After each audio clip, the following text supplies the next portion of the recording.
And we're live.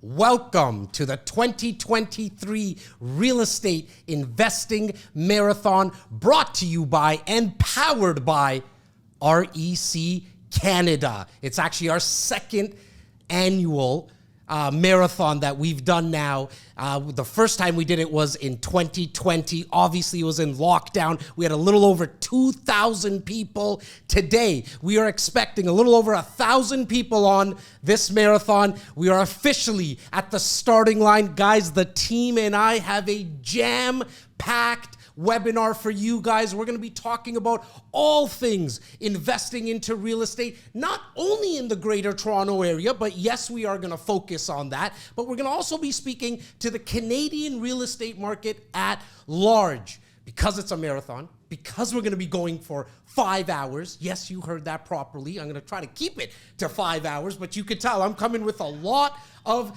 energy today. And the main reason for that is because I'm so excited to bring so many of our friends and industry experts to this table today. I mentioned it already, how jam-packed this is going to be, but I did want to go over a couple of things before I bring on my first guest. We're officially, as I mentioned, at the starting line of this marathon. We're going to go till approximately 3 p.m. Eastern. I want to say hi to all my West Coast friends.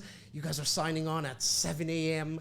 We love that. We appreciate it. Thank you for the support. But do us a favor. Wherever you're signing on from, I don't care. Wherever you're signing on from, right across the nation, please make mention of that in the chat group. It keeps my energy going, but also lets everyone else know. And because we're investors, you might want to do this only due to the fact because you might be able to connect with some investors right across the nation. That's why we do these types of webinars. A lot of you know us already here at REC Canada. Again, I want to thank you for the loyalty and the support. Myself and my business partner, Simeon Papailias, we still got what is that called? We actually have some votes happening that who is the better looking partner. I gotta give it up to him. He has been winning this ongoing debate, but we're gonna have him come on a little later on in the day, but I'm sure he'll make some guest appearances. He likes the camera even better than I do, likes the sound of his own voice sometimes even better than I do. But you know that we do a lot of webinars. In fact, we do them every other week. Except we call those our Brunch with RECs. And we do that every other Sunday, live at approximately 10:30 a.m. on YouTube and Facebook. But those are a little shorter in terms of, they'll probably run from about 30 to 45 minutes. But we had to, because why? Our community, our REC insiders were asking us, guys, can you please bring back that long form marathon setting that you did back in 2020? Because I was able to, and this is our community speaking to us now, I was able to get a lot of information, and I was actually able to, for a lot of them, take action. And today, there will be an exclusive opportunity that we let you know about approximately around 11:30 to about 11:40 that we obviously want to bring to our insiders. It's in the 19 years that I've been doing this, I've seen certain incentives for investors, but I've not yet ever in 19 years seen an opportunity where all the incentives were in one offering. So very excited about that. If you're new, because we know who's registered. We know there's some new names and some new faces today. I'm not sure, Steven, who's in the back here controlling the ones and twos, if we can see some faces and stuff, Steven, but if you don't mind, turn on your cameras. We would love to see your faces. For the people that don't know us, we are a investment-focused firm based out of Toronto, Canada. We also have approximately 63 realtors on our team, like boots to the ground. I mention that because those agents of ours that we've been having on our team for the last 19 years helps first-time home buyers. Maybe you need to get your first condo. Maybe you're ready to step in to the world of home ownership. Maybe you're somebody who already has that condo but wants to upsize into something bigger. Or you have a 4,200 square foot detached and you want to downsize. We here at REC Canada call that smart sizing. Or you're an investor who wants to get their first property. We here at REC Canada are able to help you with all of those types of properties. Doesn't matter wherever you are. Maybe you're at the stage of just wanting to get more information. And for our new people, and a reminder, because not everybody remembers, and I know that you don't walk around with my picture stapled to your forehead or REC Canada's logo, so this is a little bit of a reminder to you that we can also help you scale your portfolio. If you have 7 properties, but your goal is to get to the 82nd property, that's something we can help you with. But you'll also hear us say a lot that at the end of the day, the 82nd property, the 800th door, as we have clients who they've amassed that type of portfolio, is great. But at the end of the day, it's just one more property. Maybe it's just your first property. Maybe it's your first income property. Because that one income property, we've come to learn in the last 19 years of helping thousands upon thousands of clients that just one property can change the course of your life. And you're going to be hearing about that all day today for 5 hours non-stop, because I have guests and friends that are coming on board today to talk about specifically what's happening in the GTA market, what the forecast will be. Then we're going to speak about the country at large. I have a friend coming on speaking about creative financing strategies. There's going to be a little financing 101, but there's also going to be a financing 201 component to that conversation. Then we're going to speak about an exclusive opportunity, but as investors, you need to know what's happening in the world of landlording and tenants and why we should get into the world of bringing more properties to the city and to the country. I'm going to have a friend that comes on and talks about best practices for landlords. We're then going to speak about the world of investing into multiplexes, and that's where my somewhat better looking partner is going to come join me, and we're going to talk about all things multiplex investing. I'm not sure if you've heard, though, in Ontario, there's a lot of new laws that have helped to bring more housing to our city. And so we're going to have the expert, like the go-to guy. Some of you will know him from his days on HGTV, but now he's doing an amazing job on YouTube. We are then also going to speak about the world of investing your RRSPs, your registered funds, into real estate. I know, as Canadians, a lot of people have money in their RRSPs, like registered funds, registered education savings plan, whatever they may be. And not a lot of you know that you can actually, from maybe seeing 3 to 4% return what you're currently seeing in a mutual fund or a GIC, you're actually going to be able to see upwards of approximately 15 to 25% year-over-year growth and still keeping your money in RSPs. And then we're going to cap it off. And this is full circle now in terms of what we're going to be speaking about at large here at REC Canada if you're newer or you've been with us for the 19 years. It's something that we call, and I think we're the only people in the country that do this, is that we start all conversations with a real estate action plan. What does that really mean? Well, I'm going to be bringing on our director of investment coaching, and he's going to talk about what all that means. Really quickly, a couple of housekeeping notes before I bring my first guest on. I like to think he's the best looking guy in real estate, but you guys will determine that for yourself. A wealth of knowledge.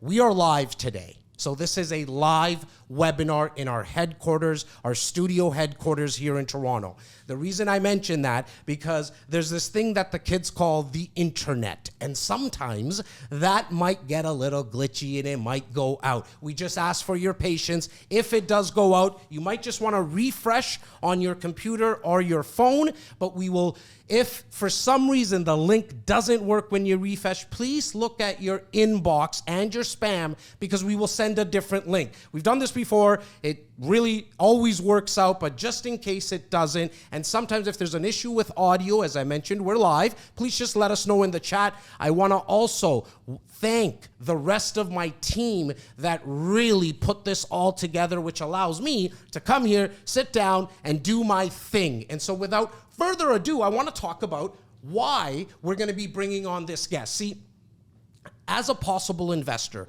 or as a first-time home buyer, or somebody who might be thinking about downsizing, you can't make a quality informed decision without actually getting all the information. And so there is tons of information out there. You can get it from traditional media, the National Post or the Globe and Mail, the Toronto Star. However, sometimes when it bleeds, it leads. What do I mean by that? Well, if those newspapers and traditional media spoke about the fact that it's going to be a beautiful sunny day outside and it's going to be beautiful, it's going to be 37 degrees, nobody really picks up that newspaper or clicks on an ad. What they do is that when the traditional media says, well, there's a massive storm coming, oh my God, we all click on those type of articles because when it bleeds, it leads. What we highly recommend is get the information from guys and gals that are right on the ground. This is what they do for a living. Now, there's 77,000 real estate agents in the Greater Toronto Area and approximately 125,000 in the country, in all of Canada. Now, you can get all the information from real estate agents, but why not go to the best? And my first guest, there's a reason I brought him on first, is because he is a wealth of knowledge. Not only does he have a real estate brokerage of 1,500 agents? Why is that important for you? Because you need to know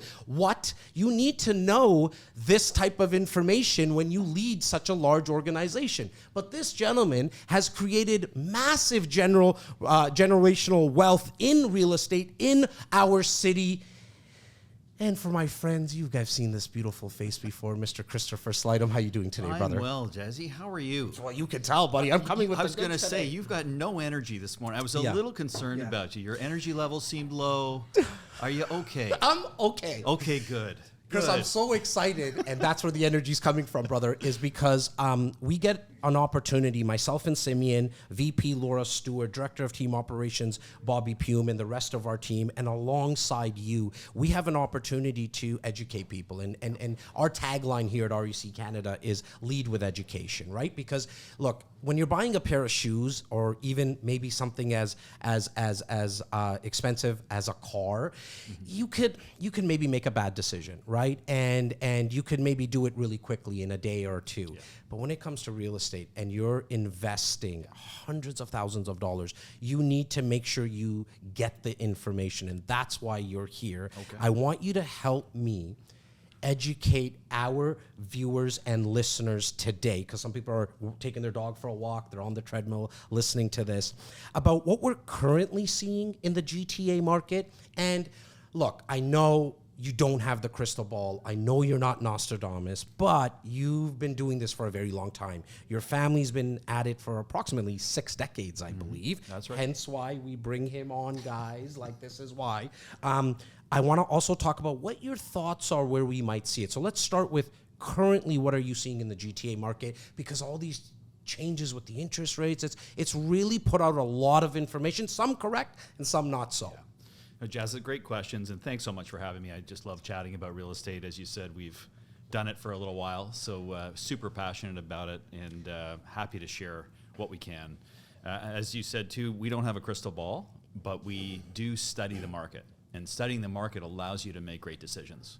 And so one thing we're seeing right now, which I think everybody feels, is that the Bank of Canada wanted to purposely slow down or eliminate inflation, or bring it at least back into its range, more normal target range of 2 to 3%.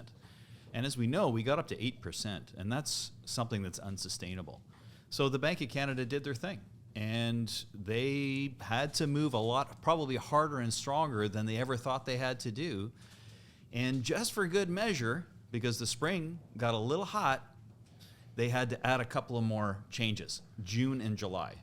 And naturally, what happens when the cost of things, whatever they might be, rise, generally speaking, we take a pause and say, oh, wait a second, let me just assess the situation here before I make my decisions. And so that's what's happened, I think, in real estate right now is people have, the cost of mortgages have been rising, and they paused for a little bit in January. They stopped the rate moves. We had an extra benefit. The bond market kind of corrected a little bit or changed in March and April. And so 5-year fixed mortgage money came down about 75 basis points, almost a full %. So there was a little window of opportunity in there where buyers thought, oh my goodness, this is good. I feel confident. I feel certain about my ability to buy, and so they did. Now, something that we've also noticed in this, call it maybe about 18-month period, probably closer to 12 months actually, while these interest rate increases have been happening, is for tenants, the rents have been going up as well. Yeah. Why does that happen? Like, if you can just maybe go into detail there, because I know a lot of people who are watching right now, their majority are investors. Yeah. But there's some people who are wanting to get into their first property, and they're seeing all these costs also go up from a rental perspective. What's your thoughts on that? Well, really, Jazz, it comes down to growth. And as you know, our country is growing at the fastest pace since 1957. Okay. So percentage growth-wise. And for the first time in history, in 2022, we welcomed over 1 million people in a year. In the country. In the country. Okay. And of course, we live, we're talking, you asked about GTA because that's where we, do most of our business. And where do most people end up? About 35 to 45% of people land in the Greater Toronto area. Some years it's even higher than that. And really quickly, and I don't mean to cut you off, but I always say that the main reason for that, and some of my West Coast people don't take offense to this, it's just that the GTA, Toronto proper, like downtown, is really the financial heartbeat of the country, right? We have all the major schools here. We have all the major banks here, like we have Bay Street here, the hospitals. It's where the jobs are. And I think when most people are thinking outside of our country, like, where do I want to go in Canada? Well, you probably want to go where the jobs are, so you can make some money, right? And that's why we tend to get a large proportion. So everybody needs somewhere to live. And if you're coming to Canada, maybe for your first year or two, we've done studies that show that most people will rent for the first year or two to try and determine where they'd like to land, where they'd like to settle. So that puts pressure on rental costs. Then you have a scenario where there's uncertainty about the market. So people need houses. So instead of buying, they might say, you know what, we're going to rent for a year. Let's see where interest rates go, and then we'll make our decision. So that adds more pressure on the rental market, because we've come to determine that with the growth that we have in population, we just don't have enough supply to really service the needs of our growing country. And that's, simple economics 101, supply and demand. We've got massive demand, supply isn't standing up, and of course now we have pressure on costs. The question I get a lot on social media from videos, as well as our clients just in our real estate action plans, like that consultation that we do, is, when's it going to stop? When's this bubble going to burst? And because you have so much data and experience from like the grandfather Slidum to dad Slidum to you now, and your brother Jeff Slidum does an amazing job with data. What's your answer to that? Like, when is this bubble going to burst, or when is this all going to stop? Great question. I think that you have to really understand that if our country's plan is to welcome 1 million people a year for the foreseeable future, and that's the stated range of immigration that we're expecting, permanent and non-permanent combined, it's hard to see an end to the pressure on prices, either rental or purchase. In the short term, because there's uncertainty around where rates are going, we're seeing a softer resale market right now, and it's just because there's a pause.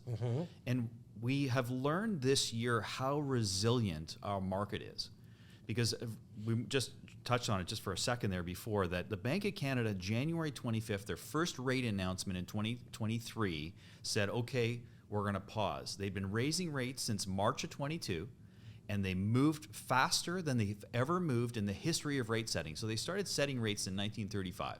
Okay. And in that time frame, since 1935, they have never moved rates as fast as they've needed to, or they felt they needed to at this time. So as soon as they hit the pause button, people said, oh, okay, rates aren't going to go up any further. I understand where rates are today. We had the added benefit of a little bit of a pullback in the bond market, bond rates in March and April, as I said. The 5-year fix came down about 75 basis points. That really inspired people to say, oh, this is really good too. Prices had come down from their unhealthy peaks of February 2022, and rates had stabilized, rates had come down a little bit, and all of a sudden the market took off. And we saw a 15% price increase from January to May, which, if you know It's a only little a bit, 4-month period. that's only a 4-month period and prices. But what that showed us is that how much need there is out there and how much want to own real estate in the GTA when there's certainty, when people feel comfortable. Right now, unfortunately, we moved too quickly. Prices moved too quickly in a short period of time. Bank of Canada said, well, wait a second here. We're going to have to tighten the screws a little bit more. June, July, rate increases. They've done exactly what they wanted. It caused people to pause because there's, what's happening? Let me just pause for a minute. It's not like I don't want real estate. It's not that I don't need a home. I just want to pause and assess what's happening. And that slows things down. It's calmed things down a little bit. And now we're into a market where we're going to wait and see. Bank of Canada said in first announcement in September. Of course, we know now they held the rates this time. There's a debate whether they're going to raise the rates on October 26th on the next announcement. So again, are they going to raise it? Are they not going to raise it? A little bit of uncertainty there. So I think we're going to see it kind of just bubble along here for a little bit. And then if they hold rates in October and we start to sense that, okay, this is the end of the rate raising cycle, then I think you'll see some more activity come back into the market. And would you agree, and open debate about it, in terms of where we might see rates kind of start to level off, like this, what we were seeing in 2020 and 2021, 5-year fixed rates at like 2.5%. Yeah. I think there was an introductory rate at one point, 1.99. Like, it was really crazy. I feel like specifically the younger generation, so let's call them the 25 to like maybe 35 age group, they feel like that is what the rate should be. But someone who's been at it for a little bit longer, you like how I did that? Like, I'm not saying somebody who's older or anything. Somebody who's been at it. It's early in the day. I don't want to hit the eagle that early. Exactly. Not that early. The old guy. Right. The veteran at it. Thank you. Yeah. The experienced gentleman. Would you say that the rates being maybe, like, I think they're too high now. Like this, I'm not sure if this is where it's going to average out. Yeah. But is it safe to say like maybe around that 4.5% to kind of 5%? Like, my first property was back in 2006. Mm-hmm. I got a 5-year fixed at 4.5%. Yeah. I left the bank thinking I robbed it. Yes. Right? Like, oh my God. Like, because this it was 7 or 8 2 years before exactly, that. Right? Yeah. And so where do you see that leveling off happening? And and maybe the other question, sorry to throw 2 parts at you, but like, what would be good for the economy? Great question. And I think the real answer is we don't have enough information yet to really confidently know where that's going to be, because we've got to allow this unwinding of all this stimulus that they needed. We have to remember, Jazz, like, we just went through a global pandemic, a global it seems health. Like it was long time ago. It was like yesterday, exactly, in the real grand scheme of history. Yes. Right? It was like yesterday that it happened. They purposely dropped rates to allow the world to function when everybody was sitting at home. We have to remember that was a purposeful decision they made. They probably held them a little too low for a little too long. You know, hindsight's 2020. There was no playbook for it, so they had to kind of figure it out. And I think that's so important that you mentioned that, right? And I've heard you say that before. Like, there was no playbook for this. We have no clue what we should be doing. So I love that. Yeah, right? So let's acknowledge that first. Let's acknowledge that they have to get inflation under control. Arguably, I think your comment there about 4.5–5% feels to me right now like where it might land. But I think the biggest point you want to make is, regardless of where it goes, I don't think you want to be waiting for 2.5 or 3% money, because this is the massive misconception we're seeing out there with both investors and end users. We hear all the time, I'm waiting till the interest rates drop. Well, let's do a quick analysis. Yes. In the spring, interest rates dropped 0.75 of a point, right? So 75 basis points, 0.75%. Prices went up on average $120,000 in 90 days. Do you know how much that costs people to try and save 3/4 of a point in the total cost? Because you think about it, if you're sitting on the sidelines right now thinking, yeah, I'm going to wait till rates come down. Okay, great. Let's think that through for a second. We're going to wait, which means I'm not out there looking. I'm not buying. I haven't been looking. It takes 60 to 90 days to kind of get comfortable with the market, I find, as a buyer. For sure. Like you're buying, you said it earlier, you're not buying just a pair of shoes or a car even, which is expensive, but these days especially. But, it's not a lifetime investment here. You're buying a major asset. So it takes a little bit of time. So you think about it, if you see rates, rates are coming down. Okay, now I'm going to start looking. All of a sudden, by the time you get geared up and get back into the market, if rates do come down, if that's what you're truly waiting for, prices are going to be up. Your overall costs are going to be significantly higher than paying even 6% for interest rate for today. Like we just did a quick analysis the other day where if you take the average sale price in May from the Toronto Real Estate Board versus the average sale price in August, it's actually come down about $80,000, right? So on average, it costs about $80,000 less to buy a house in August. On the purchase price. On the purchase price, right? And let's say interest rates went up 50 or 75 basis points in that time period, let's say. Maybe you had a locked-in rate from April if you bought. Your payment today at 6% interest is less than the payment you would make at 5.5% interest or 5.25% interest because of the price you had to pay back in May for the same asset. I know it's hard to explain without a piece of paper or without a diagram. Yeah. And maybe, I know you have all these resources for all your folks, and you'll likely put that together for people to understand. But it's a little technical, but I really want people to understand when they're viewing real estate. First of all, this is a moment in time, right? That we tend to concentrate in our life on what's going on right in the moment. And I get it. We're human. That's what we have. This is what's happening.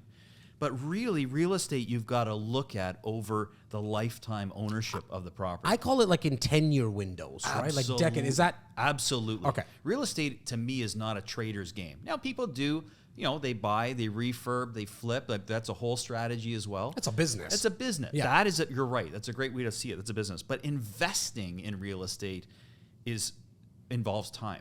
And I think a 10-year view of it is the minimum way to look at it. And the results that you're going to get from it are going to be fantastic. The idea is we get stuck in the moment with what's going on. And I think we tend to, cloud our judgment in what the right thing might be to do. Like you think about it, Warren Buffett says you want to buy when people are selling and sell when people are buying. Well, in general, there were way more buyers out in the market scouring, fighting over houses in February of 2022 when prices were at their new record, right? So here we are today. Prices are down maybe 15% roughly, give or take, since that moment in time. And there's not as many buyers in the market, and there's some great opportunities. So it's actually counterintuitive what's happening in today's market. And we can speak about the emotional distress that you go through when you're competing in offers as well with other people, right? Like we've been through that over and over again. You also are an investor yourself. Yes. And I would like to probably think that that's probably first and foremost after being an amazing dad, husband. I think maybe even before the business, it's like your investing portfolio. When you're investing and looking at investments now, yes, what's that checklist in your head to say, okay, I want to make sure that this investment performs. Maybe it's from a performance perspective on annual rate of return. Maybe it's location based. What is Chris kind of want to make sure he checks off in his head? Location is always important to us, for sure. You want to make sure that you have because when you talk about investment property, we invest in rental homes, properties, whether it's condos, houses, apartment buildings, that's always our choice. of investment. And so we look for access to transportation, what the job market is around the area. Is there a great school that has a real need for student housing in the area? Really the demand component. And transportation is a big one. And then we look at the long-term view, because we're a buy and hold strategy. That's what we do, because we're really interested in creating recurring revenue over time, right? Which means, because I want to make sure, because there might be somebody who's like, literally this is the first time they heard the word real estate investing. When you say buy and hold, and that recurring revenue, it's because then the mortgage gets paid down, and then you're going to take the cash flow over time. That's right. Okay, and then will you refinance in there? Or generally not. Okay, yeah, okay, awesome. Generally not. Yeah, I love the fact that and this is so important for everyone to understand, that not all strategies are for everyone. That's right. Right? Where I'd like to do a lot of refinancing, I don't think that makes Chris right or wrong, or vice versa. And you notice, so continue in terms of the buy and hold aspect. Yeah, so if you look at it this way, Jazz, over time, you buy the property day one, you put X% down, the tenant basically pays off the mortgage for you over, call it 20, 25 years, whatever it might be. So the further you get down the road, obviously the cash flow improves because the mortgage is getting smaller and smaller, and now you've got this recurring revenue. And equity growth, of course, and value growth, which people love to talk about. Oh, I made $200,000 on this property, right? Oh, I think I'm going to cash in. Well, let's think about that for a second.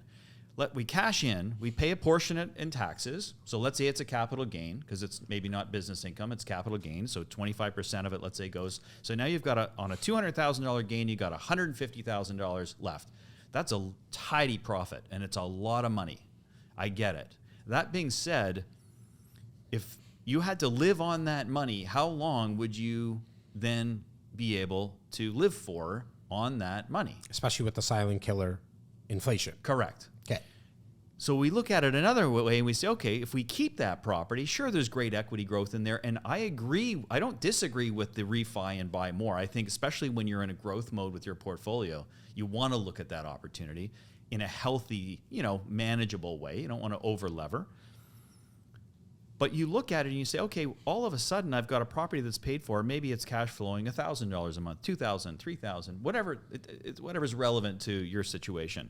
Well, every month on the first of the month, there's money in your account. Boom, forever. It never stops. And so if you think about that opportunity, if you have one, if you have two. Some people buy 5, 10, who knows, right? You just multiply that by the number that you have, and you think about that recurring revenue every month. And you think, okay, that's refilling my coffers without me having to go to work every day. That's a pretty cool retirement strategy. And that's the way we've looked at it. Especially in Canada, where we're not sure in the next 30 years if that pension plans and the funds will be there, the CPP and all that. We're not sure if that's going to be there. And if you know, and respectfully, they're not a lot, right, every month in these checks that are being, so you'll likely need a supplement of some sort to maintain your lifestyle, if that's a possibility. And so, is that what essentially generational wealth means to you? Like in terms of the fact that you're keeping it for a long period of time? Some people ask me the question then, like, when do I sell it? For me, I'm always like, I'm never going to sell it. I'll give it to the kids. I'll figure out strategies on passing it on to them. You can, and if you don't have kids, you can pass it on to like, you can literally give this to somebody. There's a lot that you can do. Yes. Give back to the community. Is that always the thought process of yourself and your family? Absolutely. We're definitely long-term thinkers. We are not sellers of real estate. In a general sense, we're not good for the supply side because we do, but we keep it. You hold on to it. We hold on to it. We take great care of it. We provide great rental opportunities for the community as well, and how we approach our properties. But we do hold, and when they talk, the concept of generational wealth is becoming talked about more and more, and I appreciate that very much, and I think it's slow steady. It's not glamorous, Jazz. It's not fancy. It's not, oh, you made $1 million. Over time, it really does a great job. But in the short term, it's not like you're, going to make headlines about it. It's going to be very quiet, very slow and steady. But if you think about every decade, what real estate values do and what that can do for you as an investor, and then if you can set it up for a generational asset, you just think time is, if you have time, and time is always the friend of a real estate investor. Mm-hmm. The only time where I say real estate becomes a real challenge if time is not on your side. Okay. Right? So if you are in a position where you can't hold something and the market is the market and you have to make a decision at that moment in time, that's where, we run into, you hear stories of people, unfortunately, not having a great real estate result. I love what you said about the slow and steady, because I know that's how you think about your business. Mm-hmm. I know that's definitely how you think about investing. I'm always reminded about the tortoise and the hare. We know who won. It's that slow and steady. There is so many people out there that talk about having the 100 doors, mm-hmm. and it's great maybe for inspiration, but I wish my parents, who came from India in 1974, they father taxi driver, mother factory worker, nobody really actually educated them on what you just spoke mm-hmm. about. And so they never, ever got a income property. Right. They always got their principal residence. And I mean, that was huge, home ownership in that sense. We always had a basement apartment to kind of help with the costs. Of course. But they were always scared to make that leap, and it's really REC Canada's thought process that if we can just get everyone to think about getting the first property, mm-hmm. not even scaling to get the second or third. Mm-hmm. I think just that one property can change your life, because to your point, in 25 years, if you don't do any of the fancy stuff that we're going to be speaking about today, the creative stuff in terms of refinancing and somewhat sexy, not really that sexy, but if you don't do any of that, you're still going to have a property that in 25 years is probably going to be worth at least 4 times, because we kind of know that every decade it doubles. So let's call it 4 times. But the mortgage is going to be paid off, and it was paid off by someone else. The fundamentals haven't even changed. No. All while all this has been going on with interest rates, right? So if you're thinking about somebody right now, Chris, and for the thousands upon thousands of people that you've come across, what is it that you feel sometimes stops people from taking that step, that action step into getting into that first property? I think there's a lot of misconception about being a landlord. Well, man, you're good. Can you see upside down? No. For real, at 1:15, I'm speaking about the best practices for landlords. So there you go, right? So because you hear, everybody hears the horror stories. And I know in your opening you talked about the headlines in the news, and it's newsworthy, right? You hear horror stories about it. So I think that's one thing that causes people to pause on that idea of, oh my gosh, I got to be a landlord. And it happens, but not as much as people think it happens. Correct. It's a lot. It's a business. You have to treat it as a business. But anything that is going to return you what real estate, what as a business can return you, is going to take a little bit of effort. It's not a free ride, right? So that's one thing I find. And it is also, I do find, and this is why I always try to stress to folks that I get it, it's not glamorous, right? We didn't invent Google, right? I'm not a tech genius, but what I can do is buy a piece of property and put it away and slowly over time look like, well, I made a couple of good decisions, right? So I think that stops people, because North America in particular is we're very instant gratification, right? We're staring social media, right? Well, that dopamine we're staring at we're staring at our phones and look at what this person has. Yeah. Well, the greatest wealth in the world has generally been created in 2 ways. One, you had to invent something or create some new concept, right? Or you bought real estate. And a lot of guys that invented stuff took whatever they made from it and bought a whole bunch of real estate. So, right, you think about that. And again, the luxury of time, you have to believe that, you're going to be around a few years from now to benefit from it. But I don't see why you want to look at the world any other way. It's going to look really good. But that generally stops people. So you have the fear of being a landlord and the fact that, yeah, but it takes so long. Mm-hmm. Time is going to go by, Jazz. We can't stop it, right? But if you commit yourself to saving, and it's not easy, especially in today's world, I get it, but slowly save for a down payment, put a little money aside, and plan for that opportunity, I promise you won't be disappointed. I've been saying a lot recently, and so maybe it's just because we spend time together that you brought that up in terms of time, and the next 5 years are coming.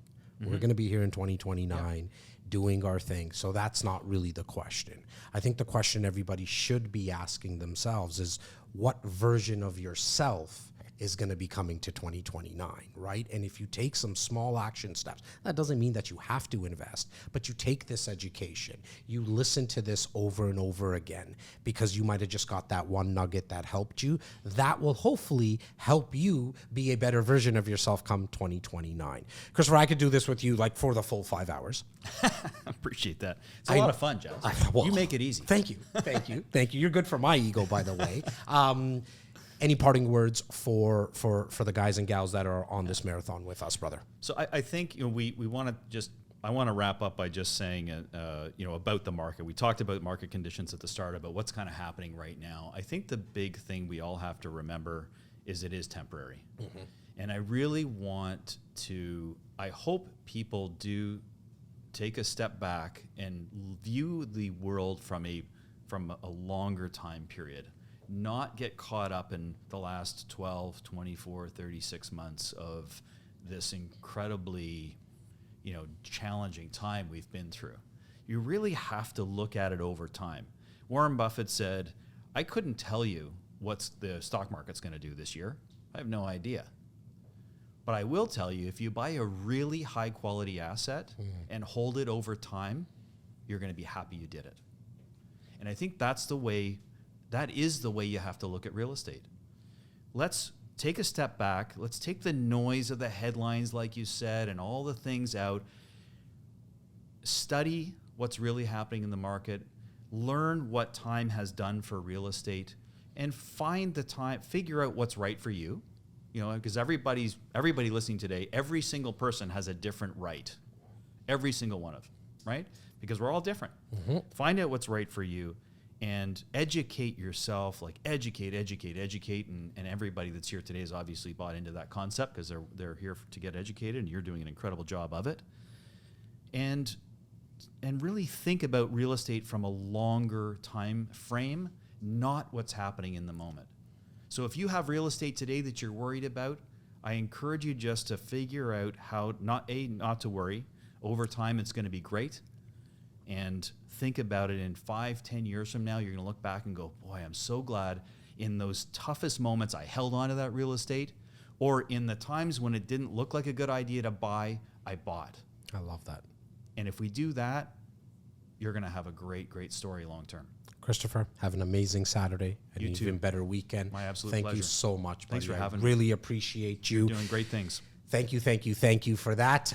For everybody who's on the webinar right now, every guest of mine is in person, but there's always a guest that I let sneak in from a virtual perspective, specifically when it's someone of the caliber of my next guest. Look, there are tons of investment groups in our country, and I gotta tell you that myself, Simeon, and the rest of the team here at REC Canada are very blessed to have and be partnered with a lot of these investment groups. And they all offer different benefits, and there's pros to every single one of them. I mean, to all of our friends at Keyspire, I want to say hi. I want to say hi to our Wealth Genius friends. I want to say hi to our Synergy Mastermind friends.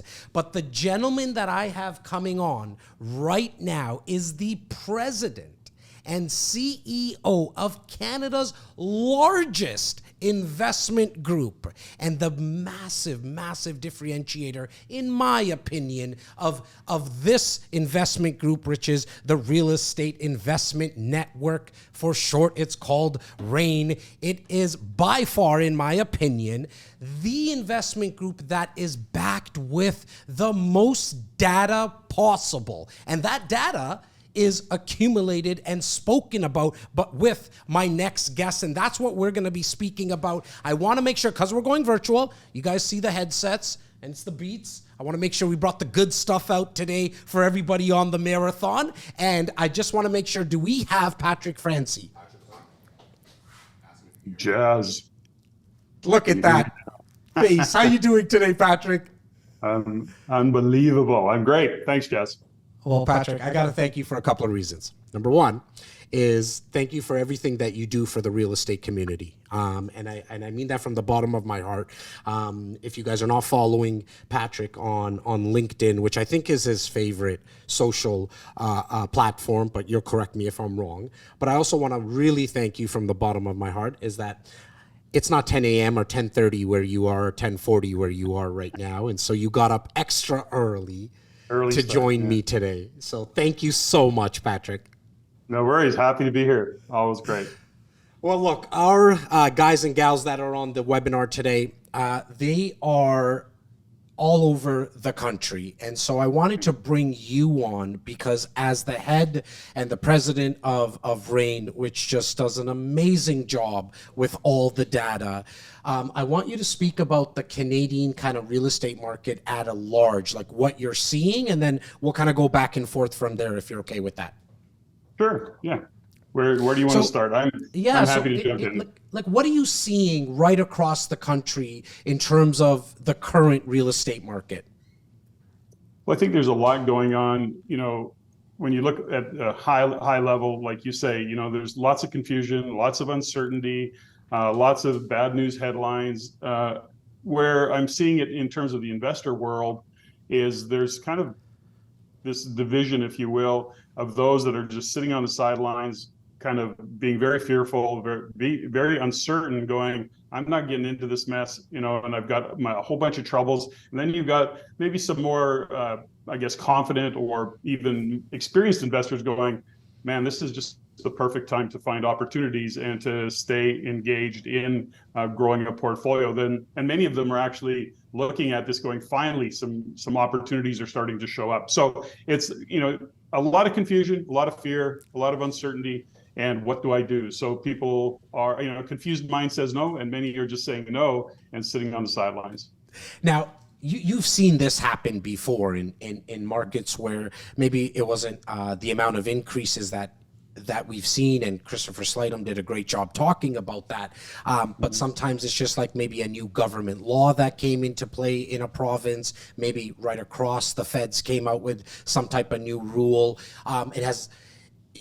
We've seen this uncertainty before. Where is it? Because I always like to speak about the fact that when there's some uncertainty, compelling buying opportunities do show up. So right across the country, really any city or province, what type of strategies are you seeing and hearing about through your membership and your community where there is some maybe compelling buying opportunities? And maybe it's not a specific property type, maybe it's just a strategy in general.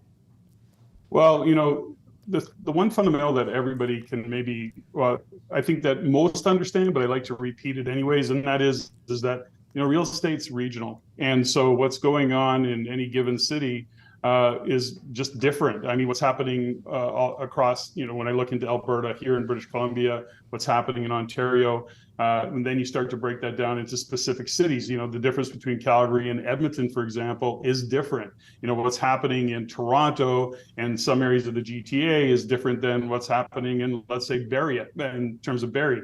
So we have to look, first off, break it down into what's happening regionally, and then, you know, for years we've really said many times it's one of our kind of foundational things is that there's no bad real estate markets. There's just poor choices of strategies. So back to your question, you know, depending on the city you're in and depending on what's going on there economically, we start to make decisions where, you know, right now it seems pretty blanket because of interest rates. A rent-to-own strategy is a really common strategy. It's one of those strategies that works if you work it. When we look at what's happening in some areas of Toronto and some of the distressed sellers that are there now, given what's happened in that market, agreements for sale can work. And there's opportunities in using that agreement for sale. But again, a more sophisticated strategy like an agreements for sale can be applied almost anywhere in the country right now, because we're starting to see distressed sellers. We need to, as smart investors, go in it and say, what problem can I solve?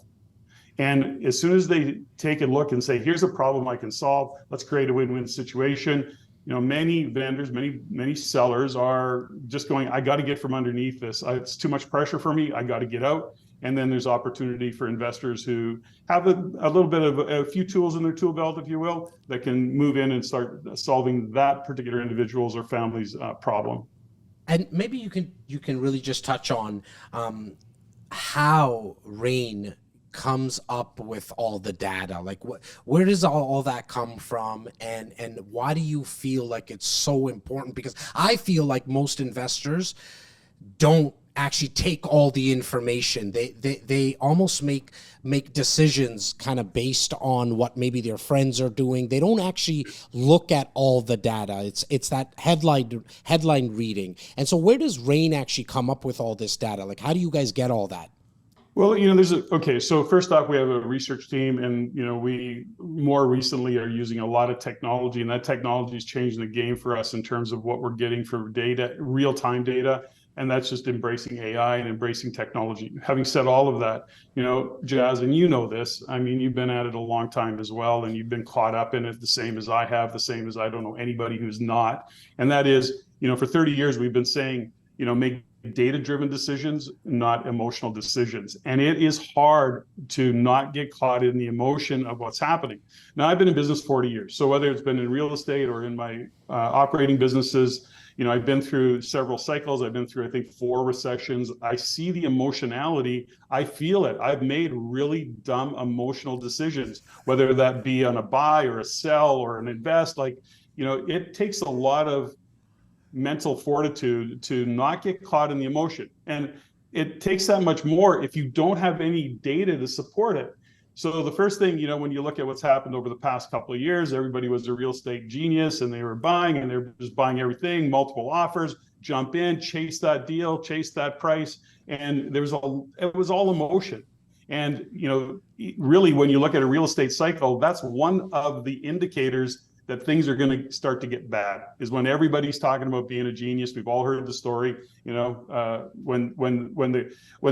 the guy that is making 50 grand a year says to you, I just bought 2 pieces of real estate. Okay, you go, whoa. Okay, so now we know we have a problem, because that all is emotion driven, that momentum. And then when the actual economic fundamentals catch up to it, when things happen, when the music stops, called in this case the influencer of interest rates, man, it can really ruin everybody's day.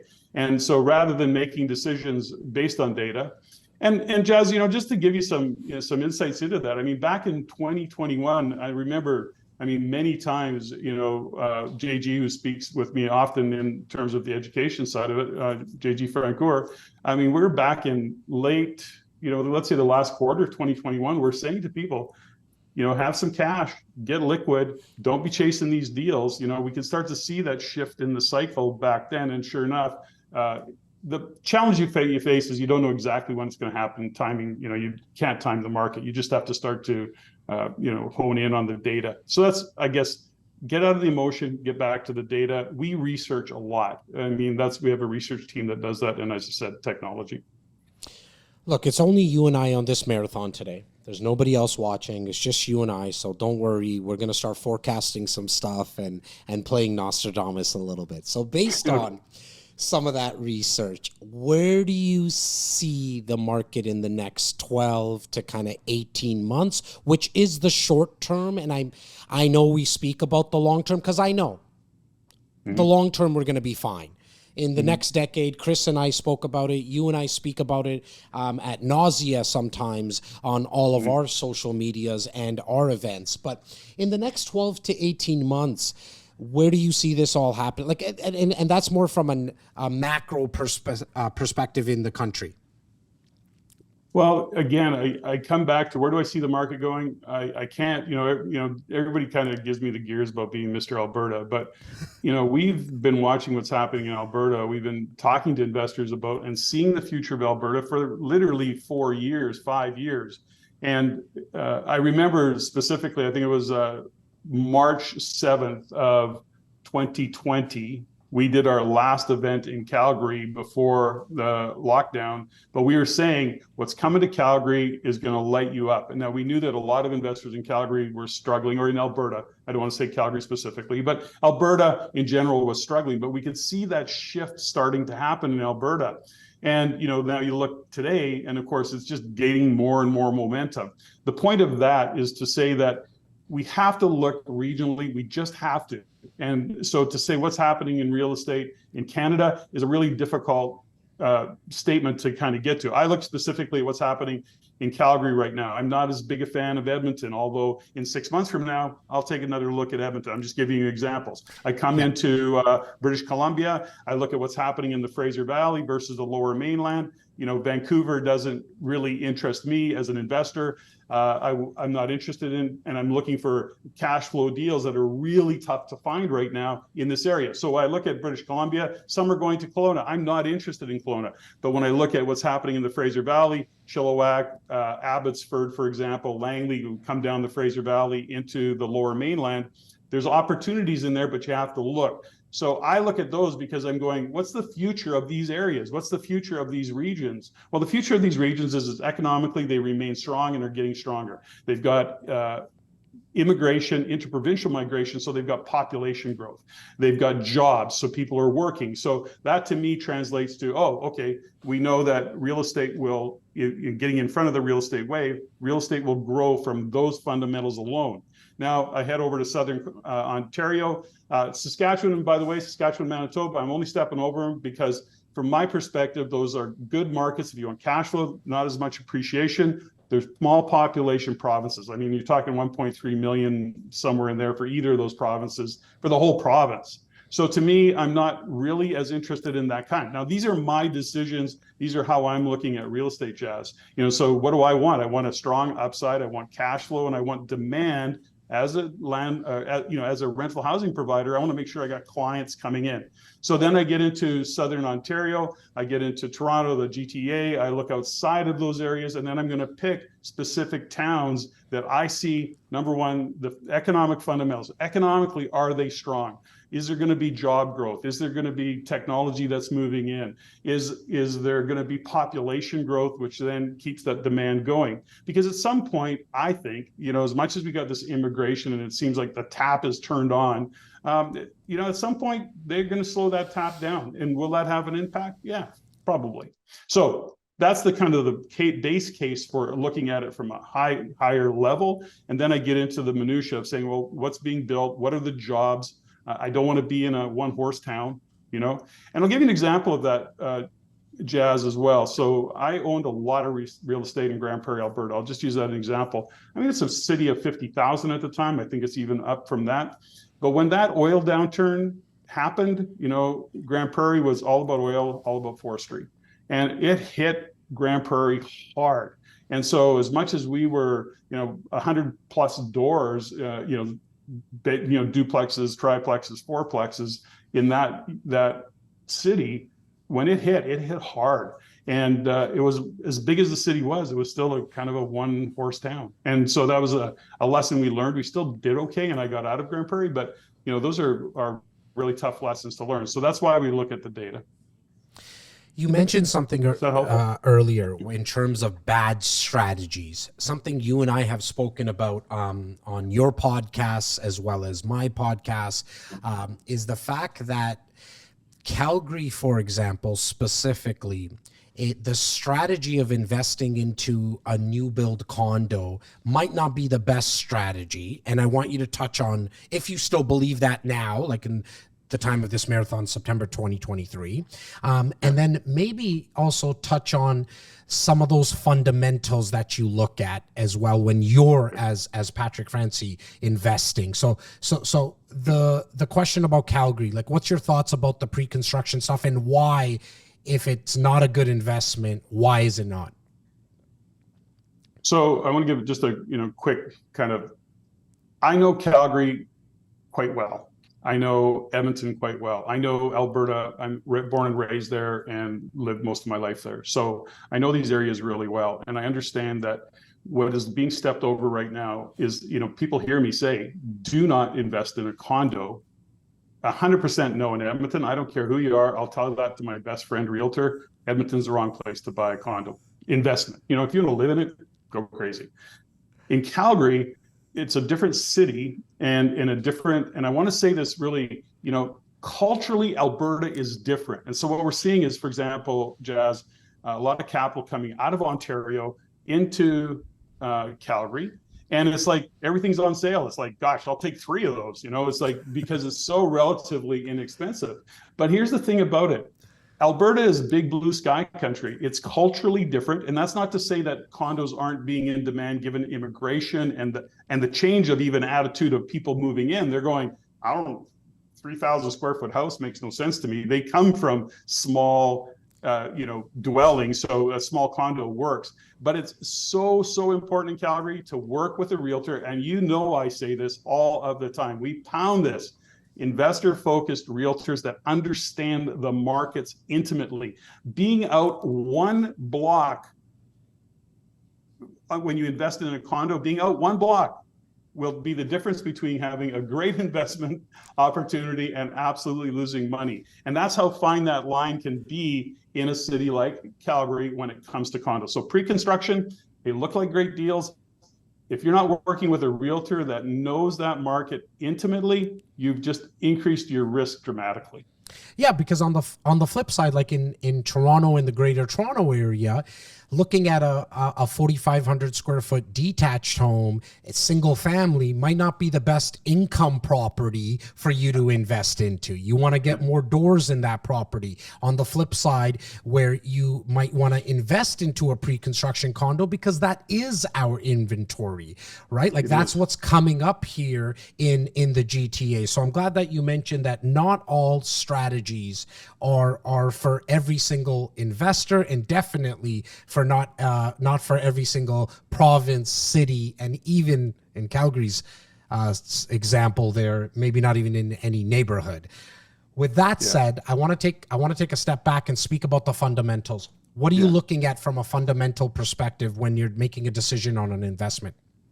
Well, we could go back to what we refer to as the economic fundamentals. So we look at gross domestic product. We want to know what is the economic health of a region, of a country, of course, but of a province and even of a city. So gross domestic product, what is happening? So when you have positive GDP numbers, you actually have, which means that people are working. There's productivity. There's things that are happening. When people are working, when they have money in their jeans, they're out spending, and there's a churn in the economy. Now, when you have that churn in the economy, when you have GDP growth, what you've got going on is that people will move into that region because people need to work. So they go where there are jobs. When you have people moving into an area, then they most tend to rent for at least a couple of years, 12, 18, 2 years. Immigration wise, it's for sure in that 2-year range, because they come into the country, they may or may not have money, but they don't have a credit rating.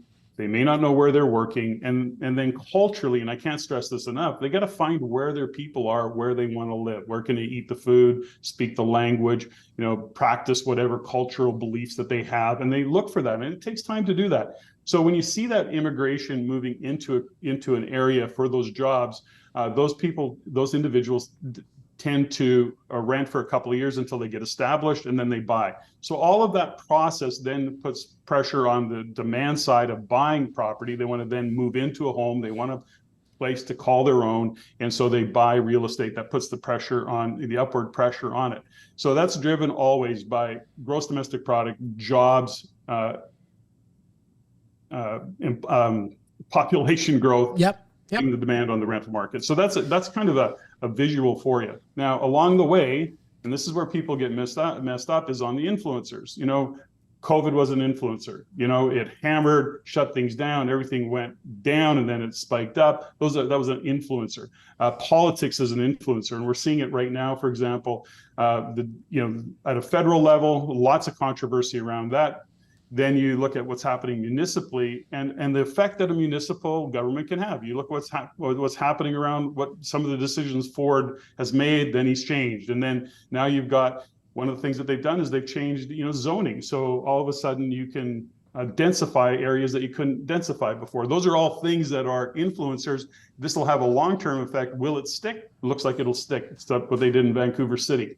Then interest rates are the big one right now. One of the largest influencers is in fact interest rates. And what we have to know about interest rates is, this too shall pass. It will change, right? And these are the things that show up for us. So when I'm looking at all of this, I bring this and I put a thesis together and I go, what do I see for an economic future in this city that I'm considering investing? What do I see? Now, you mentioned the 4 recessions. I want to really hone in on that for a second, that you've seen before personally. Mm-hmm. What action steps would you advise people when there's a downturn? Like, I don't know if we're in a recession right now. They keep on moving the goalposts on what a recession is, I feel like. But what have you seen in the past that worked for yourself or your members or investors that you've spoken to that someone can take right now in a downturn in a market that can actually help them create wealth in the next 4, 5, 10 years and beyond? This is, So, given what's going on at a global macro level, there's so much happening and we all know that. And so when we look at the future state of, I guess, economy, global economy, how that filters down, we know that the depreciation thing, what's happening in terms of inflation, is, what's our money being really worth, and what do we do? How do we, look at it? Now, some are just going, I'll just put it in the bank and get, 3, 4, 5% these days. Wow, that's, a huge hit. Of course, that's not accounting for inflation and really what the real inflation number is. The point is that this is the time where the whole herd is hanging a left. You got those front individuals that are not either sophisticated, not educated, they're fearful, they're running for the hills. And then that herd mentality is going, oh, geez, everybody's going left, I'll follow them. This is so, so important. This is the mental game where to step back and go, hold it. If everybody's going there, I got to stop. I want to create a financial future. I want to be solid as we go forward. And we need those hard assets, and real estate continues to be that asset that we need to own. So through this time, and I can say this from experience, yes, liquidity is important. Do not over leverage. Make sure that you're putting yourself in a position where you got some cash flow. And I know that's hard in a lot of cases. And so it depends, the guidance I would give anybody is going to be based on where they are financially, if they're pushed, and, just what have they got going on. But ultimately, if we're actually going to head into what we want to call a recession, I don't quite see it that way. But having said that, I still want to own those hard assets. And here's the thing, all those people that are going left, many of them are kind of going, I got to get from under this pressure. And that's where the opportunities as an investor is thinking it through and has a strategy, has a thought process. That's where the opportunities show up to put capital to work and to, yes, leverage that capital. And no, it's not easy. Jazz, it's harder than ever to be an investor. And, the analogy I often, there's a couple things that I like to share, and I hope it's helpful in this, is that just perspective. When you change the way you look at things, the things you look at change. And so, if you're digging for gold, if you're looking for diamonds, if you're looking for silver, you got to work. You just don't walk down the beach picking those things up. You got to blow things up. You got to dig. You got to work at it, and then it comes up of great value. And, sometimes the perspective is, you've got a job, you're working 40, 50, 60 hours a week for whatever the number is, 100 grand or 200 grand a year. You're working, and then you take 2 weeks off and you made 200 grand. Real estate, you work your ass off until you get that asset in, you get it managed, you get it looked after, you get that flywheel going, and you're not working that many hours a year to generate hundreds of thousands of dollars of future wealth. If and not so millions upon millions, right? Yes. And so that's a perspective that, you gotta like the grind, love the grind, because it is. Sometimes it is grind. I love that, Patrick. You know, a lot of people say to me, wow, Jazz, where do you get the energy from? How, like, why 5 hours? You know, why did you do 12 hours back a couple of years ago? It's because gentlemen like yourself and Chris Slidham and my upcoming guests make it very, very simple for me, because as you can tell, I got to ask a few questions. You guys do all the heavy lifting. And so in 60 seconds or less, if you don't mind, because my team is waving me down here, talk about RAIN. Somebody comes and says, well, what the heck is this investment network stuff? I don't know. Do I got to talk to people? I'm a little bit of an introvert. Maybe I don't want to meet people, like whatever it may be. What is RAIN?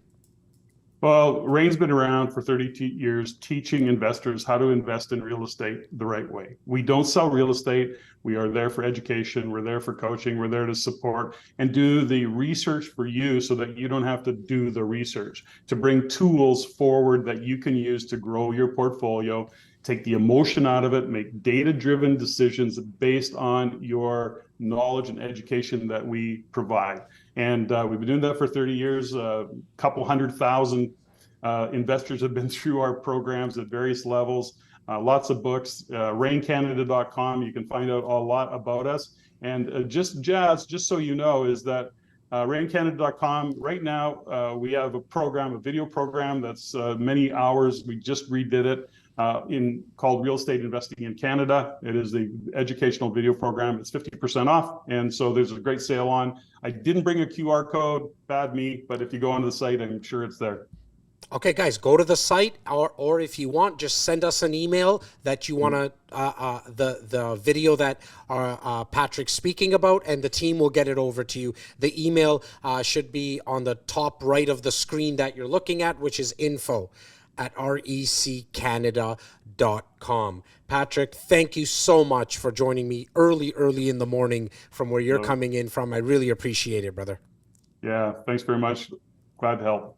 Thanks a lot again, Patrick. Take care.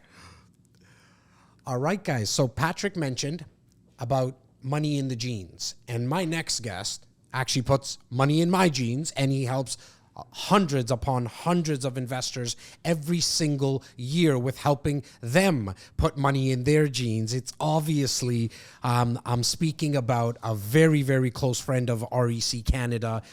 We nickname him the Money Man, Mr. Christopher D'Souza. I had to bring two Chris's on. And Chris, how you doing today, brother?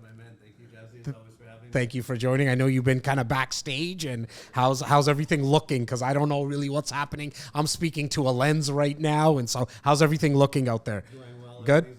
Yeah, people chatting about and stuff like that in there. That's good. The team behind the scenes working hard for you. Awesome. And so, Chris, what I wanted to speak to you about today is a couple of things, because so far, Chris Slidham and Patrick Francie have spoken about the fact that, look, if you invest into real estate for the long term, you will win. It's a matter of you taking the action step. And other than inspiring people to do that today, I mean, I'm not going to be able to go through this lens and actually make someone do it. But one of the biggest obstacles for my clients at times and investors at large is not necessarily going from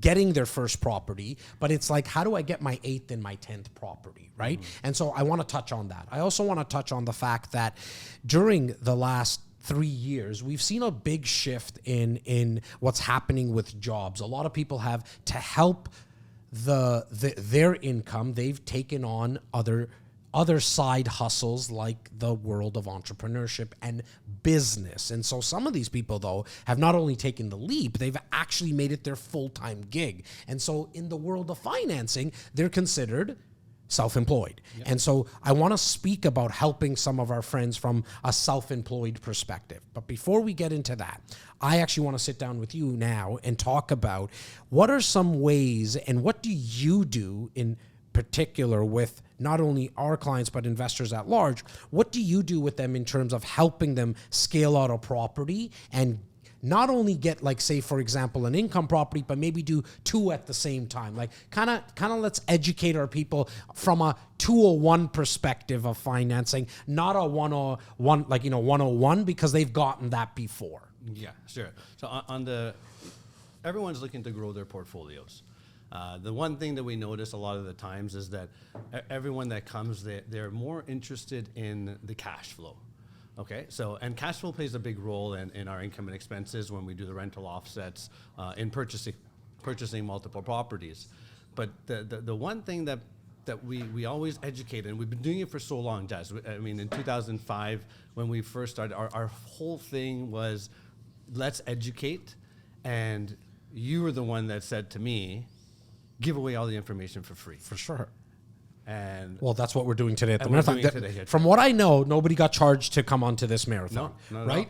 all. And so the thesis at REC Canada has always been lead with education, right? And then at least people can make a quality informed decision themselves. But let's give the information up front so people can make that quality informed decision. And you know what? Those decisions that makes our job so much better, so much easier. It creates less stress and tension for the buyers that are getting into the market because they know exactly what they're doing from start to end. So what we do, and collectively amongst all of the real estate agents that we partner with, is we guide them, their clients, through a process that lets them know where they are today, where they'll be in the next 3 years, where they'll be in the next 5, and where they'll be in the next 7. Okay, so someone comes to you right now in today's environment, okay, and says to you, I own a property, and I'm looking into wanting to get a second income property. I have a principal residence. I want to get, you know what? Let's take a step back. I own my principal residence. I own 2 income properties, and I want to get a third property now. How do you help them? Great question. So a lot of times people will run into that wall. Okay, there's a point in time where you're not going to be able to get the financing. But why we do that ahead of time is so they know what they're doing when their mortgage comes up for renewal. Is it a 3-year term we put them on? Is it a 5-year term that we put them on? Are they cash flowing with the higher interest rates in today's environment?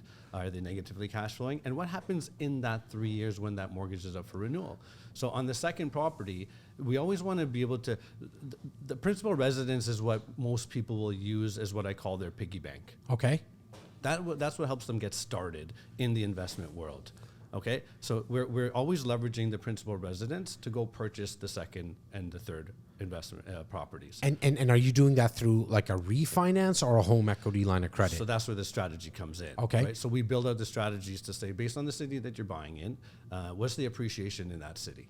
Okay, most of the times, if it's in Toronto, if it's in the regular GTA, sometimes you say GTHA, which is in the Hamilton area. Yep. It's growing. All these markets are growing. So what we do is we take the appreciation rate in that city and we say, over the next 3 years, approximately how much is your property going to appreciate in value, and what's your principal pay down going to be at that time? So then we have a general idea 3 years prior to, if it's a 3-year term, how much equity we have access to at that time. Based on the amount of equity that we have, we prepare them in advance to say, here's what you can do now with this equity. Here's the type of property that you can buy. A lot of times what people will do in that space is they'll buy a pre-construction property temporarily in the interim. Okay. And as that property that they buy in that 3-year or 5-year term, the pre-construction property is being built. They're sitting there and they're waiting for it to be complete. And correct me if I'm wrong, that pre-construction property, when they're looking at another income property that's like actually built, the pre-construction property doesn't show up on the radar from a lending perspective. No, it doesn't. Not on the radar from a lending perspective, but from a portfolio design perspective. Yes, it's included, which is very important. Well, because we got to close on these things, right? Like on the pre-construction, as well as we want to layer on more properties. And so I love what you said there. Yes, it doesn't show up from the lending perspective and on the radar from a bank or a private lender, but it does. We need to take account for it because we're building out our portfolio here. So exactly, yeah, and that's one of the reasons why a lot of people run into that wall, right? It's because they buy. It's very easy to get into your first rental, your second rental. The banks are there to support you to get you the financing, but after that, you need somebody to really hold your hand along the way. So in terms of getting that 3-year term and that 5-year, that appreciation, when we know how much money we have access to at that time, now we know, okay, here's the type of property you can buy, the city that you can buy in, and what about the rents are going to be in that time. Now, I'm going to put you on the spot a little bit, so don't hate me. In terms of somebody sitting down with you right now, looking at an income property, are you swaying and speaking to them about going with like a 2-year rate, fixed, or Great 5 question. years? Like how are you helping people set up their portfolio with higher rates right now in the environment? But I think from Chris's talk earlier, Chris Slightum and Patrick Fancy, we all kind of believe at some point they're going to come down, not to where they were during COVID in 2021, but what is like, what are you advising to people as you're building out their portfolios as of today? Well, look, the 3-year rate is the sweet spot. Okay. A couple months back, the 3-year rate was the best rate to go on. Okay. Bank of Canada has increased interest rates. The bond yield has gone up. Yep. 3-year pricing has now also increased. It's still the sweet spot in my eyes. Okay. Because it'll allow us to give us enough time for the market to correct itself, interest rates to hopefully come down in those 3 years, give enough time for the investor to determine, okay, what are my numbers looking at? What's the cash flow? If it's negative today and it's costing me $500 a month, the way I like to explain it or give it a bigger thought mindset around it is that property going to, if it's $500 a month, that's $6,000 for the year. Is that property going to appreciate more than $6,000 for the year? I think it's safe to say it will. 9 out of 10 times, Yeah. right? The answer is yes. Yeah. And Right? I think that's important that you mentioned that, right? Because not everyone tends to, and I understand why, but they look at the fact that the 6,000 is leaving the left pocket, but they're not looking at what's actually going into the right pocket, which is not only the passive appreciation, and I like to go very conservative when we're working our passive appreciation numbers, but also what's being paid down on the mortgage. So overall, you're actually making money. But continue about the 3 years, because I think that is people who are watching right now. There's some people who are actually going through this right now, like they're actually speaking with you to get mortgages. So I want you to reassure people about the strategy. Yeah. So 3 year is the sweet spot. A lot of times I'm seeing about 10 to 20% of investors have to go on a 5-year term just because the interest rate is lower, Okay. which gets them into that price point that it increases their borrowing power. But that's still okay because it's not for the masses. It's not for the majority of investors. But the ones that get it will still opt into it. The 3-year term is still a very good time frame around what we're anticipating to see what's going to happen in the market moving forward. And I also look at it as from a rate perspective because everyone's rate sensitive. Yep. A 3-year rate compared to a 2-year rate is about 40 basis points difference, okay, on an A-lender side. Now, if you're taking a 3-year term, a lot of people say, Chris, I think the rates are going to change within 2 years. And if you do, great. But the 3-year term is really a buffer to give you a different perspective on how are you going to pay off that mortgage within the 3 years, but the penalty around it versus the rate. So if you want to break your mortgage in the second year or you only wanted a 2-year term, it's always nice to take the 3-year because you got the interest rate spread that's lower on the 3-year versus the 2-year. So in the event that you break your mortgage in month 3 of the 3rd year or month 6 in the 3rd year, you can factor in and we can calculate what is your penalty going to look like, which will offset the interest rate on that 2-year term that you were originally going to go on, right? So the 3-year term is always a better niche to move on. Now I want to shift it to our friends that are self-employed, because getting financing for people who are self-employed has traditionally been tougher than somebody who's on salary. Am I going out on a limb when I say 100%. that? So, okay. However, I feel, and again, correct me if I'm wrong, because as a real estate agent, like I have a basic understanding about financing and mortgages, but that's not my expertise. That's your expertise, right? And so I might say something that I want you to correct me because I want to make sure my viewers get the real straight goods, okay? Yeah. And get the right information. Now, I feel like more lenders out there are getting slightly more flexible, if I can use that term, where there is more products in terms of mortgage products that are being offered for people who are self-employed. Is that correct? Yeah, Okay. So far, so good. However, what is the difference in what you need to do as a more independent mortgage broker? And nothing against anybody at the banks, the blue one, the red one, and the green one, and the whatever there is now, the orange one. if you're working with somebody at the green bank, they're not going to tell you about better rates and terms at the blue bank, and because they're not a non-profit organization. The difference with an independent mortgage broker, and I have no vested interest in saying this, guys.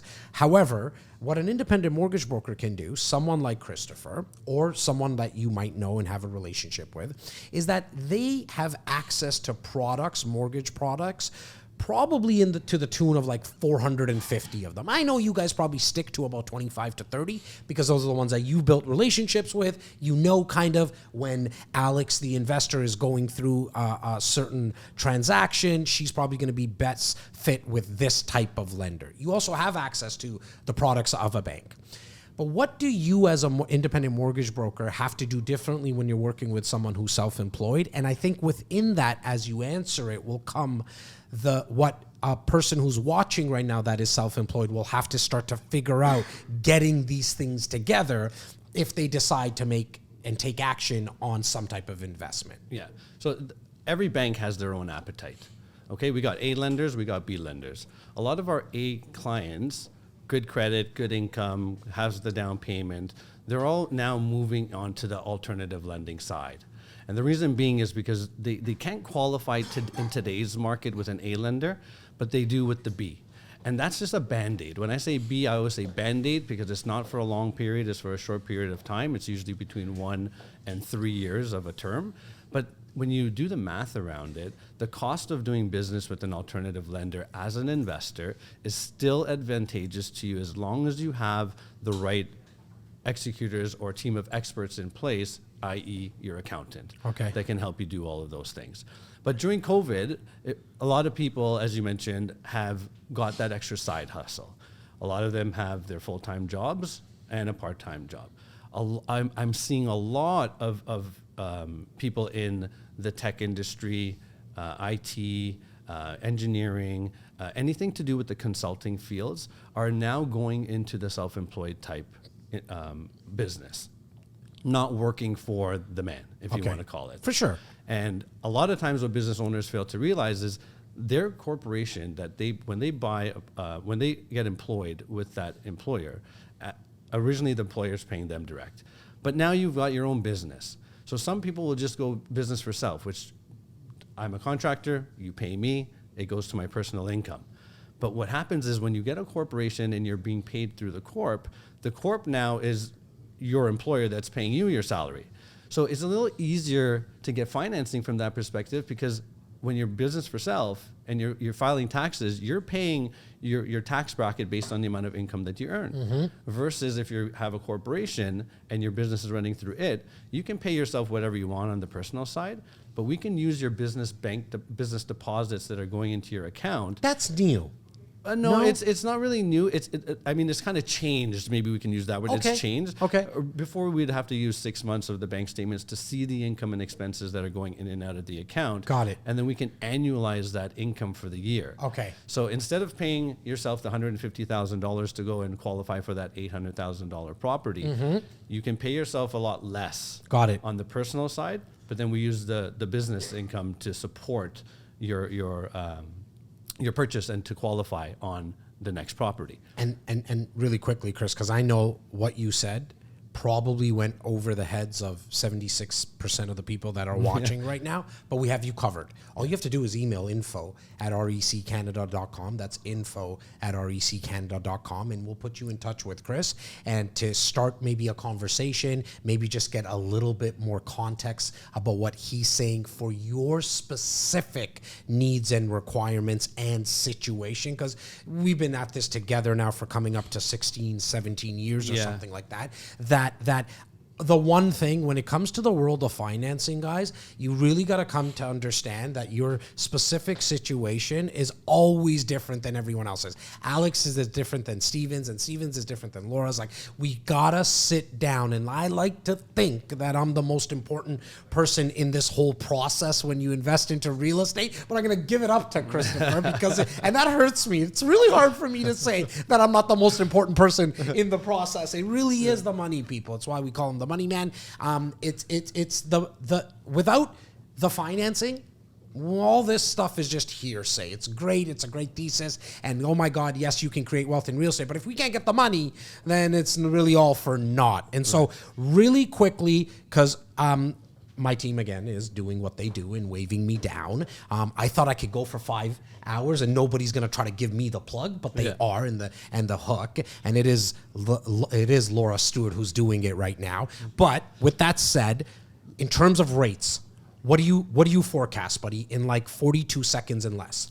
Well, look, I think interest rates at some point is going to have to come down. You and I have seen it back in 2005. We saw it in 2014. We bought one of our properties in 2005 where our interest rates are at 5.45% at the time. We've come back to that environment.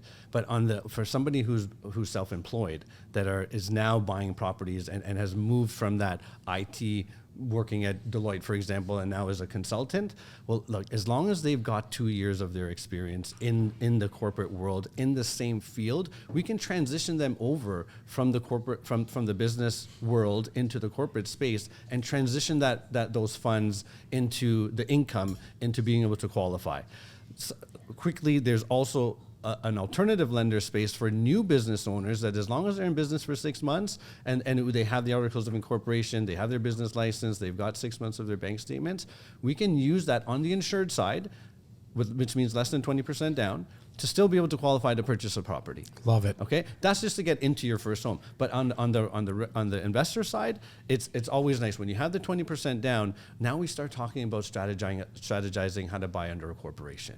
Right? And that just opens up some more. It just opens up the doors to help you grow your portfolio. And then we determine, are you buying under a corp for this property or are you buying it under your personal name?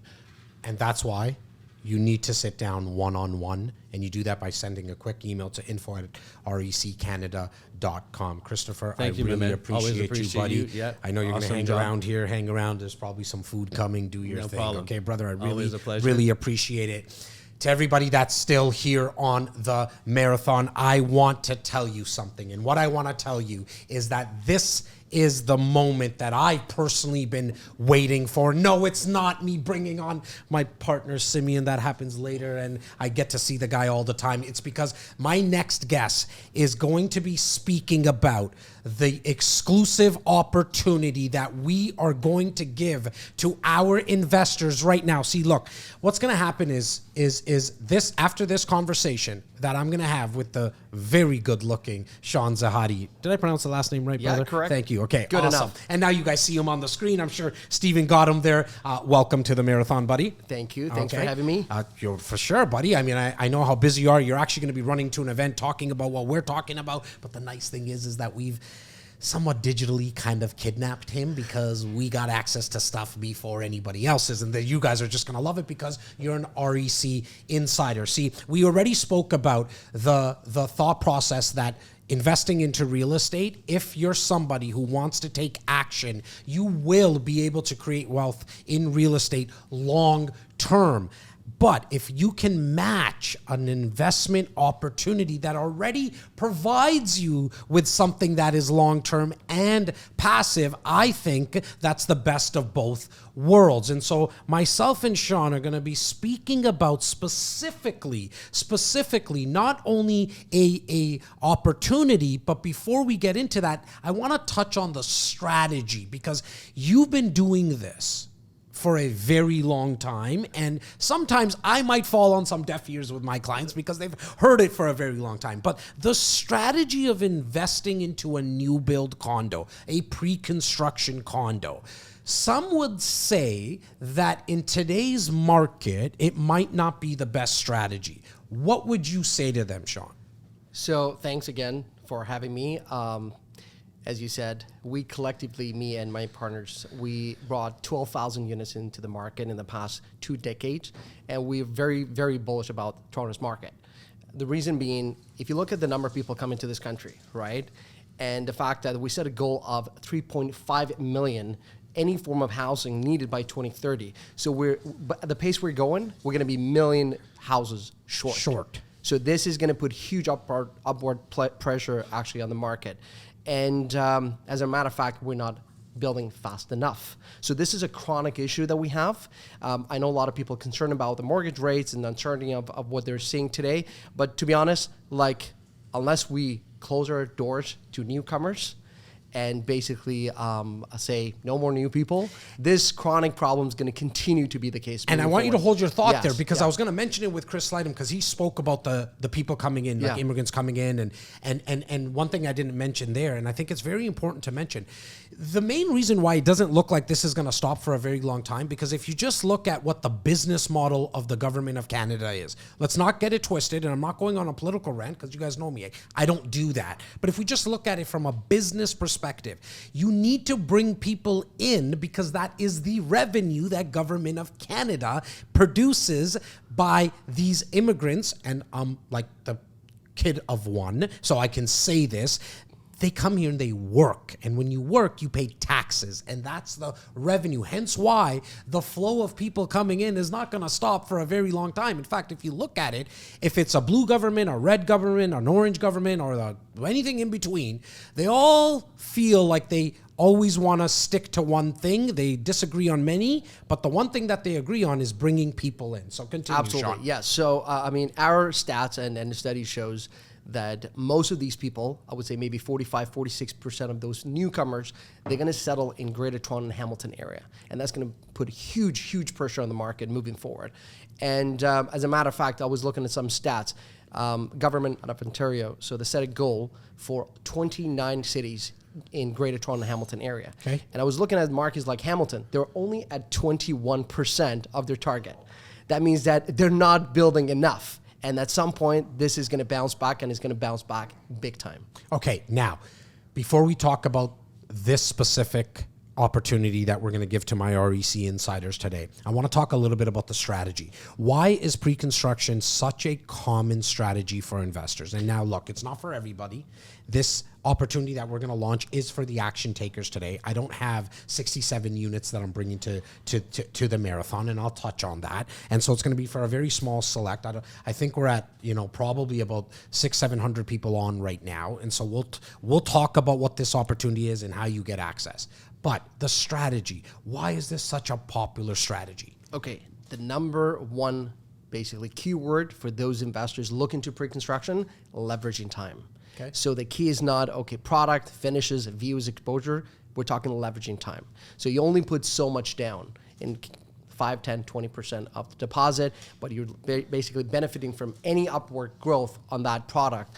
The only example that I can give you that is kind of like similar to this, which is very risky, getting to derivatives and options. Right. You borrow money, you're hoping for future, appreciation. But guess what? Let's say you buy a $600,000 unit in pre-construction. We have deals with as low as 10% deposit, which we're going to go into that. Don't let the cat out of the bag yet. Yes.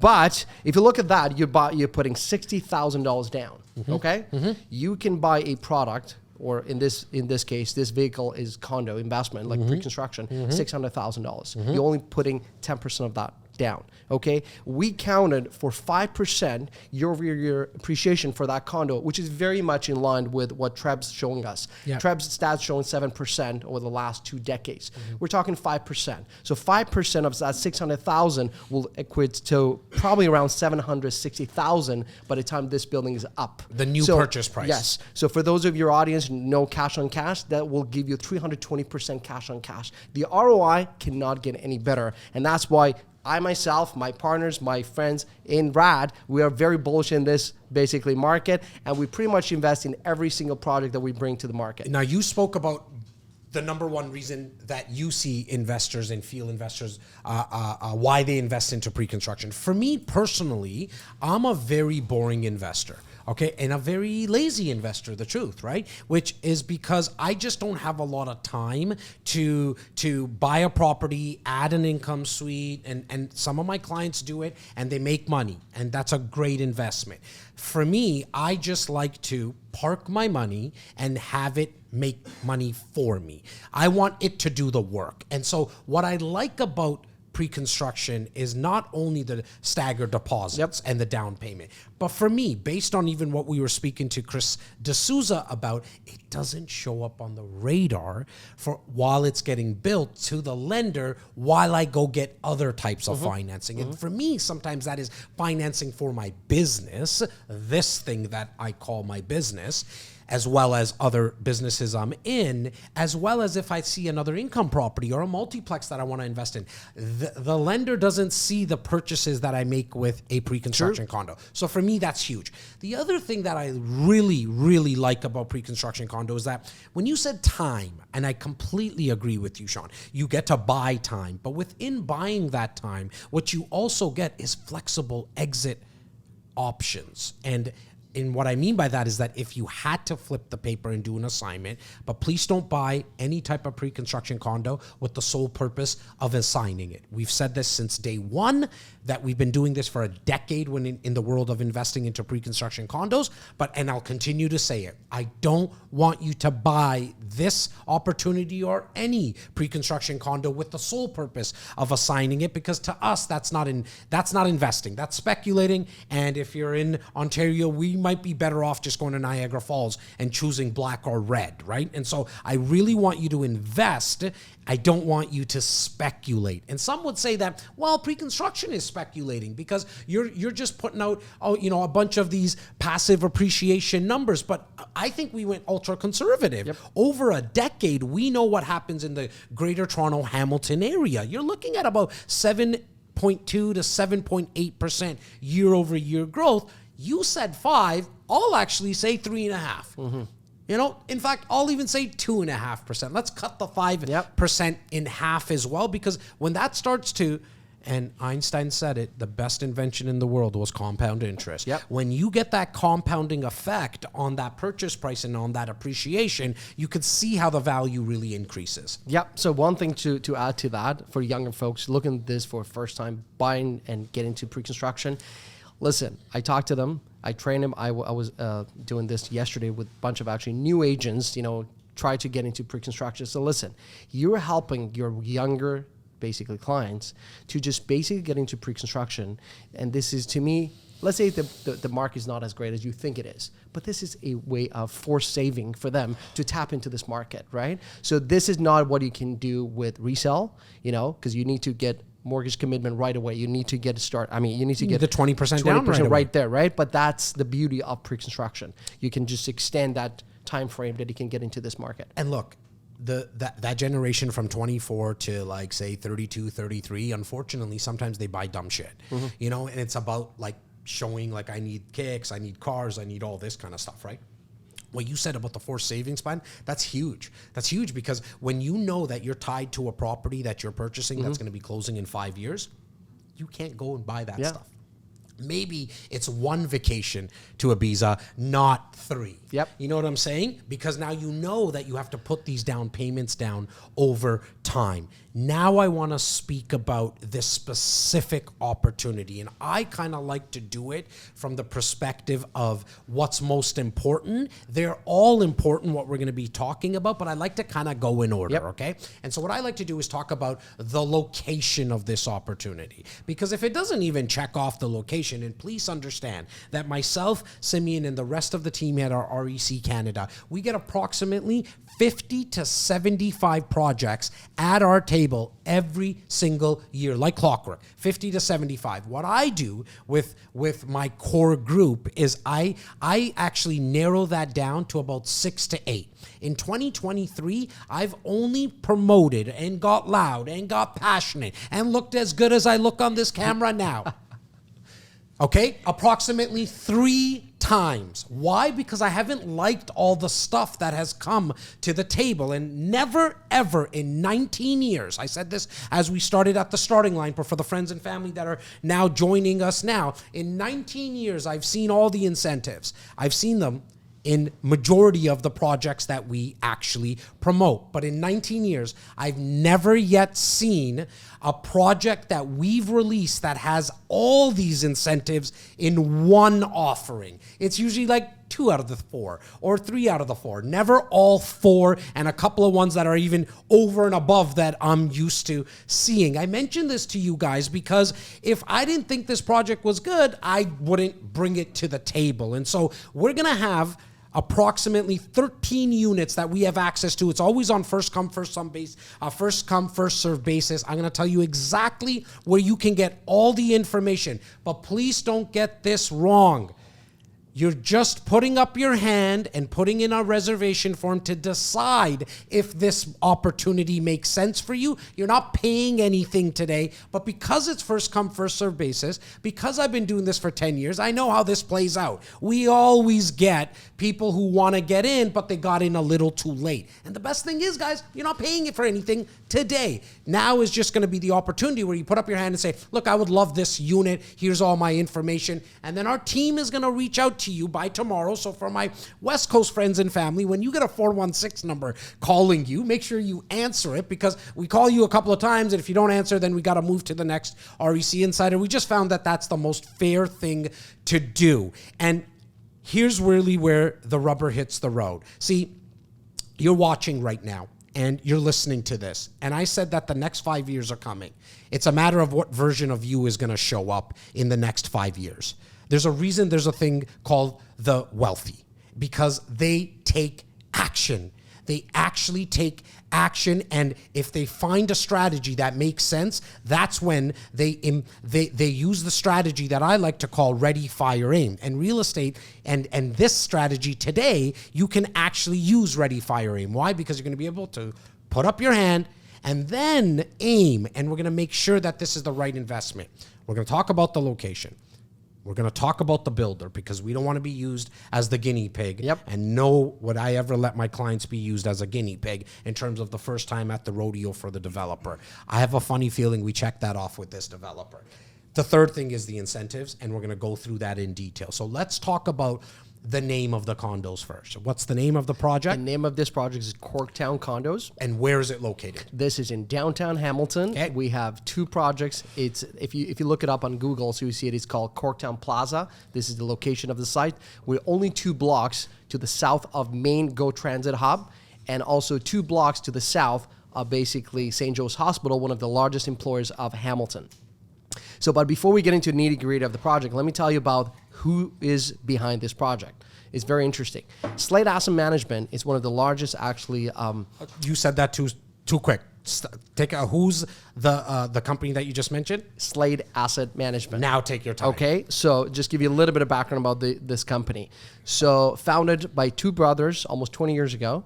They're out of Burlington, but now I can proudly say they're true global company.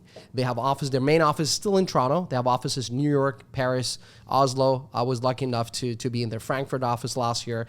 And these guys managing close to $14 billion.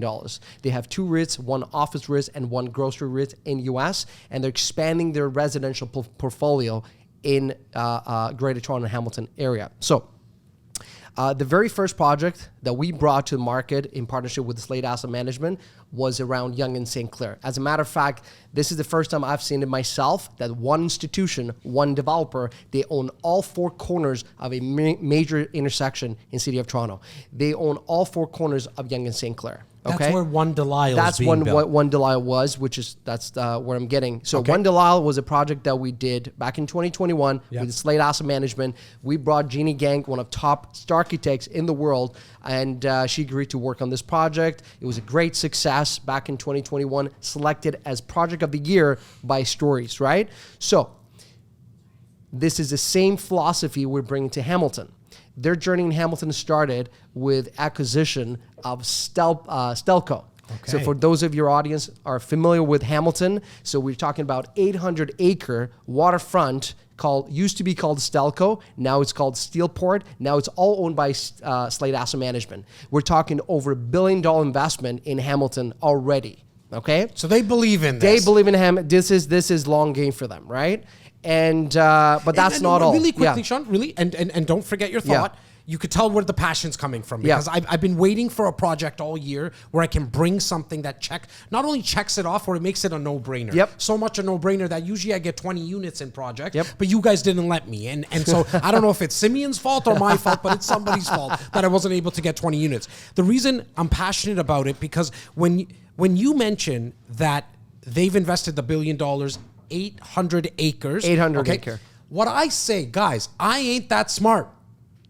I barely passed high school. And I'm telling you this because what I've learned, though, to become wealthy in real estate, you don't need to be that smart. All you got to do is follow where the big money goes. And if the big money like a Slate Asset Management is putting money in certain areas, it might be a good idea to at least look at that location, that building, that offering. Continue. Yes. Okay. So, and that basically tells you the scale of their investment in Hamilton. I think single-handedly, they're probably the largest private investor in Hamilton as of today, and they're going to continue to bring product into Hamilton. But Corktown is a complete different initiative. This is a very first residential condominium project in downtown Hamilton. As I said, only 2 blocks from main GO Transit hub and 2 blocks to St. Joe's Hospital, which will give you access to 7,000 healthcare professionals, which will be your part of your pool of tenants down the road, right? So the beauty of this project is that this is the first time I've seen it myself, and between me and my colleague Riz, you guys are all familiar with Riz, we've probably promoted 32 projects in the last 20 years. And this is the very first time I see it myself that one of major banks in Canada is equity partner on any condo development, which is the case here. Are you allowed to talk about the bank? Yes. Okay, Bank go. of Montreal Yes. is our equity partner on this project, to the point that when I do my pricing, when I talked about incentives, the package that I get you, basically I have to get their sign off on that as well. Wow, okay. So this brings huge Hence why you didn't credibility. give me more units. Oh yeah. So this Because brings those only bankers more. didn't sign off on it. Well, that's huge because I've never seen that as well. That's important for people to understand that when you have a bank actually partnering up and it being an equity partner, that tells you that there's not going to be an issue when it comes to building. Because to me, that's a major concern. Hence why I don't want to be the guinea pig for a developer or a builder. Because if they don't build the projects, your money is safe because your deposits were put into a trust account. You get your money back. But for me as an investor, there's this thing called opportunity cost. I lost the opportunity for that money to make me more money, right? When you're an equity partner and your equity partner is a bank, you're not going to have an issue with this being built. Continue, No, Sean. exactly. So I think to me, this brings huge credibility to the project itself. And so this project's... So location's awesome. Let's Location- talk about the building now. Yeah, the building we have, this building that we're bringing to you is 27-story tower, 372 units. Okay. So most of them are basically, it's a very simple floor plate in the building. Yep. So everything stacks up. Floor plans are amazing. Yeah, I've so seen only- them. No wasted space. What I call dead space in floor plans. And like you have 600 square feet, but you walk in there, it feels like 482 square feet, Yep. right? So- Where these, the 550 square feet units, they actually feel like they're 685 square feet because there's really no dead space in any of these floor plans. Yeah, I take that as a compliment. Oh, because 100%. One of the things that we do at RAD You with our design them? developer partners, I design all my plates. Okay. And it spends was 30 gonna to be my joke for the 40% of, marathon, no, but yeah. no, it's not. So Okay. 30-40% of my time is spent on creating these floor plans and basically floor plates of the building. So that was exactly what we had in mind. We want to make sure that we have functional yet, inexpensive or, attractive price point for each and every unit that we have. So we kind of like went back and we shrunk the size of some of these units that used to be a little bit large for Hamilton, but we want to make sure that the end price point for each and every unit type is attractive, right? So we have combination of the studios, 1 bedrooms, 1+ dens, and larger 2 bedrooms, which is a little bit different than Toronto's market, right? Going back to Q1 of this year. So if you look at CMHC's report, there's a huge shortage of 2 bedrooms in Hamilton. Why? Because the projected actually population growth expected for Hamilton shows us that there are a lot of families, there are a lot of younger professionals tap into that market. And those are the guys mostly come from, I would say maybe South Asia, a lot of them. They used to go to markets like Mississauga, Brampton, Burlington, and now they've been priced out. So they're going further west. So you got to drive till you qualify when you buy, as well as a tenant as well. Sometimes you get priced out of the downtown Toronto core areas, and you have to then, like you said, you went to Mississauga first, then you went to Burlington, or maybe even Oakville in certain pockets, obviously, and then now you're going to Hamilton. But you also have a lot of jobs there as well, right? Yep. So hence why people are moving there. Continue. There are a couple other things I want to talk about Hamilton, which is real important, right? So number one, we looked at that number. We're talking about $7 billion basically projected to be coming to Hamilton's market from different levels of governments.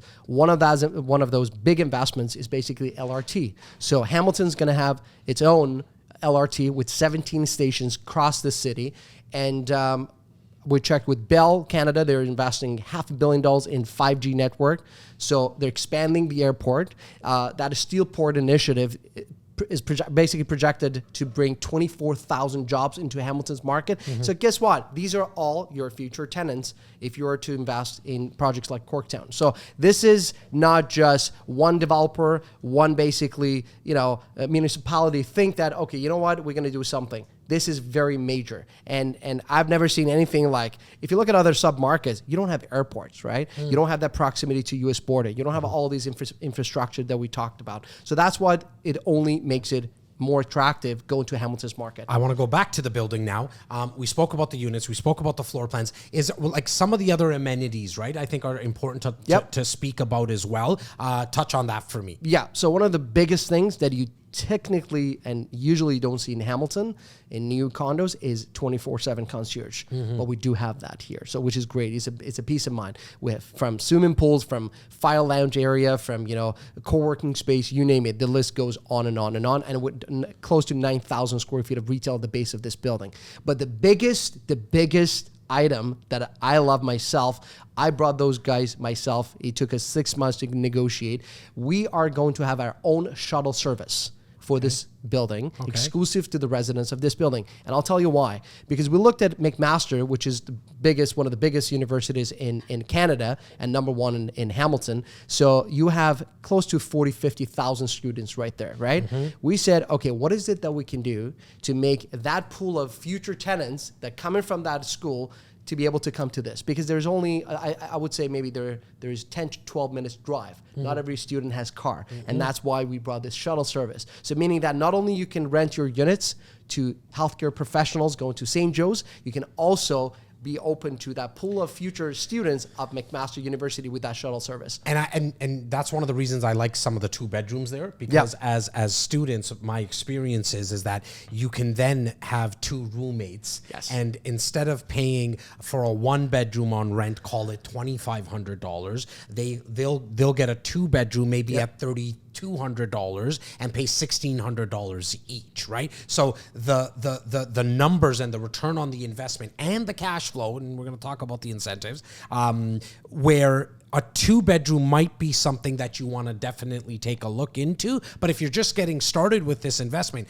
the studios or the 1 bedrooms, I mean, I originally started my foray in investing into real estate with pre-construction condos with studios. Why? Because I liked the fact that when you had people come in, they weren't staying there long. They would get out, and then actually I would get another tenant and increase the rent. Now, that was obviously before November 15th, 2018. So you can tell how long I've been doing this, because if the building's built after November 2018, it doesn't matter. You can increase the rent on the current tenant right to market rent. You can essentially increase it to whatever you want. You might not just get it. And so we always talk about getting it to market rent. What else about the building or the area? Because I want to hold back a little bit longer about the incentives, because I know my team is making sure that everything's in the back end is prepared. Yeah, as I said, so we are bringing the same philosophy that we had at One Delisle. As a matter of fact, taking Ginny Gang out of that picture, the rest of the team worked on One Delisle. It's the same team working on basically Corktown as well. So the level of craftsmanship, details, and features and finishes associated with this project is pretty much in par with a lot of projects you see in downtown Toronto. Okay, now let's talk about the incentives, brother, because I actually got a note. And the note says that you have to leave 5 minutes earlier or 10 minutes earlier because I know where you're going. And I'll tell you where I'm going. I know. I'm waiting, actually, just for your audience to know. So we have a huge event with 300 people coming, including investors and agents to my office. But I got you here first. Yes, that's why. So we carved out and the cool thing is my guys can do everything digitally. Yes. So it doesn't matter. The beauty of this package is that we carved out set of I units love all for people, you but guys. my REC insiders are just a little bit more important. Yeah, of course. Okay, so let's talk about some incentives. Yes. Again, my people who have bought already are going to understand that, oh, wow, okay, this is being loaded with incentives that Jazz and the rest of the team haven't spoken about in the past. Because of the timing of the market right now, the environment of the market, I'm also an investor first. And I have not invested into a pre-construction condo in the last 12 months myself, okay? The last one I did was something in Florida. and 26 other, just on a webinar like this, Yeah. 26 of my clients got into that as well. But I have been a little at unease with what's being offered to my table. Big shout out, no jokes like at all. Simeon goes out there and he goes to all the events and so I don't feel that bad for him because you guys treat him like he's like some type of king with all this Yeah. alcohol and food and stuff like that. But I don't go. Yeah. He brings these things back to me and I feel bad for him sometimes because I'm saying, no. I don't feel it in my gut. I just don't feel, it doesn't feel right because I wouldn't invest Yeah. in there. And we have kind of a rule around here that someone on our team needs to get into the project. So this one, I'm going to talk about how I'm actually going to get involved in this as well, because it's very important on how I'm going to get involved with this one. But I didn't like the stuff that's coming because I had to figure out a way, like, how do I bypass all this noise and the current environment that we're living in with the interest rates? There was nothing coming to me that was like a 2027 get a mortgage. Sorry, a 2028 get a mortgage. Because even in 2025 or 2026, I think it's too soon for in certain situations for certain people. I needed this to be a no-brainer for everyone. And so my favorite thing, or one of my favorite things anyways, about this incentive package is the fact that you actually don't have to get a mortgage for this property till 2029. Correct me if I'm wrong. Yep. Because that's when occupancy is. But wait, it gets better. Because in 2029, when you have to actually get this mortgage, it is very safe to say, I'm very confident, aside from some type of new lockdown that might happen, but I think that's once in every 100 years because we have that data now. The rates will come down. We're not going to see the 1.99 and the 2%. Chris Latham, Patrick Francie, Chris D'Souza, we spoke about that. But you're going to get it to where you will start to see cash flow. And so because of the fact that this is not needing a mortgage till 2029, and then to overlay the fact that we're actually got a rental guarantee from the builder at $5.10 a square foot for Hamilton, which is phenomenal. I would take that pretty much today. Almost. Like we're right around that where if you give me, $5.10 right now, even on today's rates, I'm not that far off. But to say to me that you're going to give me $5.10 in 2029, when I also know that the rates are going to be lower, is phenomenal. However, the builder, the one thing myself and Simeon couldn't get them to do is to actually be the property manager and rent out the property, which is fine because Simeon and I both said when we looked at it, this is too good.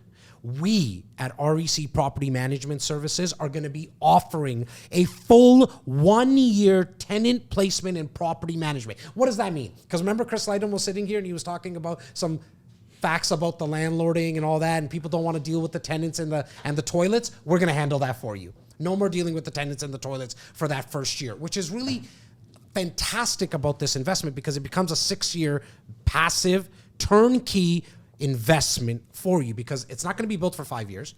And then we rent it out for you for a year. So for 6 years, you don't need to worry about this. But wait, it gets better. True. And for me, what I really like about this, and I know I've said it about every single incentive, but there's a reason for it, is the fact that the down payment is stretched for so long. The fact that I only have to come up with 5% in 30 days, then it's 2.5% in approximately 90 days, 2.5% in about 150 days. Correct. Okay, that's 10%. We're going to talk about that. That's 10% down. But then the next installment of 5% is not due till January 2028. Correct. 4 years from now. Some quick math, almost. It's almost actually 5 years from now, right? So the fact that you don't have to come up with any extra money until January 2028, and then the final 5% is sometime mid or late 2020. I'd probably call it mid 2029. That really allows you now to get involved in other investments, but also that forced savings plan that we spoke about. I also spoke about the fact of how I'm going to get into this project because like you, I'm an investor, but like you, I've also, for like some of you at least, I've also had to figure out ways to get down payments because I've stretched myself with a lot of closings coming up. So I went to Simeon and I said, Simeon, what we always do. We always buy units together. But Simeon has a massive, massive renovation that he's doing, essentially a development. It's not even a renovation, to something, to a property in Cottage World. I think it's Muskoka. Yep. And he also has a couple of more closings that are coming up faster than I have that he didn't tell me about, and so I didn't get involved in it. He actually didn't tell me about it. So I went to him and said, let's joint venture on this. But he said, I can't because I have these things coming up. So I'm actually going to be joint venturing with another colleague of mine to just get into this project. Why am I emphasizing this? But you have to now find a way. Because the 10% on an average purchase price of 650 to 700,000, and there's units at 550,000 that we have. There's units at 600. But let's use 700 just for argument's sake. That's $70,000. If you don't have the 70,000, I want you to find a way. Partner up with somebody who has $35,000. We will put the joint venture together for you. We've done it for hundreds of our clients.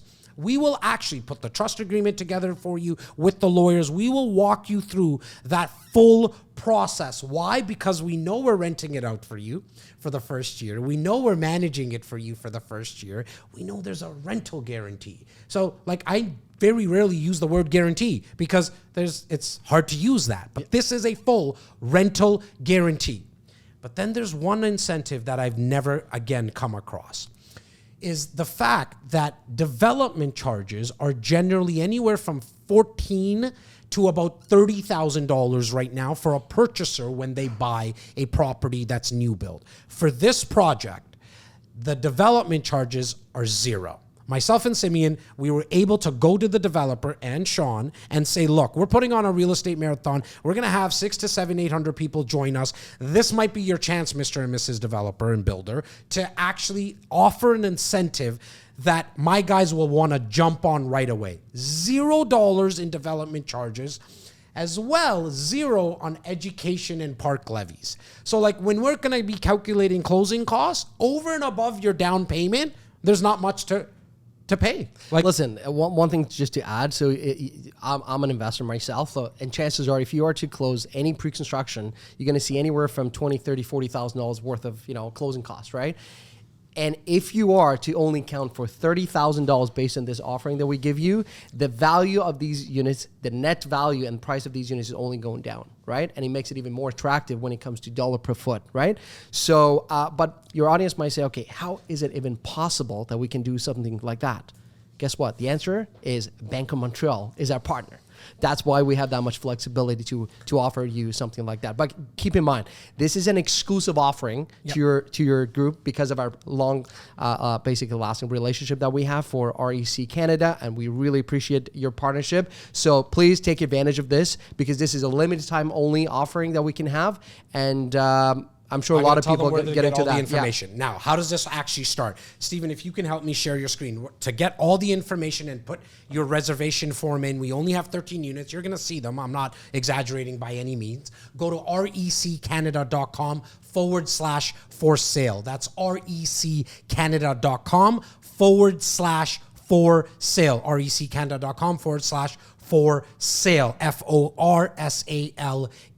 You'll see this page come up on your screen. You got to just put in your information. Once you put in all your contact information, because we do have newer investors with us. Not everybody's been in our world for the 19 years, but majority of you have. What will happen is you'll automatically be redirected to our Corktown Investor portal. And what that is Stephen, if you can just quickly show that on screen, it's our Corktown Investor portal. This is where you're going to get, right away you'll see the reservation form, but wait, don't go there. I want you to go to the floor plans. That's the 13 units. You'll also see the incentives. You'll also see the brochure, as well as some frequently asked questions if this is the first time you're doing it. The most important thing is looking at the available floor plans, then going back out to the portal and going to the top left-hand corner. If you're doing this on your phone, it's going to be the first button, which is the reservation form. This is where you put up your hand. Remember, no money is exchanging hands yet, but this is where you put in the information First come, first serve, and you select. Do us a favor, select 2 units. Because I have a funny feeling the energy that we brought together today, and Sean did a fantastic job. you. I might be able to squeeze him for another couple of more units. I have a funny feeling because I have that ability to do with people sometimes. So you're going to put in the information. That's going to come to our team starting tomorrow morning. And for some, the ones that have done this before, you'll get a call later on today. And we will make sure that this is the right investment for you first. Secondly, we're going to make sure that this is the right floor plan for you, because depending on your specific situation, maybe you shouldn't do a 1-bedroom. Maybe you should be doing a 2-bedroom because you have 1-bedrooms in your portfolio. On the flip side, it's your first time, you haven't done this before. Maybe let's just get our feet wet with this investment and go into a 1-bedroom or studio. Remember, I made my bucks at the start with studio. So I'm a big proponent of studios, especially in an area that has like McMaster University, right? Because tenants are also budget conscious at times. Some tenants are. They can't afford the $3,700, even though that it's guaranteed the rent.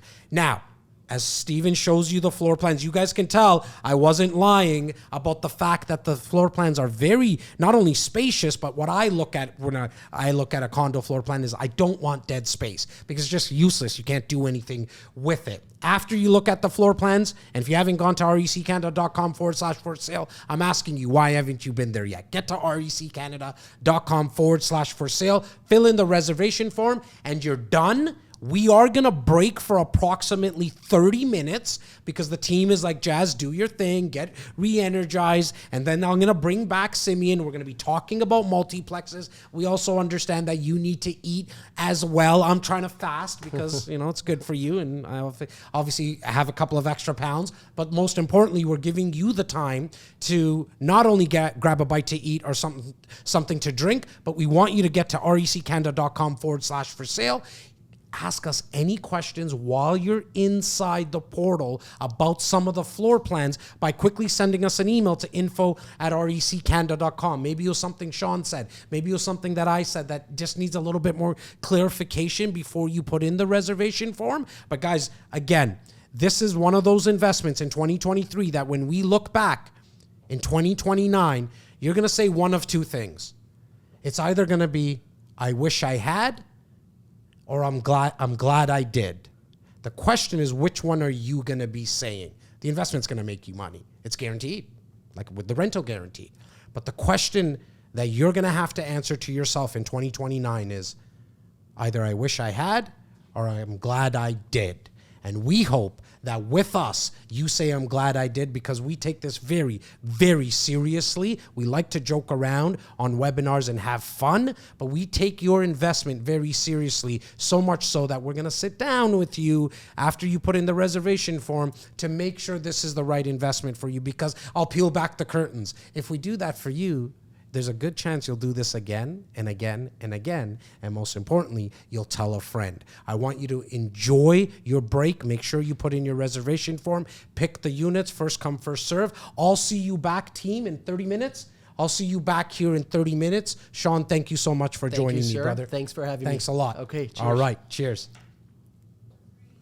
All right. Well, you probably see me laughing and you'll know why because of my next guest. But before we bring him on, Steven, don't show him yet. The guys and gals will get to see him. A couple of quick housekeeping notes, and I apologize because I did not bring this up in the first leg of our marathon. Officially, we're starting the second leg, and some would say we saved the best for the second leg. You guys will let us know in the comments. But a couple of the housekeeping notes, and the one thing that I apologize for up front is that I never mentioned how you can actually find us on socials. And so it's very, very important. If you're watching right now on your cell phone, it might be slightly a little harder to do, but definitely if you're watching on your computer, and it is cool because I got a bunch of messages that people are showing that they're watching on their TV with their kids and their pets, and people are watching on their computer. So it's really, really cool. Do me a favor.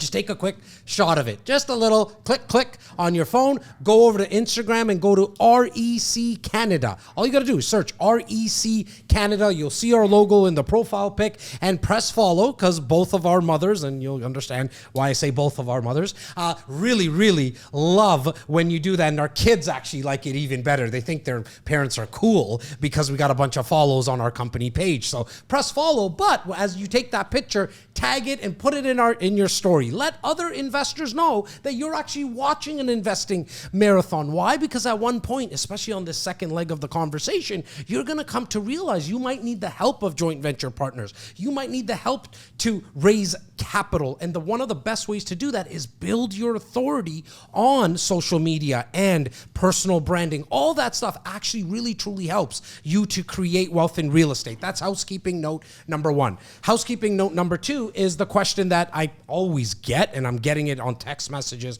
during the break, and want to welcome everyone who's coming back for the second leg and want to welcome everyone who's just coming in for the first time. You're in the 2023 Real Estate Investing Marathon brought to you by REC Canada. And those text messages that I'm getting is, where the heck are you getting this energy from? Where are you getting this energy from? I'm telling you, the reason I have this energy is because of the messages I'm getting that people are like, oh my God, I put in my reservation form, Jazz, I took action, I'm there. That's where I get the energy, because I know we're doing what we dreamt of doing 19 years ago, which is helping people create wealth. And so to those action takers, I applaud you. Kudos to you. You're going to go through the process with our team. Don't worry.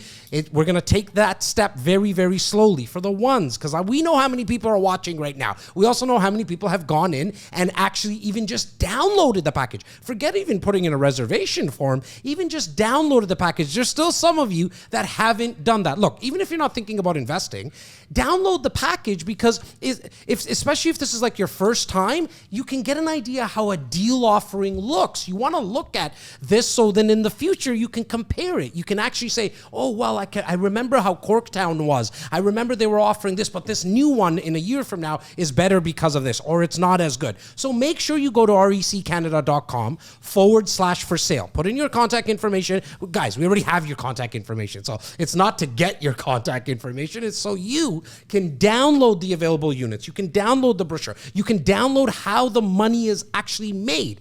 But in case myself and Sean, my previous guest before the break, went over it to very, very quickly, and I know we did because of the sake of time, I want to make sure that there's probably a link going into your chat group. Is that where we're putting it, Stephen? There's a link to a pre-construction masterclass. It's a 37-minute video. Yours truly here, along with our VP, Laura Stewart. We go over how money is actually made with this type of investment and all the ins and outs. So click that video. Maybe you download the package first. You have it. It's in your inbox. Then you watch the masterclass and say, this sucks. I don't want to do it. Or this is great. It sounds good. Whatever it is, this is what we talk about, taking action. The difference between the 1% and the 99%, guys, it's very simple.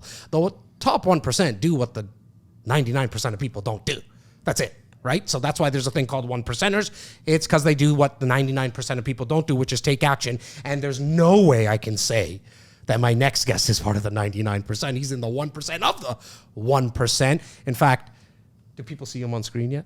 Oh, damn, I was still going to say a couple of more things. It's none other than the co-founder, the brother from another mother. You know it's serious when Simos comes on, and AKA, I know you guys probably see his name as Simeon Papa Elias. We call him Simos. You're allowed to call Simos. He'll tell you, call him whatever you want as long as you call him. That's true. That's true. But you know it's serious when the man comes with a pen and a paper and there's actual notes on it. Yeah. Right? I actually... What do you want to say to everybody? First and foremost, hello, coast to coast, to our amazing REC insiders. I couldn't be more excited for this marathon. It's a long time coming, 2 years actually coming. And I have a lot to share today, but you were making me laugh when we were coming off, and I was laughing inside my head for the last 2 minutes. I'm going to tell you why, so everybody can laugh. You said people are watching us on their couch and their TV with their kids and their pets. I came off a call yesterday with our one of our very amazing REC insiders in Sudbury, Ontario. Big ups to Sudbury. Okay. me and Mr. Chris Lightham. Yes. A couple years ago, actually not a couple, 4 years ago. Did you guys take a 2019, plane trip or something We there? flew Yeah, up to yeah. see him. Yeah. He was a gas station developer, Yes, yes. construction, multifamily, which I'm speaking to today. But he's checking in. So concierge services calls him. How are you doing? Simeon, you haven't connected in a minute. What's going on? He goes, book me a call with Simeon. Sure enough, I hop on my Zoom. He's in Sudbury. I'm in my backyard yesterday. Maybe we should find the recording because it's that funny. He goes, I've been watching you over the last 4 years. You and that Jazz Takar partner of yours. The good-looking Indian guy, you probably Uh-huh. said. I know that's what he said. And I'm like, what's coming next? He goes, I listen to you guys at 1.7. So he's one of those guys who just takes content. He likes listening to podcasts. Got it. So he goes, I listen to you guys at 1.7, and you sound like a bunch of squirrels half the time. What did he say? Should I start that? Nah. You can't listen to us at 1.7. It's for everybody who's wondering what he's talking about, like on YouTube or whatever. You could change the You could speed. change the speed. You have to go to like -1 with us. So he goes, you guys sound like a bunch of fighting squirrels. Just died It's actually true because if I think about our brunch with RECs, it's like a Correct. Okay, brother. Anyways, I was laughing by myself when you said that. Hello, REC Insiders from coast to coast. I couldn't be happier to present the multifamily piece of this marathon and really try to give a context and kind of be the glue between all the segments. A lot of strategy on our behalf goes into how we lay this out. And we do that so it's a cohesive, logical piece, meaning that we know that not a single two investors are the same. Everybody has different circumstances. Everybody's at a different stage of their journey. Everybody is simply unique. It's just that simple. Like real estate, every piece of real estate is unique. So are the investors who buy it. And the deal that you just presented with Sean Zahadi, that is a no-brainer. That is an easy deal to enter into because it doesn't have the mortgage requirements. It doesn't have all that financial component because you're playing your down payment. You're aggregating your down payment in pieces. In commercial real estate, when you do something like that, we try to calculate what's called the internal rate of return, which is the time cost of money. So when you outlay $35,000 now, $35,000 later, each segment of $30,000, for example, is going to make you a different return. Okay? So the benefit of pre-construction versus multifamily, for example, is what I'm going to speak to today is if you have cash right now that you want to deploy, you want cash flow right now. How do I achieve it, Simeon? Well, we achieve it every day. But it's a lot more complex. And that's not to scare anybody. It's actually to empower everyone that working with the right professionals, not only you can identify, you can create opportunity and you can make magic happen in that strategy. So you're actually going to debunk the myth of 100%. that you can't find cash flowing 1,000,000%. properties in Ontario. Not Right? only Yada, yada, yada. I can introduce you to 50 REC insiders Yep. who have done it, who are doing it In the every last day. 6 months. In the last 6 months. Easy peasy. Good. And anybody who wants to speak to REC insiders, join us on our many networking events where we host them at the office in person. We can do it virtual too at one point, I'm sure. But at the office, we do wine and cheeses where there is no presentation. It's a wine and cheese for the sake of a wine and cheese because we want to feel the temperature of our REC insiders. How are you doing? Are you comfortable? Are you good? We call it our REC Canada Mix and Mingles. Yes. So anybody who is interested in understanding that portion, the culture and the people of of our community, it's very powerful. If you've never been out to one, please show up. Delicious food, delicious wine. We like to believe we're decent company, but amongst each other, you'll find your people. Okay, we got to get into the multiplexing stuff. I love how you did the transition into what we were speaking about earlier about the pre-construction condo, because you can actually, and with the help of someone like a Chris D'Souza, you can figure out how to do both of these at the same time, especially when you go 5 doors and above. And That's right. That's what you're going to be speaking about. And Right? I'm speaking to even 4plexes, Okay. four doors and up. Okay, Four doors go. is the end of residential and the beginning of commercial. But at the end of the day, for this to work, you have to understand certain things, and you have to understand money. Multifamily investing is now. And the reason I'm saying it goes full circle is because multifamily is the actual backbone of this entire country. as far as real estate is concerned. And what do I mean by that? The Ontario Teachers Pension Plan, any pension fund, any major REIT, meaning Brookfield is a REIT, RioCan is a REIT, Smart Centers is a REIT. These are all commercial REITs. But commercial doesn't mean they're buying plazas and gas stations. Commercial means they are in the business of real estate. It's real estate for commerce, for profit. Every single one of the entities I spoke of, Brookfield, the Ontario Teachers Plan, Hoops, doesn't matter which one, 60 to 80% of their holdings are going to be in residential multifamily real estate. And why do they choose residential and multifamily? And this is where we're going. It is the only asset class that I have highlighted on my notes here. It says environment, low interest environment versus high interest environment. No matter which environment, no matter how balanced those scales are, mid, high, low, irrelevant. Each one of those markets inside multifamily creates different opportunity that only helps the portfolio. When we say money in real estate is not made when you sell, it's made when you buy. And people can't get their heads around that. You can never change what you bought a property for. The only thing in real estate that never changes, because the property can change, you can do many things to it. Terms of a mortgage can change, everything can change. What doesn't is the acquisition price. What you entered in at the very beginning. That's where the money is made. Because the environment when you sell could be completely different. Completely Because I just want to bring that to kind of a close, And right? it happens all the time. Yep. So, in a low interest environment, which we had up to a year and a half ago, we were in the record low interest environment this world has ever seen, let alone this country. It was the pandemic. They did what they had to do, all the things. I'm not going to go there. But that drove interest rates to a record low in human history, where inflation was outpacing the cost that you could borrow. You could do arbitrage at the bank. You could borrow money for less than you can give it back to them for. Insane. Anyways, it's called the negative interest rate environment. Yeah. What happens to multifamily in that environment? Well, at that time, there's mass equity growth. The reason there's mass equity growth is because capitalization rates, the cap rate, many people know what that is. For those who don't, please reach out Just for quickly, us. give me the quick formula on cap rate. 'Cause- It is your purchase price over net income. Okay. So that number that you derive Yep. of acquisition price over net income Yep. is the cap rate. And what determines net income? Net income is all the revenue from the property minus its expenses. Okay.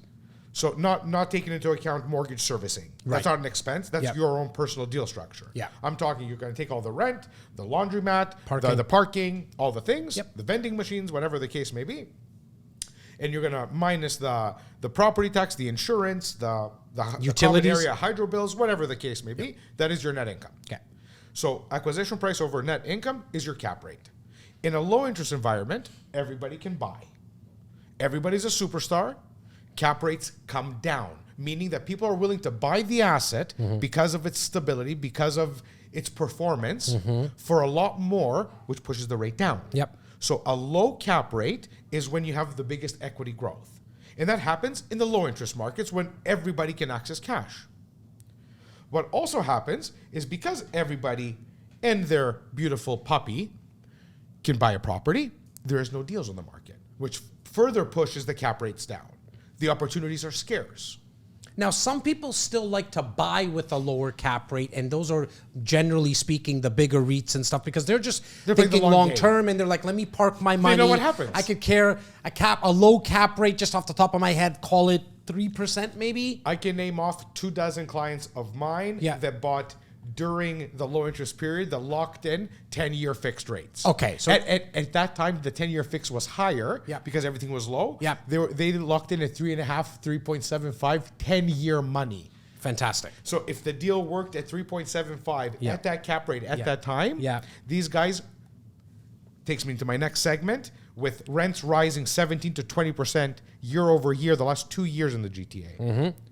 Just say that again for the people in the back in case they didn't hear that.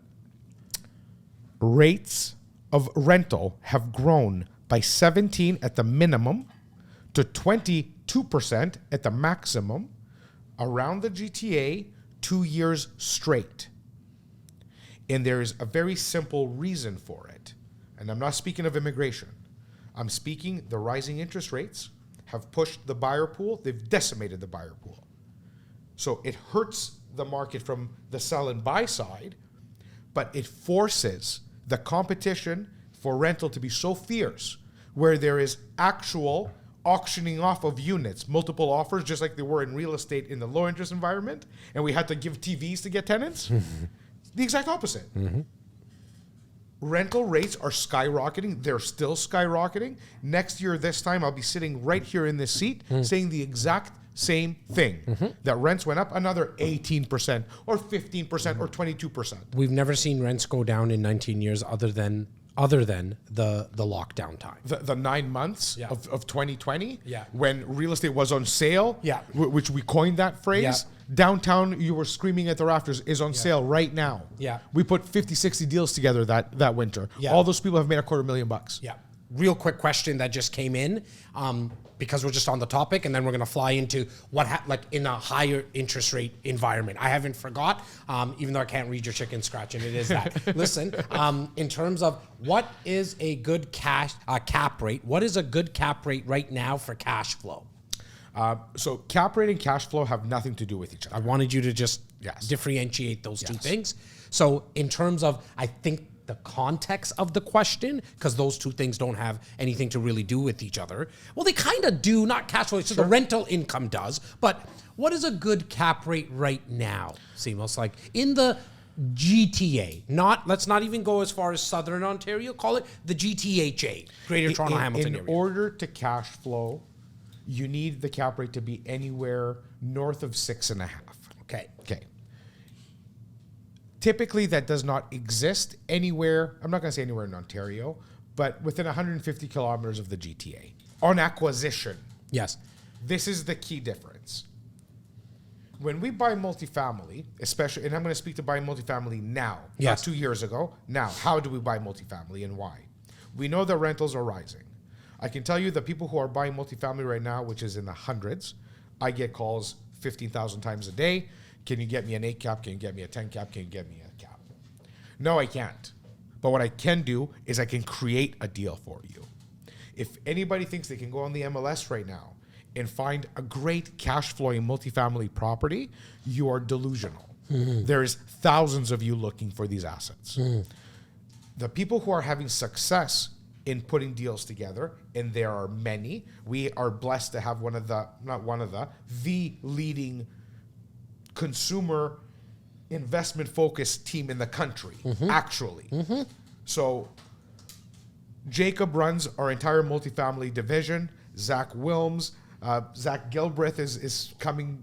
We have an all-star team. We got you covered. We have an all-star team. And most people in that business not only know of these boys and girls, Shawnette Reed, big ups. All of our practitioners in the multifamily space have been at it long enough where they get the deals first. Right now, there's a tremendous amount of pressure for those who bought not so wisely over the last 3 years. When the tides are rising, all boats float. It's when the tide goes out, we see who's standing and who's left naked, right? So, Which I love you, but I don't want to. I mean, I wouldn't either. Okay. Just Big ups to my wife. She loves me for some reason. continue. Don't know what. Continue. God bless her. right, Right now is the time for value add. Right now is the time to source deals from pressured investors. So if you bought at a 3.5 cap just because you thought the market's going to go up forever, and that was just your due diligence, you made a mistake. And that's okay. Many people make them. We heard Patrick Fancy talk about his mistakes. But we're here to take advantage and put deals together for wins for our clients. If I represent my REC insider as a buyer of a multifamily, the seller's circumstances is what I'm going to leverage to deliver a win. Representation matters. Our team Legally. are legally at the highest level, but right now in this market, you're not going to get the conventional financing you once had available to you.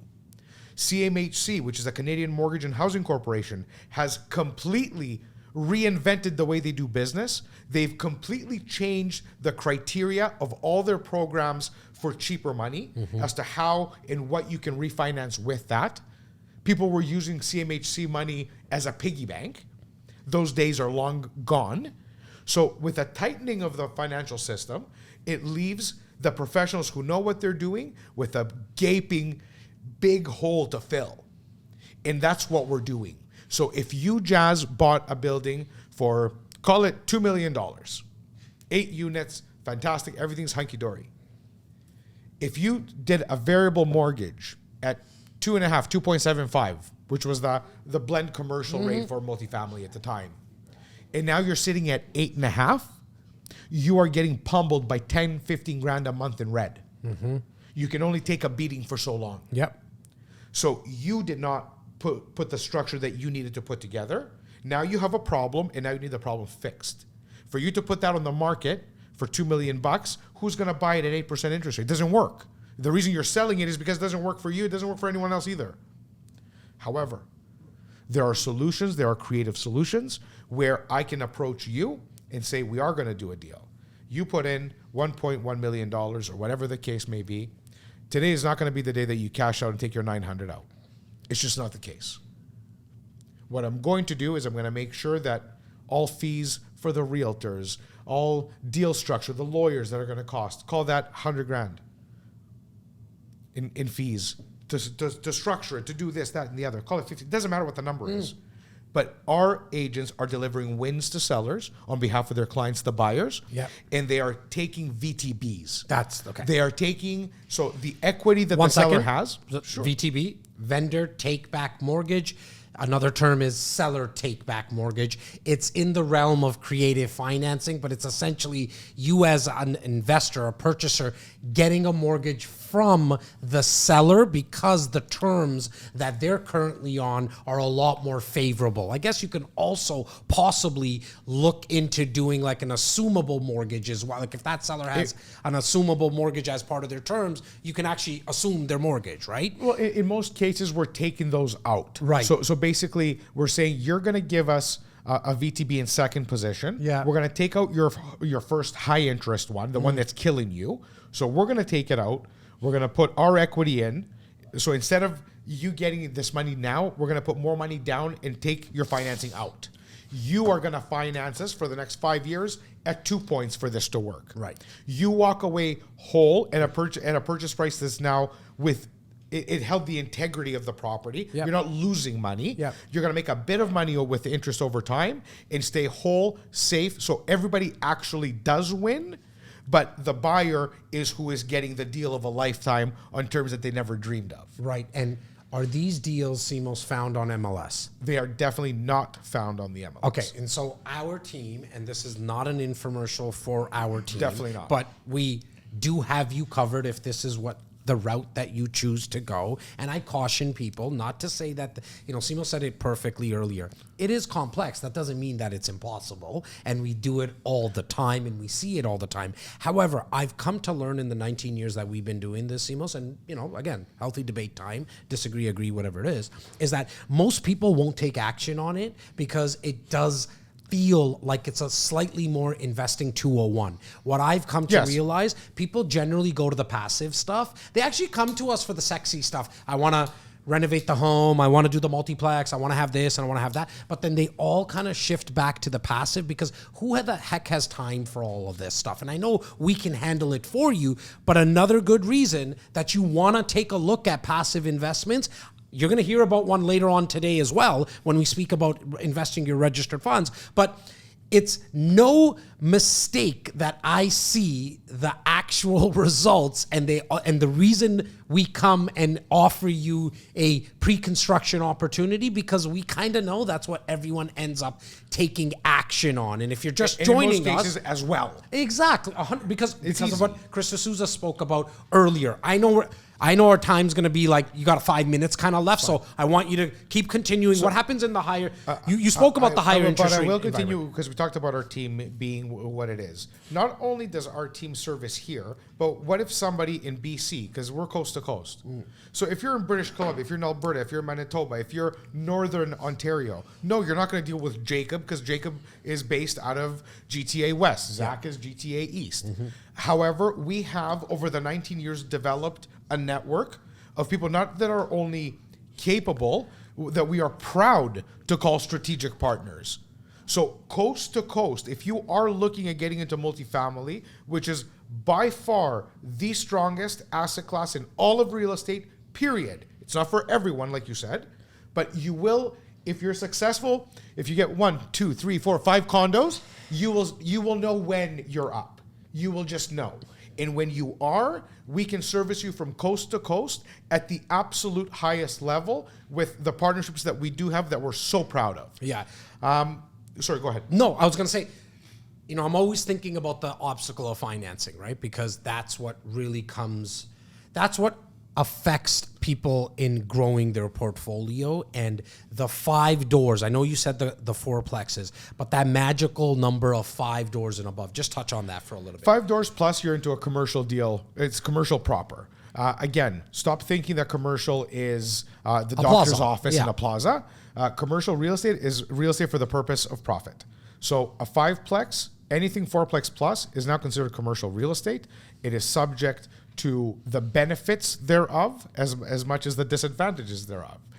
You can't put 5% down if you're a first-time plaza buyer or a first-time apartment buyer. Right. It just doesn't exist. There is no favors. There's no nothing. There's just cold, hard truth. And that's done through financial statements, audited or notice to readers that you have to take and, kind of really digest and do the due diligence yourself. But it really comes down to income, which is tied to market valuation and acceptable cap rates. So a bank will finance anything over a 4.5 cap, for example, at 80%.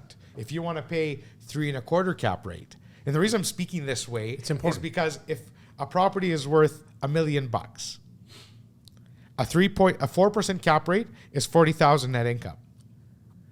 So a property is valuated based on this. The same property at a 6 cap is $60,000. If the property is in Toronto, you can get the $40K. It's acceptable because Toronto is so low risk. And the banks they obviously take that into consideration. 100. So they have underwriting specific to every micro market. There is no blanket statements in multifamily. Hence why sitting down with an independent mortgage broker, and again, I'm starting to give you too many kudos, so I'm going to take some back. I just haven't figured out where I'm going to take it back yet. So my head's starting to float. Yeah, I'm 100%. You're going to have a hard time getting out of the studio. When you mentioned how we laid out this marathon today, it's done on purpose. It's strategic. 100%. Okay, that why you want to sit down with an independent mortgage broker is because your situation is going to be different, and depending on which market you're looking at, now we've come to learn, obviously, with multiplex investing, it's not even like this blanket type of process for the mortgage broker to take you through. It's like, okay, where are we looking? Because if you're looking in Windsor, or you're looking in St. Catharines, or looking in Toronto, they're going to be completely different lenders we're going to speak to and speak about and try to build a relationship. Even the broker is going to be different. So a residential investment specialist broker is not going to be the same as a commercial. And within commercial, you have your office finance guys, you have your land finance guys, your multifamily guys. So these are verticals that require experts. This is why, we're not talking just real estate. The reason I'm talking about our team is because I don't want you to embark on this and think that this is something you can just go do. It's not. It's not. The opportunity you presented earlier appeals to 85% of the people watching us. It's why 85% of people have downloaded the package already. This one here appeals to 10%. But that 10% needs proper guidance in these evolving markets, because now I'll speak quickly to high interest rate. Yes. What happens to multifamily on high interest rates? Pressured landlords, like I spoke to. Vendor takebacks become available. Massive tenant pool. We haven't seen appreciation in rental rates like this since 2008. When, again, the buyer pool was decimated because of the financial crisis, and we had rents skyrocketing for the next 4 or 5 years. Now is the time to add value. If we can buy if we can simply get a great structure on a deal where we can go in, start renovating units, start flipping units that have legacy tenants, meaning they're paying $1,500 and the market's now at $2,700, you can double the revenue of the property. In with that, you're doubling the valuation at the same cap rate.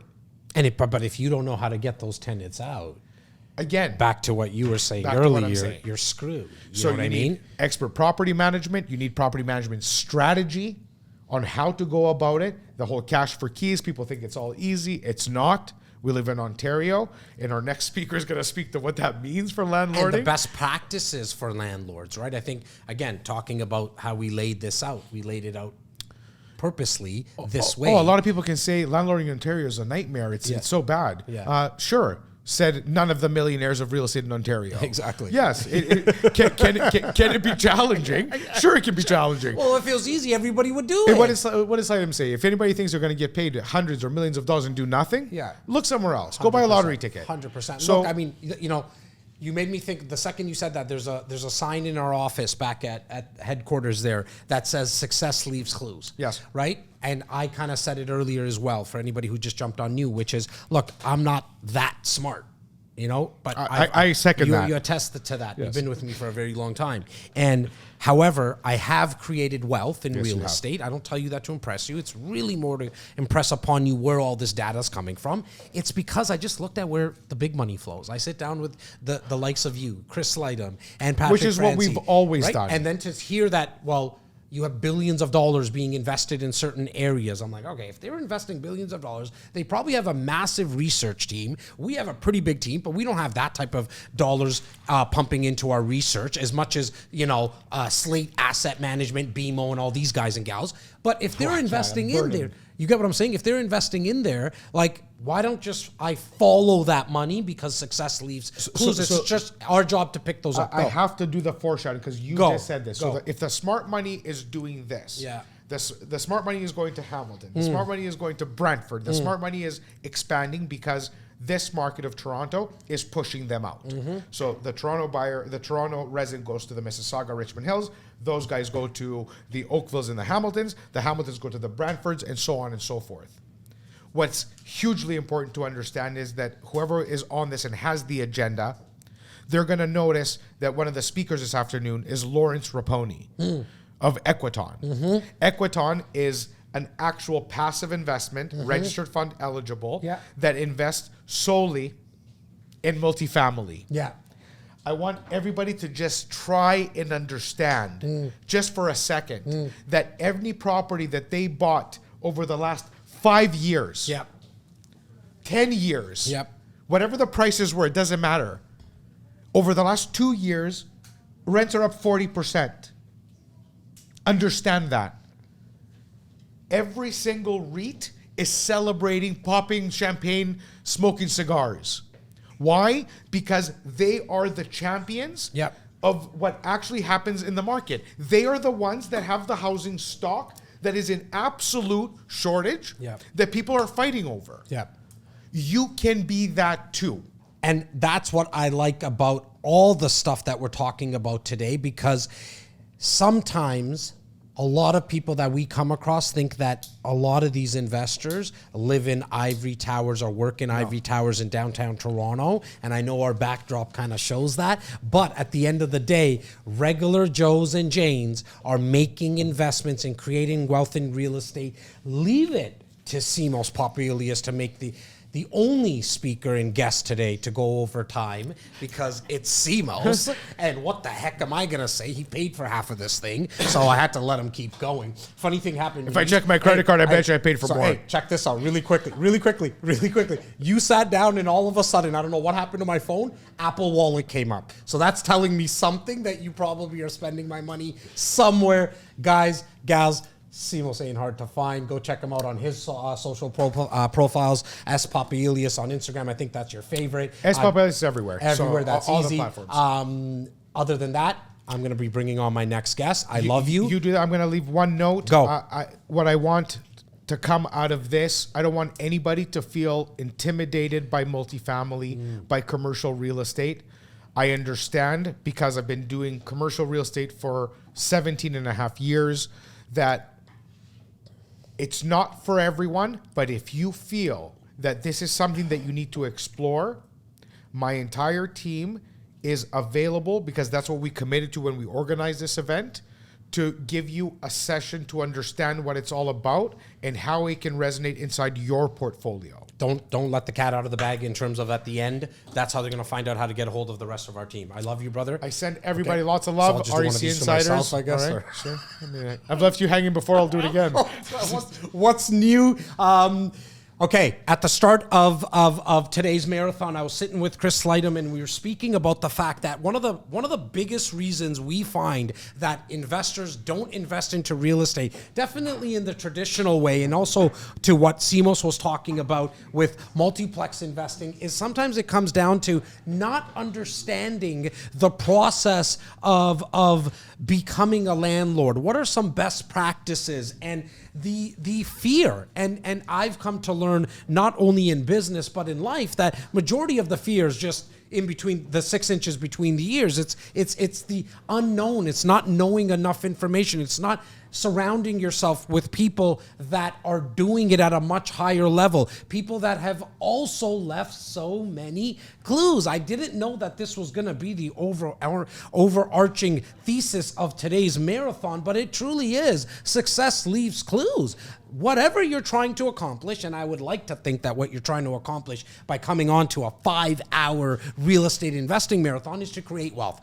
To create wealth, to probably help you get out of the rat race. And so that's why we say success leaves clues, because there's been people who have done it. And in the world of landlording and becoming a landlord and best practices, in our province for sure, I like to think in the world, but definitely in our province, there's no one who's doing it and who's involved at this type of level other than my next guest, Kayla. How you doing today? Good. How Thank are you for joining us. Love your energy. Oh, well, I appreciate that. I appreciate that. Kayla, it's Ontario Landlords Watch. Yes. Tell me what that's all about. That is a online Facebook group that got started Okay. back in 2010 Okay. when the city of Cambridge made landlords responsible for their tenants' delinquent utility bills. I was calling landlords on Kijiji saying, hey guys, like this is happening, get down to council, we have to fight against this. And then we started getting so many, I was like, okay, how can we pool everybody together and have it where if something else like this comes, I can inform the community about what's happening and get them involved into what's happening in real estate on a political level. So in 2010, Ontario Landlords Watch was born, and it was a petition with water billing, and then it came back with, hey, can you fight the Residential and Tenancy Act and the Landlord and Tenant Board? So over the course of almost 13, 14 years, we're analyzing the Residential and Tenancy Act, the Landlord and Tenant Board, the tenants in themselves, and what landlords are doing and where they're screwing up, Got it. where their errors are with how they're managing their rental units, and helping them support them navigate the transition of the craziness of real estate. And so, A, congratulations on this 13-year journey. B, you said it's a Facebook group, Ontario Landlords Watch? Yes, Ontario Landlords Watch members. Let's team. Let's just find it somewhere on Facebook there, and put it in the chat group. And is it free for people to join? What's the process? Free for everyone to join. Got it. Just put it in that you heard us on REC Marathon? Canada, Love. so that we can get you in a lot It's quicker. a no-brainer to everybody. This is it, right, guys? You become who you surround yourself with, right? And so make sure that you surround yourself with people who are knowledgeable and they're positive and they're inspiring, because if you hang around with 5 of those people, there's a really good chance that you're going to become number 6. What I wanted to talk to you about, Kayla, was obviously in this 13-year journey, and probably even before, with you being a landlord and going through and just hearing the stories and watching.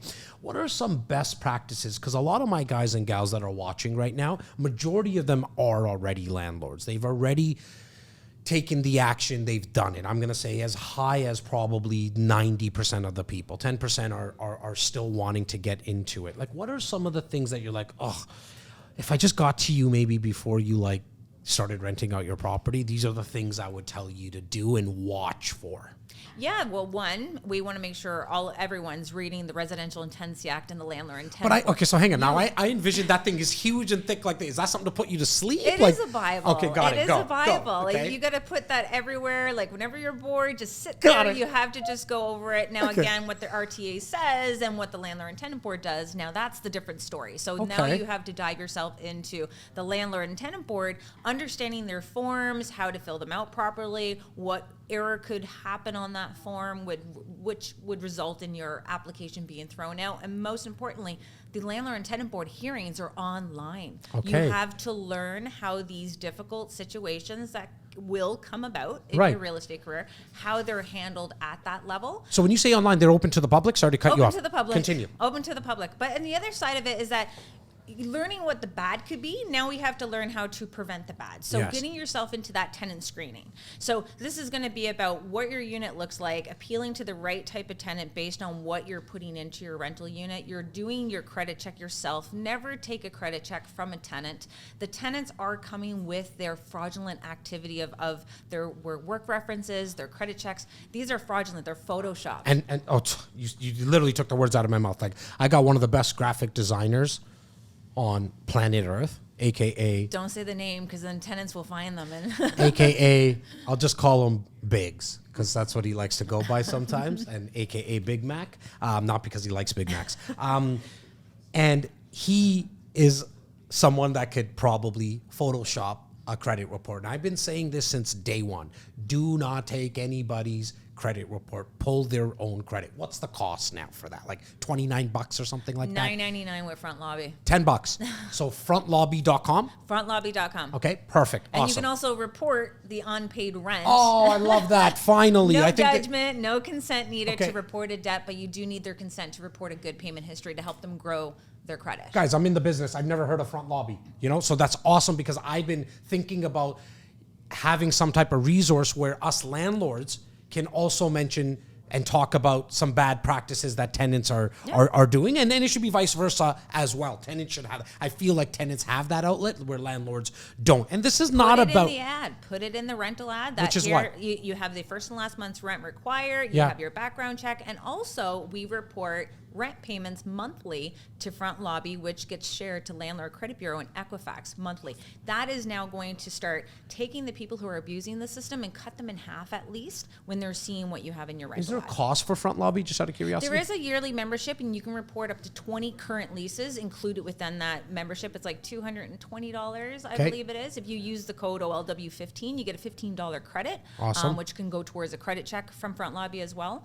And you can also do like the full background check that they also have offered. I cut you off and I apologize No, it's earlier okay. because It's I a want you to keep conversation. great. I want you to keep going down the path of what we should be doing as landlords ahead of time. So you said make sure that we actually pull the credit. What are some other things? You're pulling the credit when you're always want to visit the people in person. You never ever accept a tenant when they're just saying, I want to send my family members or I'm away right now. Like, sorry, it's very important that you come. You're getting a feel of them. I tell my landlords, like, when a tenant comes and passes in front of me to come into the rental unit, I will smell them.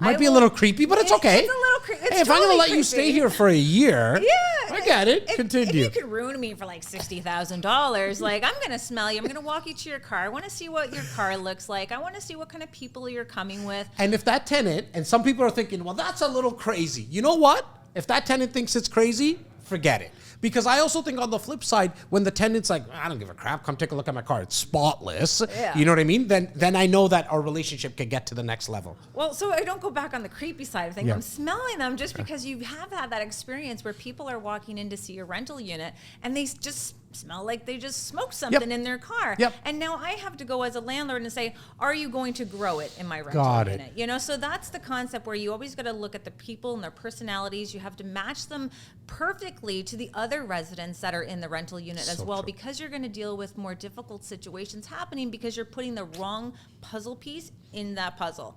And that's where you can cause a lot of conflict. I do a lot of checks, for example, on social as well, just to get a feel for a person, right? Like up on the coffee tables. Damn, girl, I'm so glad I got you today because there's like I've never done that. What I do, and I think that's a great point because you can kind of get an idea of the person again. But I like to check socials, for example, to see if they tell me they don't have pets. Not that I can not have a tenant that doesn't have a pet, but at least at bare minimum, I can say, well, now I know that you have pets because you have 57 pictures of pets on your social media, right? So what are some other things that people can do proactively?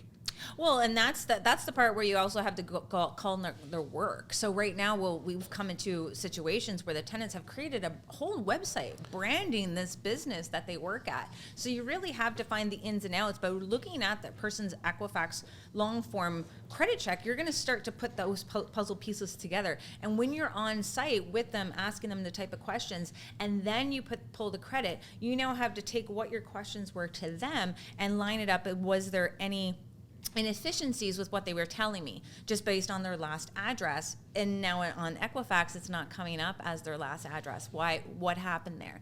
Asking the tenants, why are they moving? So that's the first question, like, why are you guys moving? And number one right now, ever since COVID, is the landlord selling the place. And that seems to be the going trend. Well, if that's the case, you have to reach out to a realtor and check, is that landlord that they're telling you actually owns that rental property? There's a lot of different tricks in the trade that you have to do, but go based on the concept that when someone is very needy and very pushy with it, they're wanting to move in right away, they're offering more, they're offering to do work on the rental property, they're offering to paint it.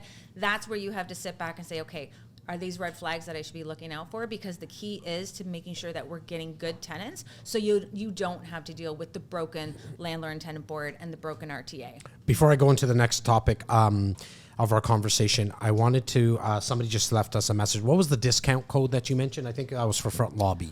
Yes, OLW15. OLW15 is it? So whoever was asking, OLW15. Now, there is some people who are also now, which is me transitioning to the next topic, which is they are actually in the process with the landlord and tenant board.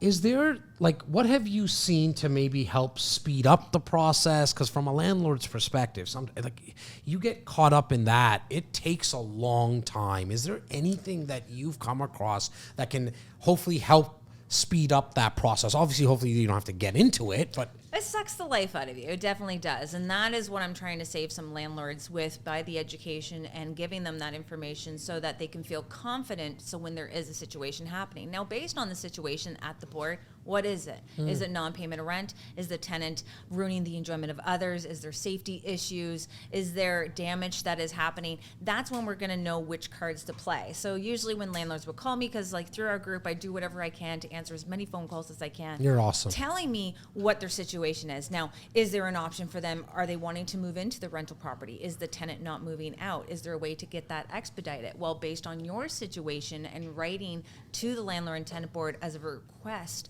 to expedite your hearing, or if there's an illegal action, if there's drug dealing, if there's violence happening, or there's other concerns to other tenants at that rental property. That's what can help you get that expedited order, and that's a process. You have to write your letter, fill out your request, it gets sent into the landlord and tenant board. But most importantly, it's we want to learn, yes, how to deal with the landlord and tenant board, but we also have to focus now to understand that these are the issues with the landlord and tenant board.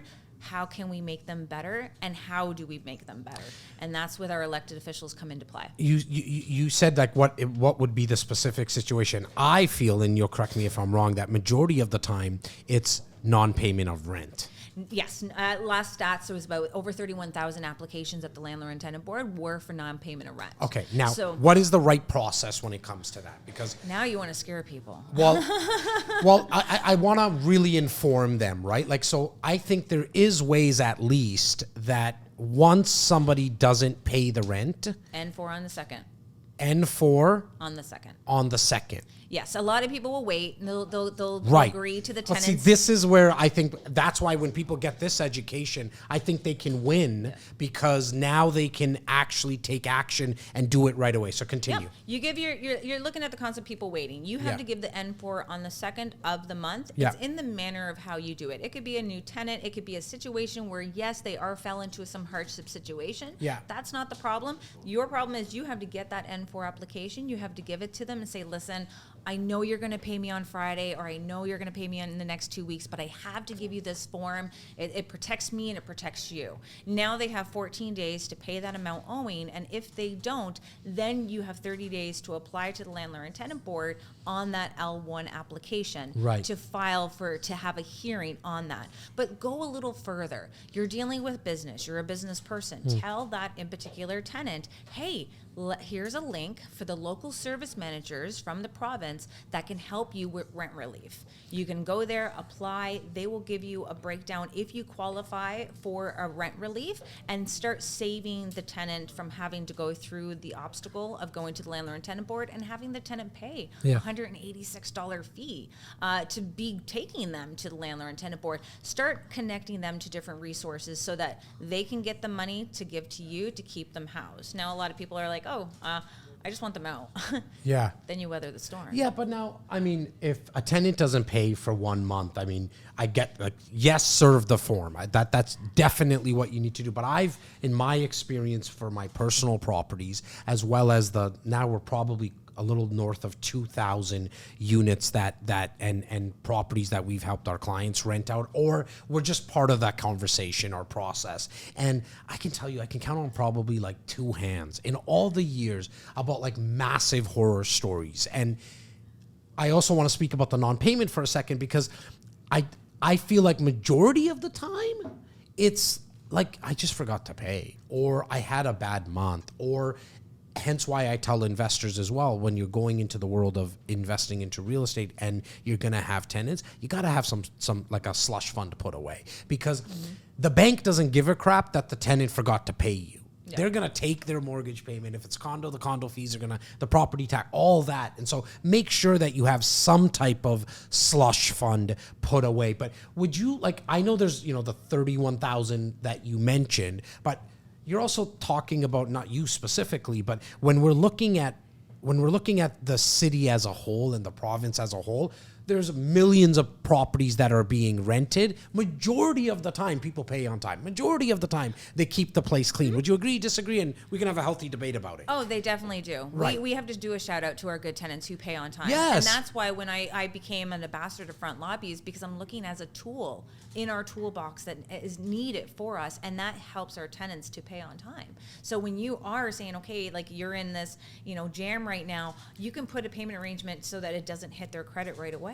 Yeah. Right? You can have that workable relationship with the tenant, but at the same time, we have to understand that it's business. We have to understand there's inflation, and you can tell that the economy is getting worse. Yeah. And what is going to be that number one bill that people are going to not pay? We have to give them incentives on what to It should pay be to Netflix. benefit.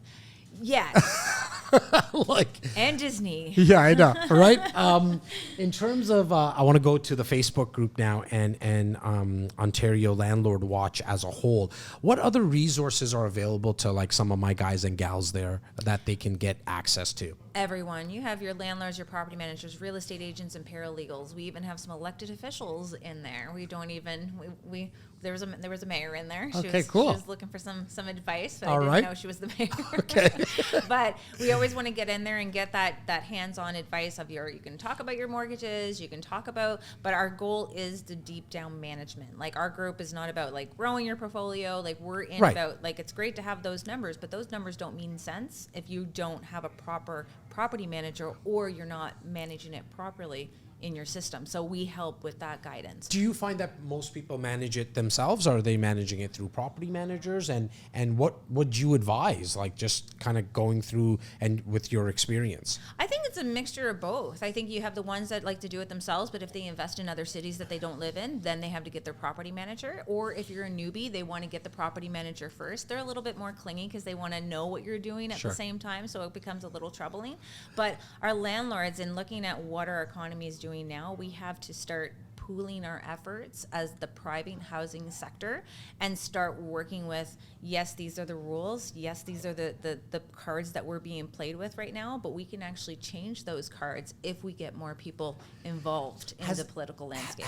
Has there been any like massive changes of recent to the act? Like, how long has this been in place for? Well, you have different things that were a little bit of tidbits. Like one, it's like we were advocating for to take it from an in-person hearing to go online. Okay. Just because there was a lot of hearings that were delayed because the tenants were saying that they missed the bus, they didn't have childcare. Sure. That got adjourned. So now we went online to see if we can do it a little bit quicker.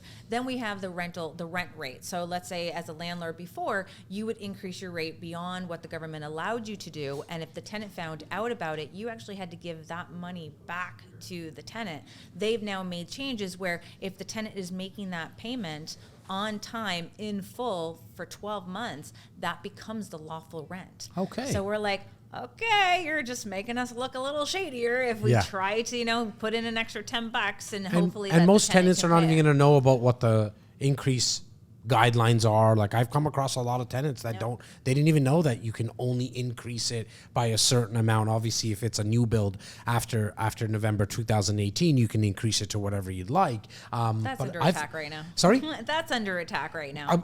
Is that from tenants? Is that? Yeah, we have it started off with tenant unions or getting tenants in buildings with the AGI, so above the guideline rent increases that the bigger landlords are doing, and they decided to try to do a rent strike. Right. So now they're convincing people to stop paying their rent, which there's nothing in the RTA stating that you cannot pay your rent. Right. So their application got expedited because it became very public that the tenants were not paying rent. So we also like to look like tenants. Don't be listening to these tenant unions. They're putting you down a very dangerous path here. Right. You have what is considered affordable units. Let's keep it that way. Make sure you're paying your rent on time. Look, and I think sometimes tenants just don't understand that and I speak from both perspectives. Like, I think we need more housing affordability, but as a landlord, not myself, but just in general, these mom and pop investors who are landlords, they're also providing the housing. We're needed. Right? And so I think we need to educate both sides of the fence. But with tenants, I think sometimes they forget to realize that if they don't pay their rent, that is going to hit their credit. And at some point, if they want to go buy a property and the mortgage guy, Chris, pulls your credit and he says, we can't help you because of your credit, because of this credit line that's an R9 or whatever it may be, that's actually going to affect them in the future. Oh, not even just for the buying, just for the renting. I rented out a unit, it was $1,800 plus utilities, and I had 118 inquiries in 24 hours. Wow. And these people are coming with serious salaries, like $80,000 each salaries. So and that's in KWC area. So we're starting to see there is an influx. We're always going to have that need. We know what's happening from our students. People are switching over to student housing. They're going into short-term housing, just because a lot of the rules and regulations in long-term housing are very unfair, but you just need to learn what those unfair rules are and learn how to pivot within that system. Yeah, I love that you said that, right? Like, there's nothing wrong with what the rules are, in my opinion, changing some of the rules, but for now, know what the rules are and play within them. Right? And I call think for a reform of the landlord and tenant board. That is, I don't even think anything can happen. You need to fix that one. Yeah, and I'm glad for someone like yourself, right? That's actually doing this in terms of cities within because you spoke about the Kitchener-Waterloo area. Do you see a lot of differences within the cities of the province of Ontario? Is there major differences between Kitchener-Waterloo and Toronto, or Mississauga and Hamilton, or Brampton, or whatever? You're always going to see that from the schools, looking around the schoolings in the areas and Yeah. understanding what is going to be a more high trafficked area for students, or you're going to be in an area where it doesn't have a lot of students, but you're going to have people who are on fixed income that is coming to rent out those units. That's a key part where people see a deal, but you got to see what the renting pool is going to be. For sure. And with knowing who's on OW and ODSP, they don't make a lot of with income Yep. to cover shelter on there. So now that might have to result in 2 people on ODSP in order to qualify for that rental unit, not just picking one, right? So that's where a lot of, some of the landlords get themselves into some hot water because they have it up for so long, and then they start having to just pick anybody. And it's best to leave the unit empty for a month or 2 in order to get the right type of tenant in there. Well, look, I think from even a more macro level, as an investor, I always want to speak about making sure that the location is right. And for me, it's not only like close to transit. I mean, that stuff is very important, but it's also the type of tenant that you're going to get, right? And so for everybody who's watching, head over to Facebook right now. I'm not sure if we put in the link. Don't leave the marathon. All you do is open up another browser just really quickly. I'm not that techie either, but open up another browser and go to Facebook and go to Ontario Landlords with an S? Members, yeah. Members, okay. And then all you got to do is click join to join the community. Make sure you say hi to Kayla and that you came from the Real Estate Investing Marathon. Kayla, thank you so much for your time today.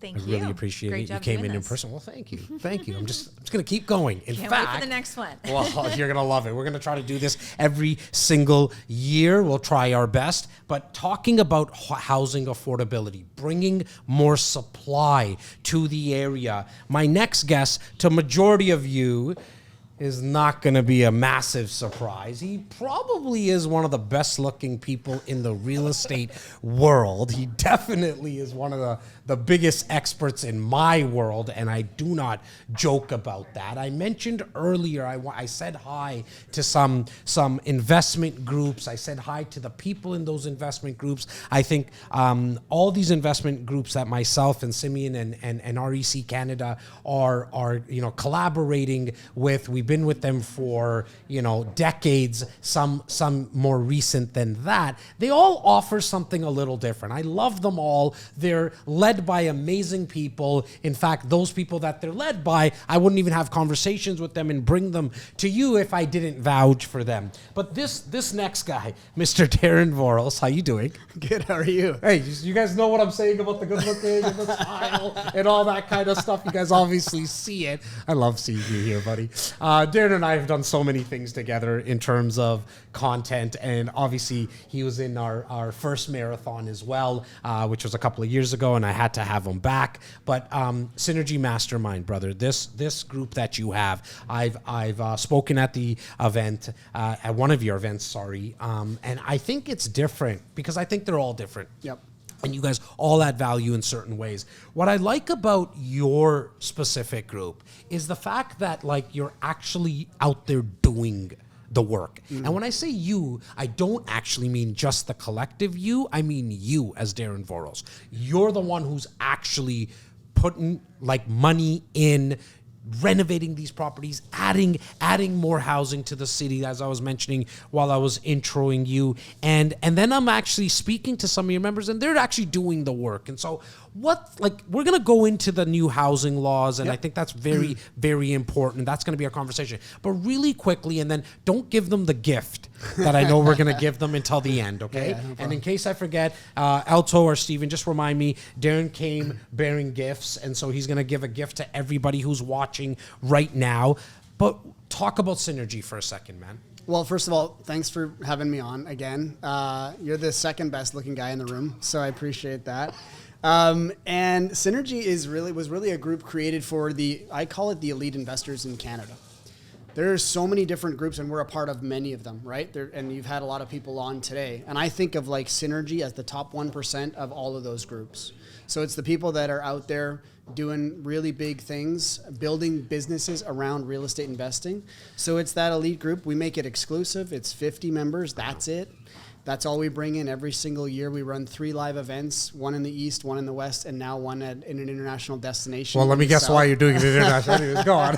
So yeah, that's really what Synergy is. It's just about, it's about entrepreneurism and, coming together as a collective group of high achievers and how do we just get to the next level? And there's something, while you were just talking, brother, because I've spoken to your partner as well, and he mentioned something that just came to my mind that I think you guys are also doing a little different. Again, coming from an outsider who speaks to all the heads of the investment groups, and I love them all.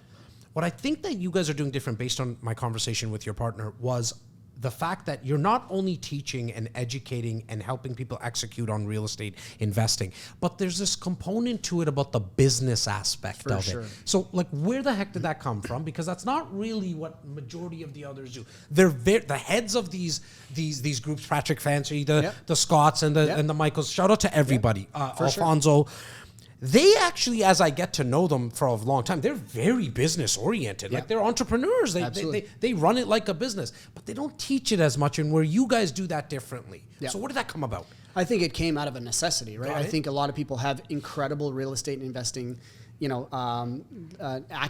They know how to buy, buildings. They know how to do development, but a lot of times where there's a gap is people don't necessarily know how to build a business around real estate. How do you hire your first staff? How do you hire your second and third? How do you grow? How do you grow exponentially, right? And so that's where Synergy was born. I was like, I want to be a part of a group because I have the real estate investing down pat. Yeah. Now I want to go and build a business. I want to scale a business. How do I do that? I looked in Canada. There wasn't anything else out there. And I was like, well, let's just create one. So I partnered with my friends out in the West Coast. I kind of represent the East. They represent the West. We brought our two communities together, and that's how Synergy was born. And then just really quickly to dive into that, because I want to get into our topic, but you actually will talk about scaling, like hiring, because investors don't think like that. I think maybe at like phase one, they'll be like, okay, I'll outsource the property management. Yeah.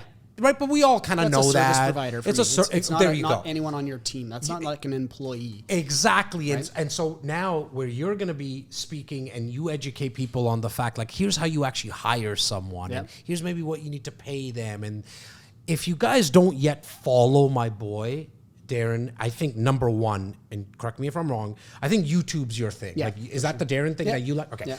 Just, again, open up another browser. Guys, success leaves clues, okay? And he's left a lot of them for you, and he's going to leave more today. But go to YouTube, punch in his name. I think I was just fooling around yesterday with just taking a look at YouTube. I mean, the growth of your YouTube page is unbelievable. I remember when it was 1,000 people, which is huge in an accomplishment. Yeah. I think it's north of 20,800. That's how sick I am. And you know that I did see exactly it. Right. It's almost exactly. Yeah. See, we just hit over 1 million views. Oh, I forgot. That's awesome. Like, you guys need to see the videos. You do a great job, and you actually go in depth into the conversations. One more thing about Synergy. Am I wrong when I say majority of the education and the execution is focused on development? It's not exclusively focused on development. Okay. We have, I would say there's 3 big categories that people fall into. One, they're capital raisers. Okay. 2, they're developers. Or 3, they're multifamily syndicators. Okay. I would say those are the biggest 3. But we have a woman who's an Airbnb specialist. We have some people that do short-term rentals, that do rent to own. There's all kinds of specialists within our group. But I would say the majority of them hit those 3 categories. Okay. Yeah. Simos touched a little bit on like investing into multiplexes and stuff. What's something that you see it differently. You've done a lot more, like, personally yourself than the average person, for sure. Feel free to touch on that if you want. Yep. But the one thing that I know that you've done unique in our city and what you've brought is this accessory dwelling units, right? This laneway homes. What's the other word? I'm drawing a blank right now. Garden suites. Garden suites. I apologize. So, how did that all come about, man? And how does someone who maybe already has, 7 pre-construction condos, they have some multiplexes, but now they want to get into the garden suites and the laneway housing? What's the 2-4 things that make sure you know this before you get into it, guys? Well, if I can, I'll take a little step Please backwards. do. And the actual new laws talk about that and just talk about the need for housing right now. Love it. It is crazy. I've heard it on a couple of your other guests. I was listening this morning. And I think, there is a massive housing shortage in Canada right now. And, part of that problem is that we just continue to sprawl. And, when you're looking at these major metropolises like, Toronto, like Hamilton, you have to go back to the core.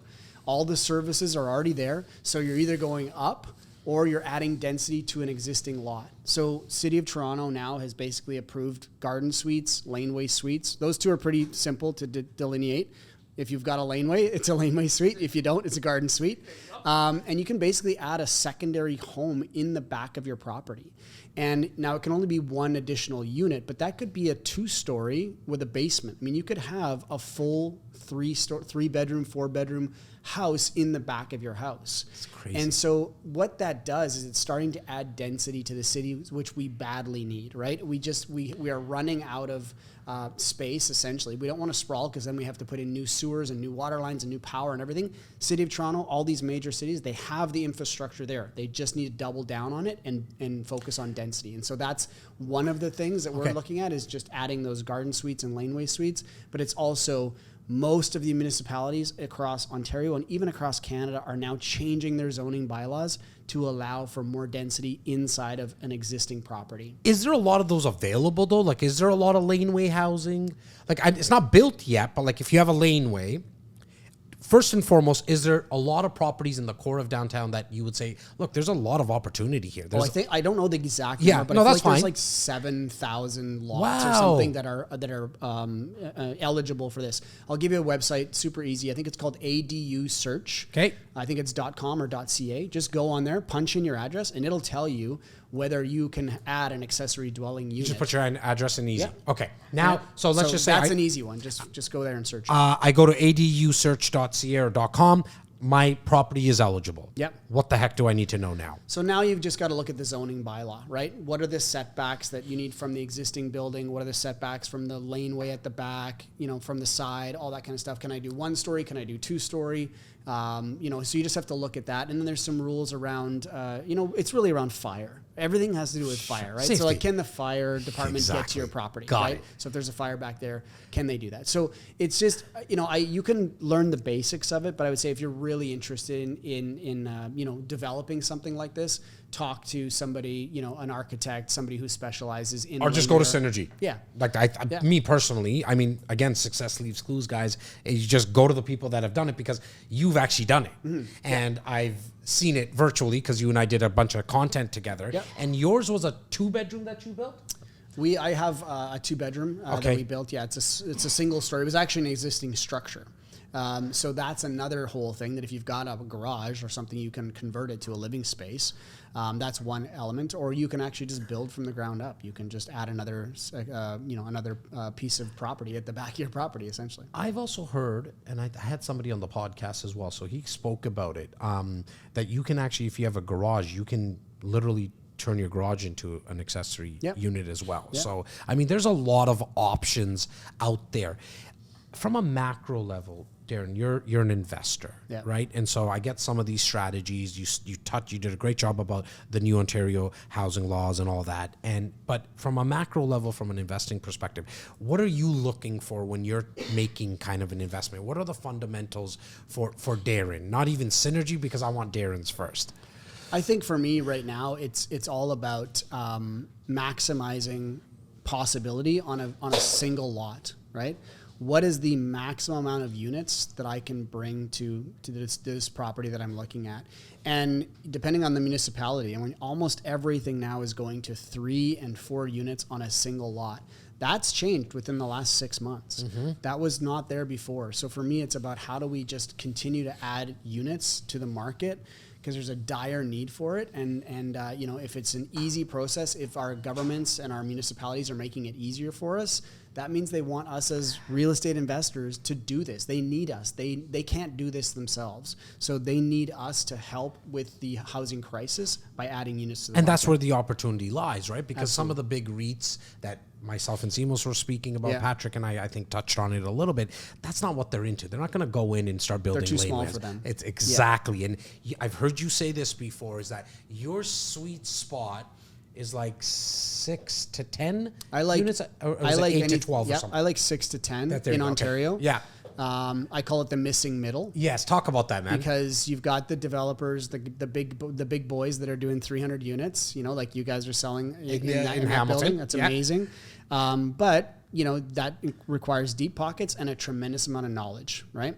So what else? People are doing the single family home. They're doing the duplex conversion. That's cool as well. But the problem with that one is you can't get commercial financing on it. So the reason why I like 6 to 10, especially in Ontario, there's lots of different rules for it, but 6 to 10 gets you into commercial financing. And now CMHC's new program the MLI Select program. I can Mm-hmm. amortize my loan over 50 years, which then spreads out my payments, which increases the amount of money I can get. And I can actually do development projects with 5% down payment. Crazy. See, these are the things that you just can't learn on your own. Now, what I also, you touched on something earlier about raising capital. And to me, that's, it's in the world of joint venturing, really. And I said something earlier when I was speaking about the condo project that, look, the first 10% down is due within the first year. It's approximately 65, anywhere from 50,000 to upwards to 70,000. And so if somebody has $25,000, don't think that you can't get into the investment. You got to think from an investor's perspective, which is, well, I'm going to find a way. And finding a way is raising capital and getting someone else like, come on over, Alex, let's you and I do this together.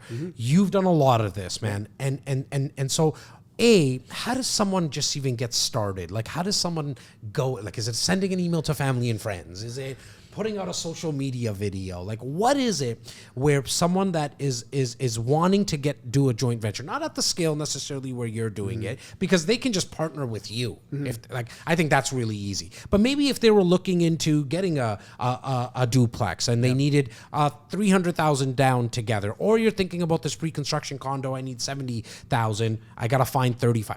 What's the process? What would you suggest? I mean, it always starts with the people that know you, like you, and trust you. There you go. Which is, of course, your friends and your family. Yes. They're the people that you go to and you say, "Hey, I'm looking at doing this deal," and they have a history with you that they think. Now, some that might you say can don't do execute. business with friends and stuff. I think they're the best people to do business I think with. it's where you personally. always have to start.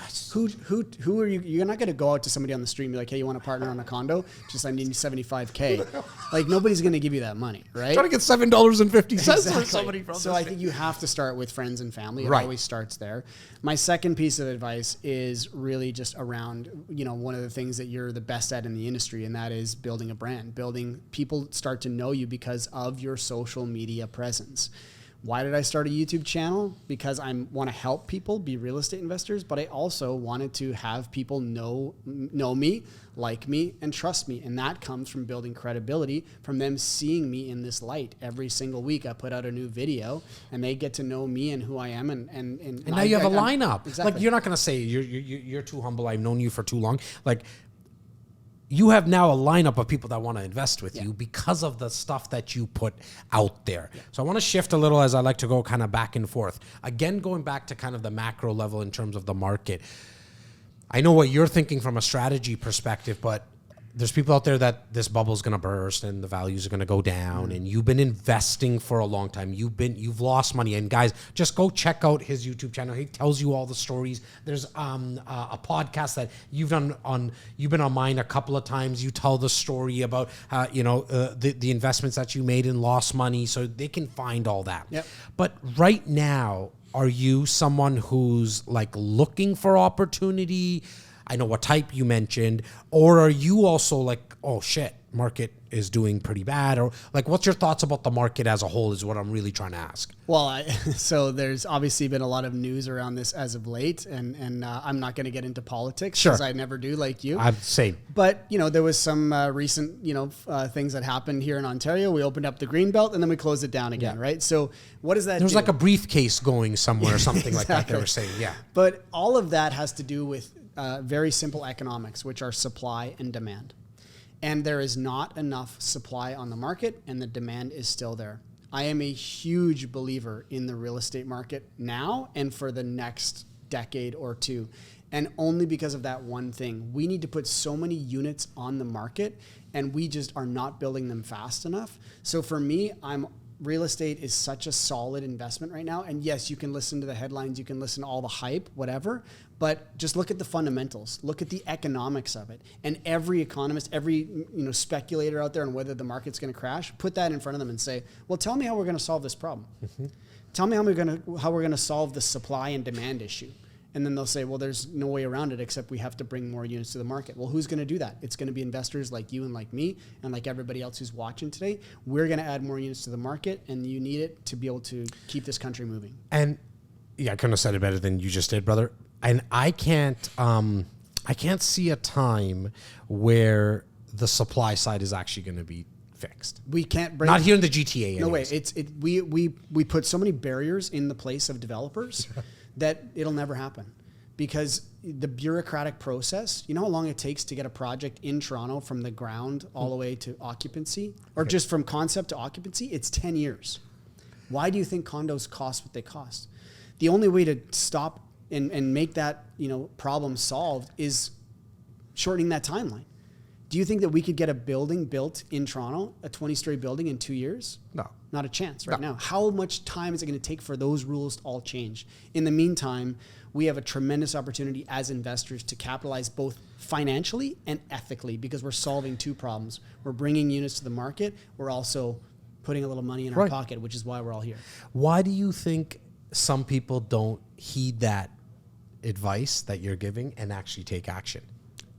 Because I think people don't know where to get started with real estate investing, and also especially with development and adding density and things like that. It's not a simple process. Sometimes it can be. Adding a garden suite, adding a laneway suite, not terribly difficult, right? Doing a duplex conversion, but when you start getting into the 6 units and the 8 units and the 10 units and that kind of stuff, where you start to really see a big difference in adding units to the market, I mean, I think that's a bit of a more complicated process. But I think that's why people sit on their hands a little bit. Plus, they think there's a huge capital requirement, right? But then when you look at the new opportunities that are available, like I say, with 5% down on a development deal, if you can do this right, you could have a $5 million, $6 million asset and leave $250,000 in a deal. Do you find that most people, you said why they don't take action in terms of they just don't know where to get started? Where would you advise somebody to get started? Not from an education perspective, because we beat that down, but from like an investment perspective. Like, I'm from the ilk, and again, we can have a healthy debate about it. I'm from the ilk of make it as easy as possible, like boring. I know pre-construction condo is not necessarily the best, like the highest in cash flow.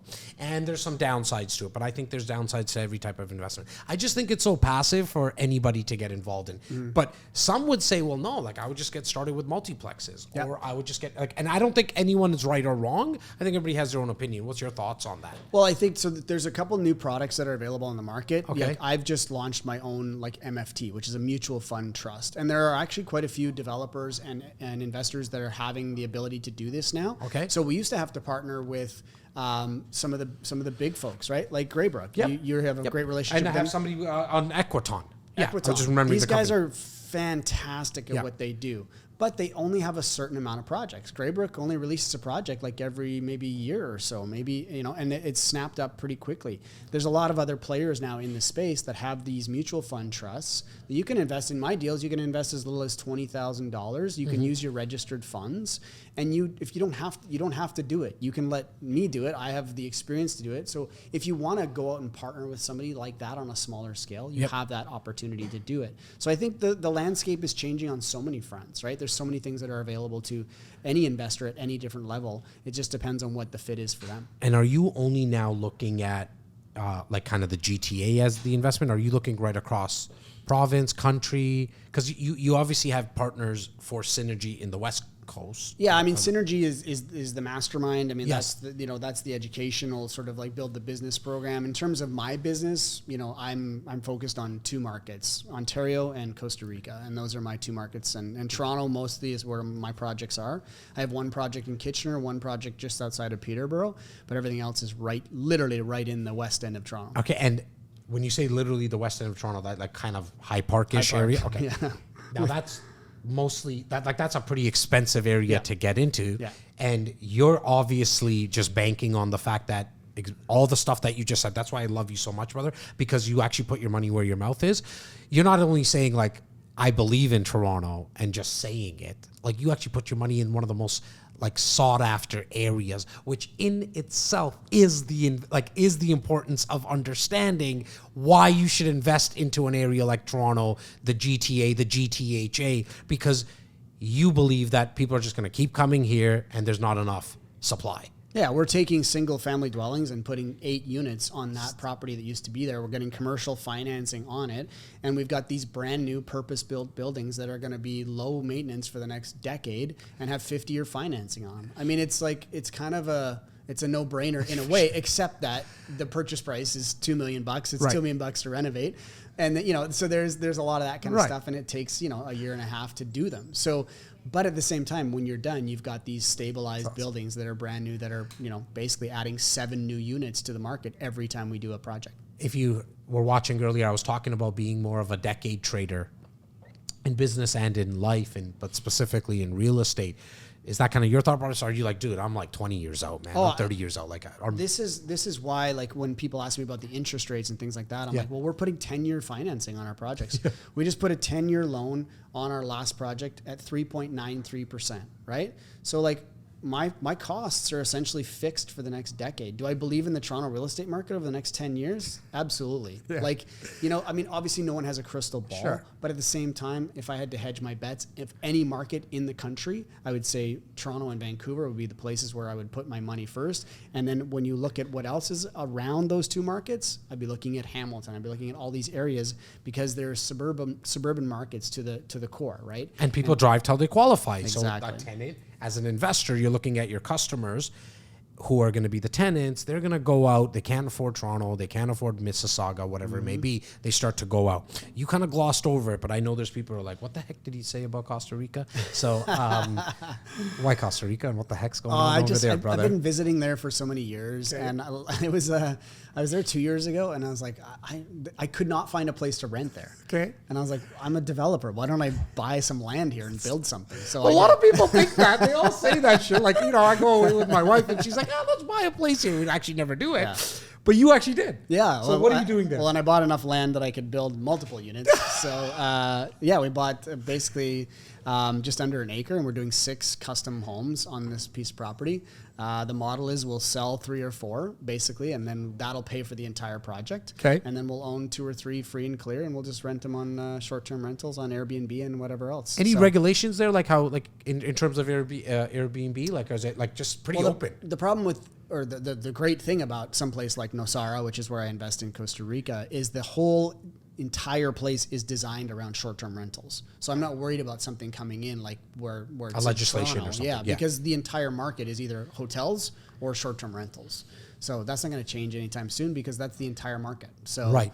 that's going to be there for many years to come. And in terms of like acquisition for like land there, can you give me an idea what things go for there? Like, We I'm bought just- our land for 1.2 million USD. Okay. We'll build for about $2.5 Okay. million total, right? So call it 5 million in yeah, so approximately. we'll be in for about 4 million. Okay. All in for everything. Yeah. And we'll sell, like I say, the four properties out of the 6. Yeah. That'll be the $4 million we'll need to pay all my investors back and recoup all of our money so that we own these 2 free and clear basically moving forward. And my investors and I will just collect cash flow off the short-term rentals and get to use these properties down in Costa Rica every once in a while. You being here, and I know you go there often, and vice versa, because then you go there and then you have properties here. There must have been some type of fear at one point, man. Like, I'm not here, and all. Like, for how'd sure. you get over that stuff? Well, that was part of I think the mindset shift for me is like, I have to get out of my own way. And that came from just learning from other people that were just much further ahead than I was.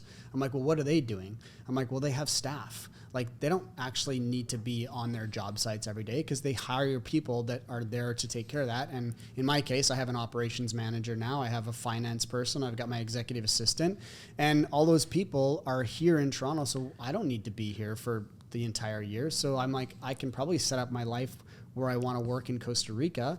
I don't go on vacation for 4 months. I just work from a better location, right? Especially with Zooming now. Exactly. Yeah. So it's like Yeah. you don't really need to be here. Yeah. And so that's kind of, I just learned it from other people who were already doing it. And then I started implementing it, and it was a pretty easy transition. And I know we touched on this a little earlier, but I think it's important because you deal with a lot of investors as well, because a lot of what we spoke about is your investing strategy and everything, and I thank you for that. What are some of the mistakes that you see other investors make? I think one of the biggest things that I see is people getting panicked when we start to see what we're seeing right now, right? I think that people get very short-sighted and they start to liquidate, they start to do things. I'm like, if you can, hang in there, things are going to change, and not be so quick to make decisions, and exit when the market's down. I see a lot of people do it. They buy high and they sell low. It's Right. the polar opposite of what we need to be doing. Right. I mean, and Simos and I were talking about it. Like, you can't, change your acquisition price, No. right? But the environment definitely changes in terms of when you might want to sell. The interest rates are going to be changing. You can't control any of that. You can control acquisition. Yeah. So when you're looking at acquisition and acquiring properties, we touched a little bit on the fundamentals. Like, what are you using as a performer? How are you running these numbers, right? There's all these words, but majority of the people, Darren, you know this, they just can't even run a performer, right? Yeah. So maybe there's something that we can talk about right now that can help them maybe when you're just, like when you're acquiring properties, what's some of the numbers that you're making sure that you plug in? Well, I think this is why, that's probably a second, mistake that I see a lot of people make is they spread themselves out. I was a classic example. I had properties in Alberta. I've got a property in Newmarket. I've got a property in Hamilton. I got properties in Toronto. I got, all these different markets. I can't be an expert in all those markets.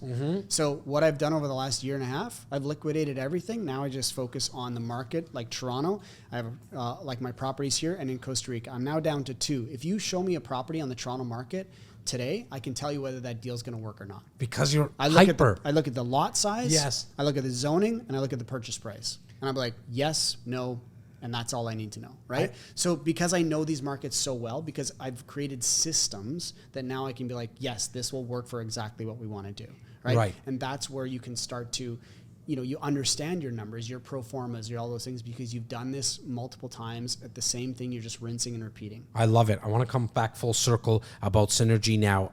Before we release any type of gifts or anything of that sort, you spoke about like the 3 types of events that you guys put on. Do you also do virtual stuff? Is my first question. And I came and spoke at like a development course. Yes. So talk about that as well. Like I threw you off with my Synergy shirt.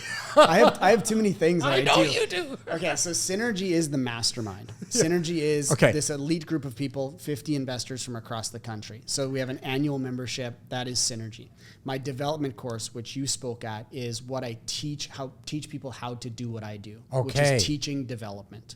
Okay, that's called the Ultimate Development Course. So Synergy is the mastermind. The Ultimate Development Course is where I actually teach people how to be developers. and then do you do anything from a virtual perspective? So I do one-day workshops. Okay. So if people are like, hey, I don't even know anything about development, I'm Yeah. not sure if I want to get into it. I'm like, cool. I do a virtual or an in-person one-day workshop to be like, hey, this is the sort of the baseline of, do you even want to be in development? Okay. From there, I have a full course, which is there's a virtual element to it, and then there's also a 3-day in-person where we bring everybody in, like you Yes. did, to speak Yes. at. We go to sites. I was going to say that you actually take them out to sites We and went to, hard hats and all of We it. went to 120 unit builds That's so in cool. my neighborhood. I take them to my sites. So we do all of that. That's part of the course. Right. So I know there's, like I said, there's a lot of things that I do.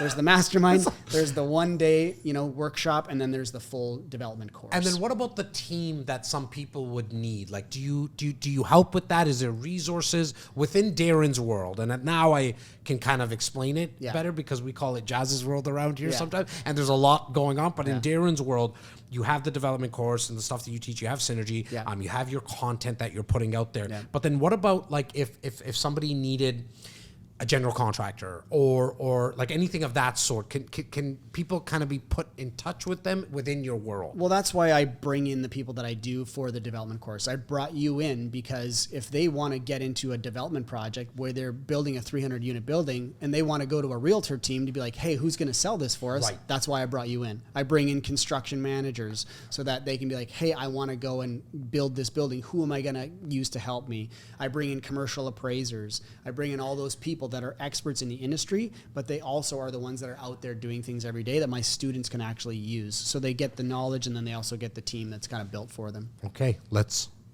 give them the goods. Let's give them the gift. I can't thank you enough.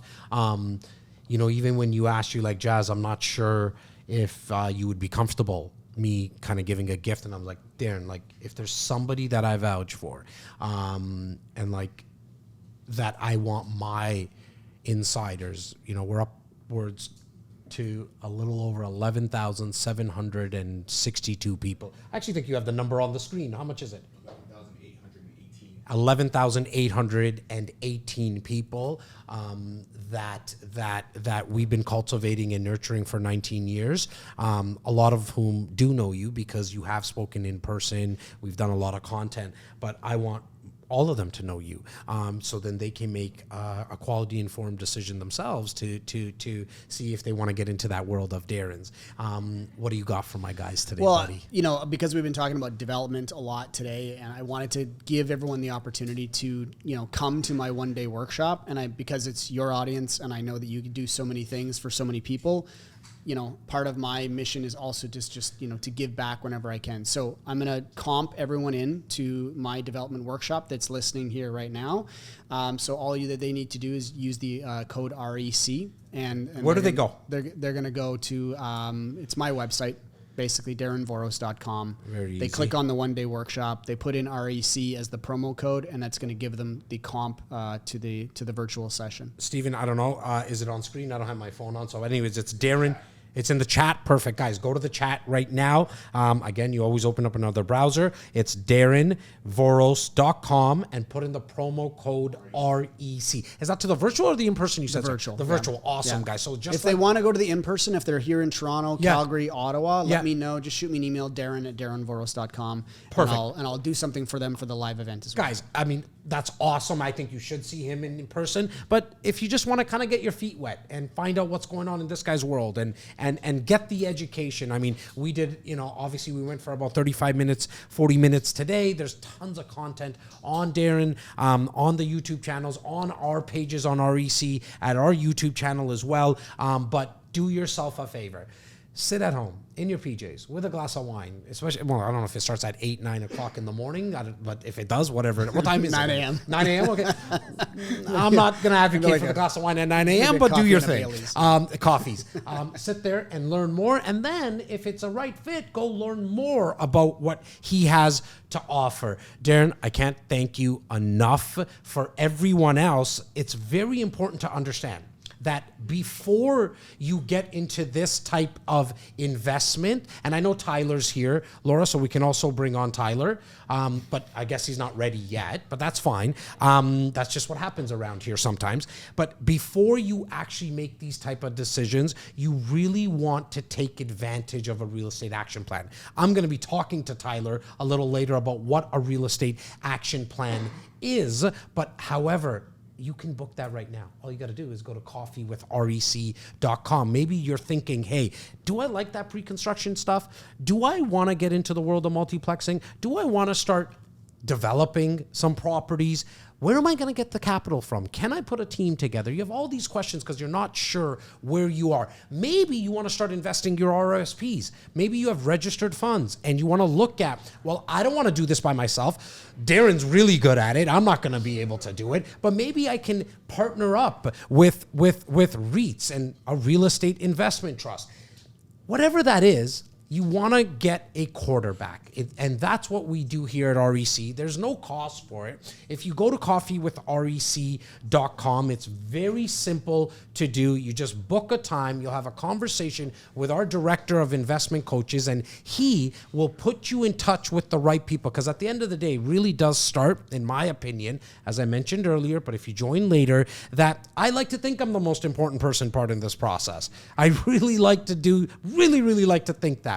But the most important person is an independent mortgage broker. But you might have a relationship. Maybe that person only helps first-time home buyers or somebody who's downsizing.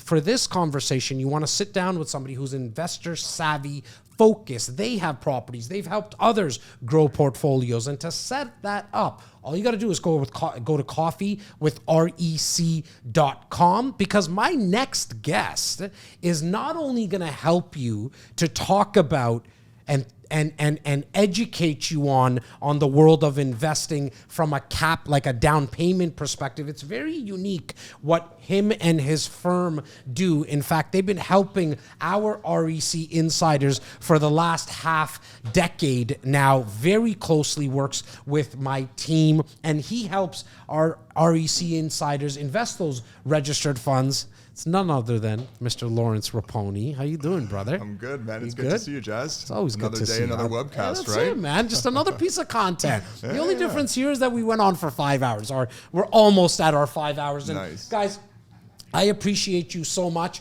because not only did you stick around for the starting line, the first leg, we're obviously coming around the corner. I always like to think that the thoroughbreds, the horse races, the horses that win the race, they always come in at the end. You know, you've been watching those horse races before, and you're like, oh, he's coming around the corner. We're coming around that last bend, and obviously we have two people left here, and Lawrence being one of them.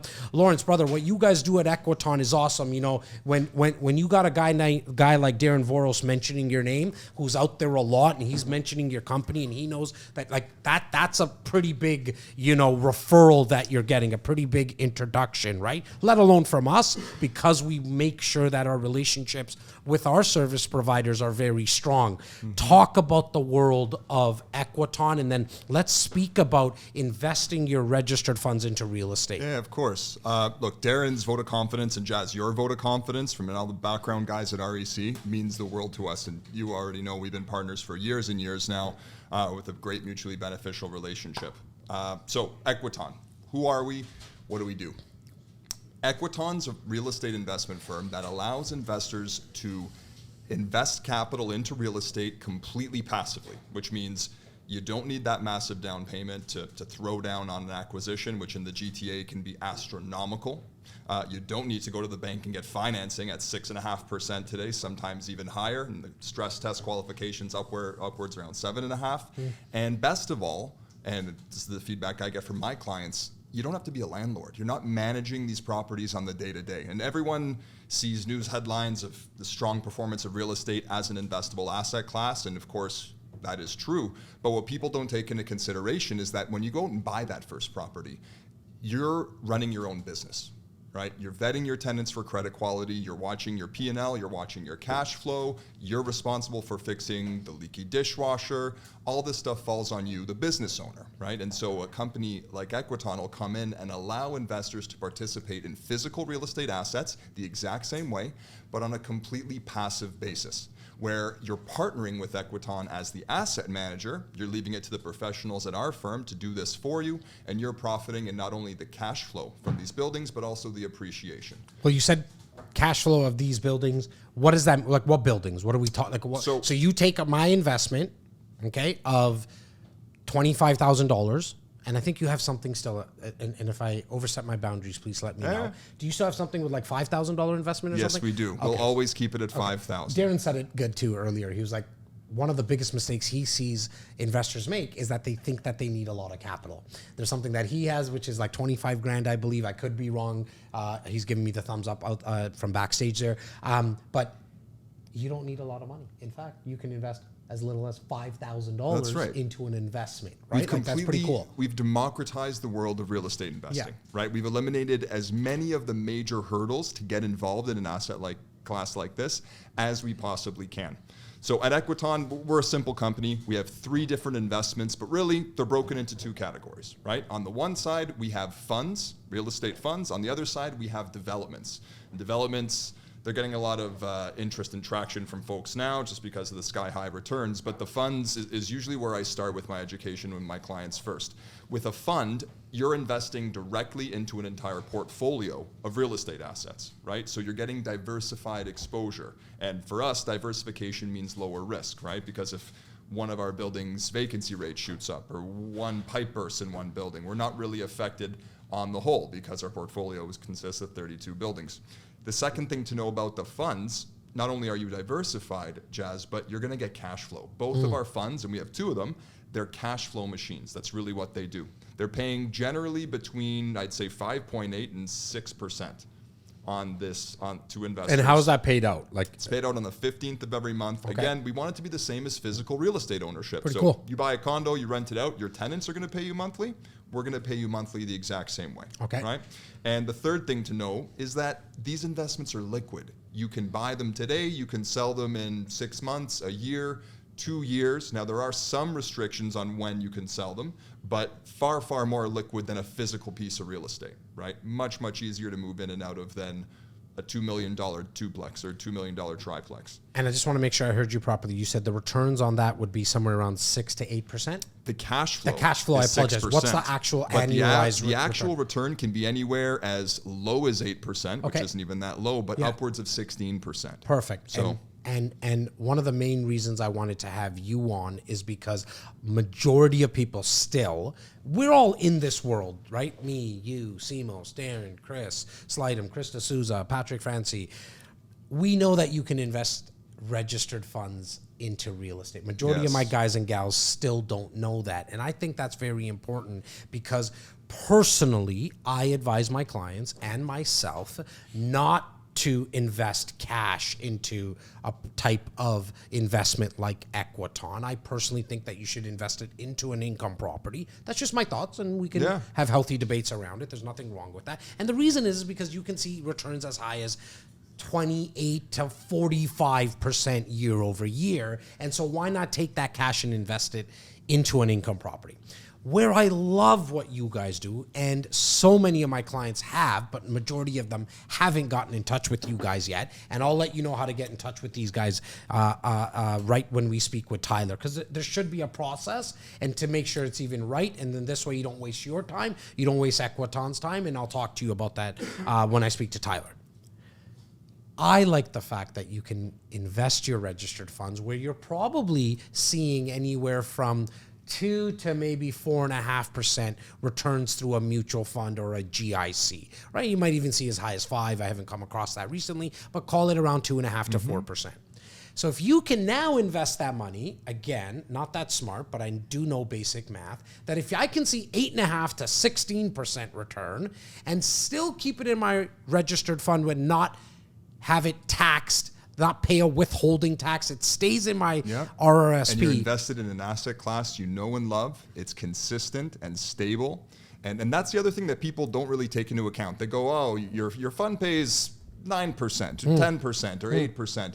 I might be able to do better if I take a certain level of risk in the stock market. And I go, sure, you know what? If you want to swing for the fences and try and double your money overnight, there are investment vehicles out there to do it. But I have not come across an investment, Jazz, that can do on average 10% annually, literally never drops in value. I think it has never dropped in value. If you look at the S&P, which is like the accumulation of some of the best stocks in the world, the rate of return over like a 10-year period is like 6%. Over time, it's approximately 6. Sometimes it's 8. It depends which time horizon you grab. 6 to 8%. But sometimes you'll do 15, and sometimes you'll lose 25. Right. Well, I'm talking about the that's average, the right? problem. Exactly. It's the volatility. Right. And so here, I still want to walk people through that process with their registered fund. So if I have a registered fund with the let's call it the Red Bank, that's where my money's sitting, okay? Because nobody sponsored us yet from the banking, so I just won't say their name. It's the Red Bank. And so if I have my money in an RSP with the Red Bank, how the heck do I get it to you guys? It's a process that is handled completely internally by myself personally for my clients or the folks at Equiton. We do everything for the client.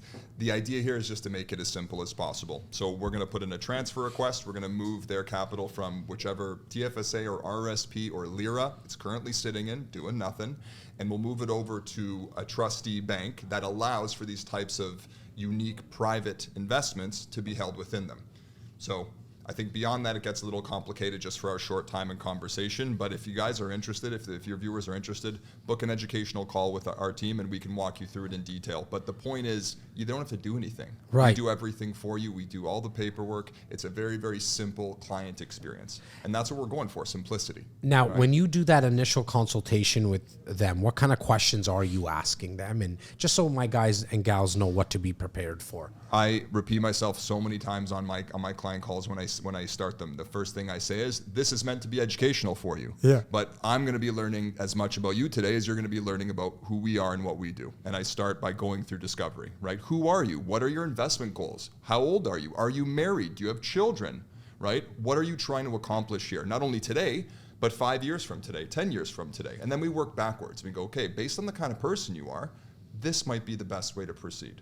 Right? And sometimes after that short initial conversation, we come to the same conclusion, which is maybe this doesn't make sense for you, right? If you need your money back in a year and a half, I'm not going to put you in a 6-year development project that gives 120% returns, because as juicy as that is, it's nonsensical. Right.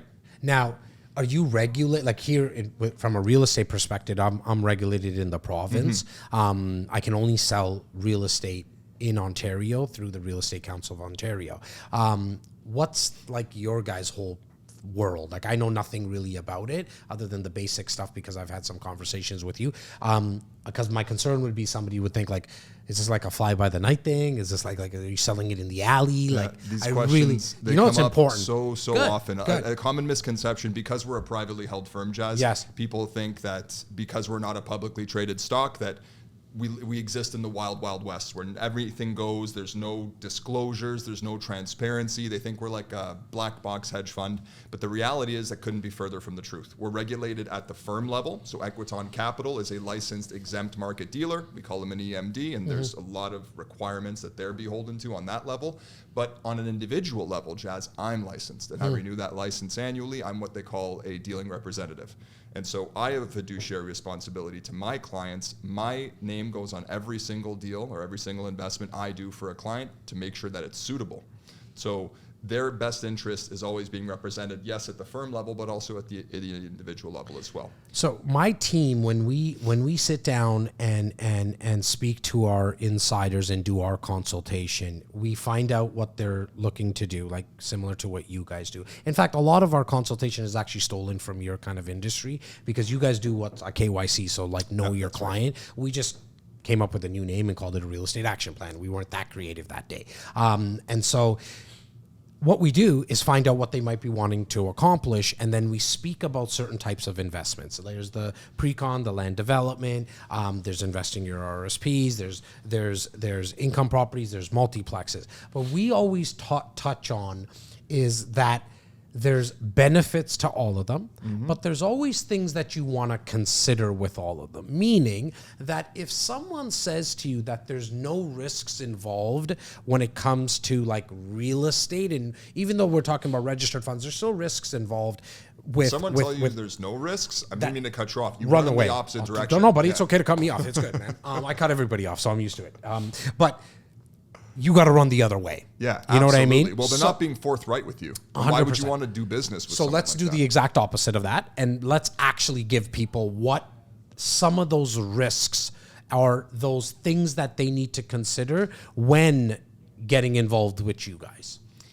Because when we raise capital from a client, when I take in $20,000 for an investment, I'm going to use that capital towards physical brick and mortar real estate, Jazz.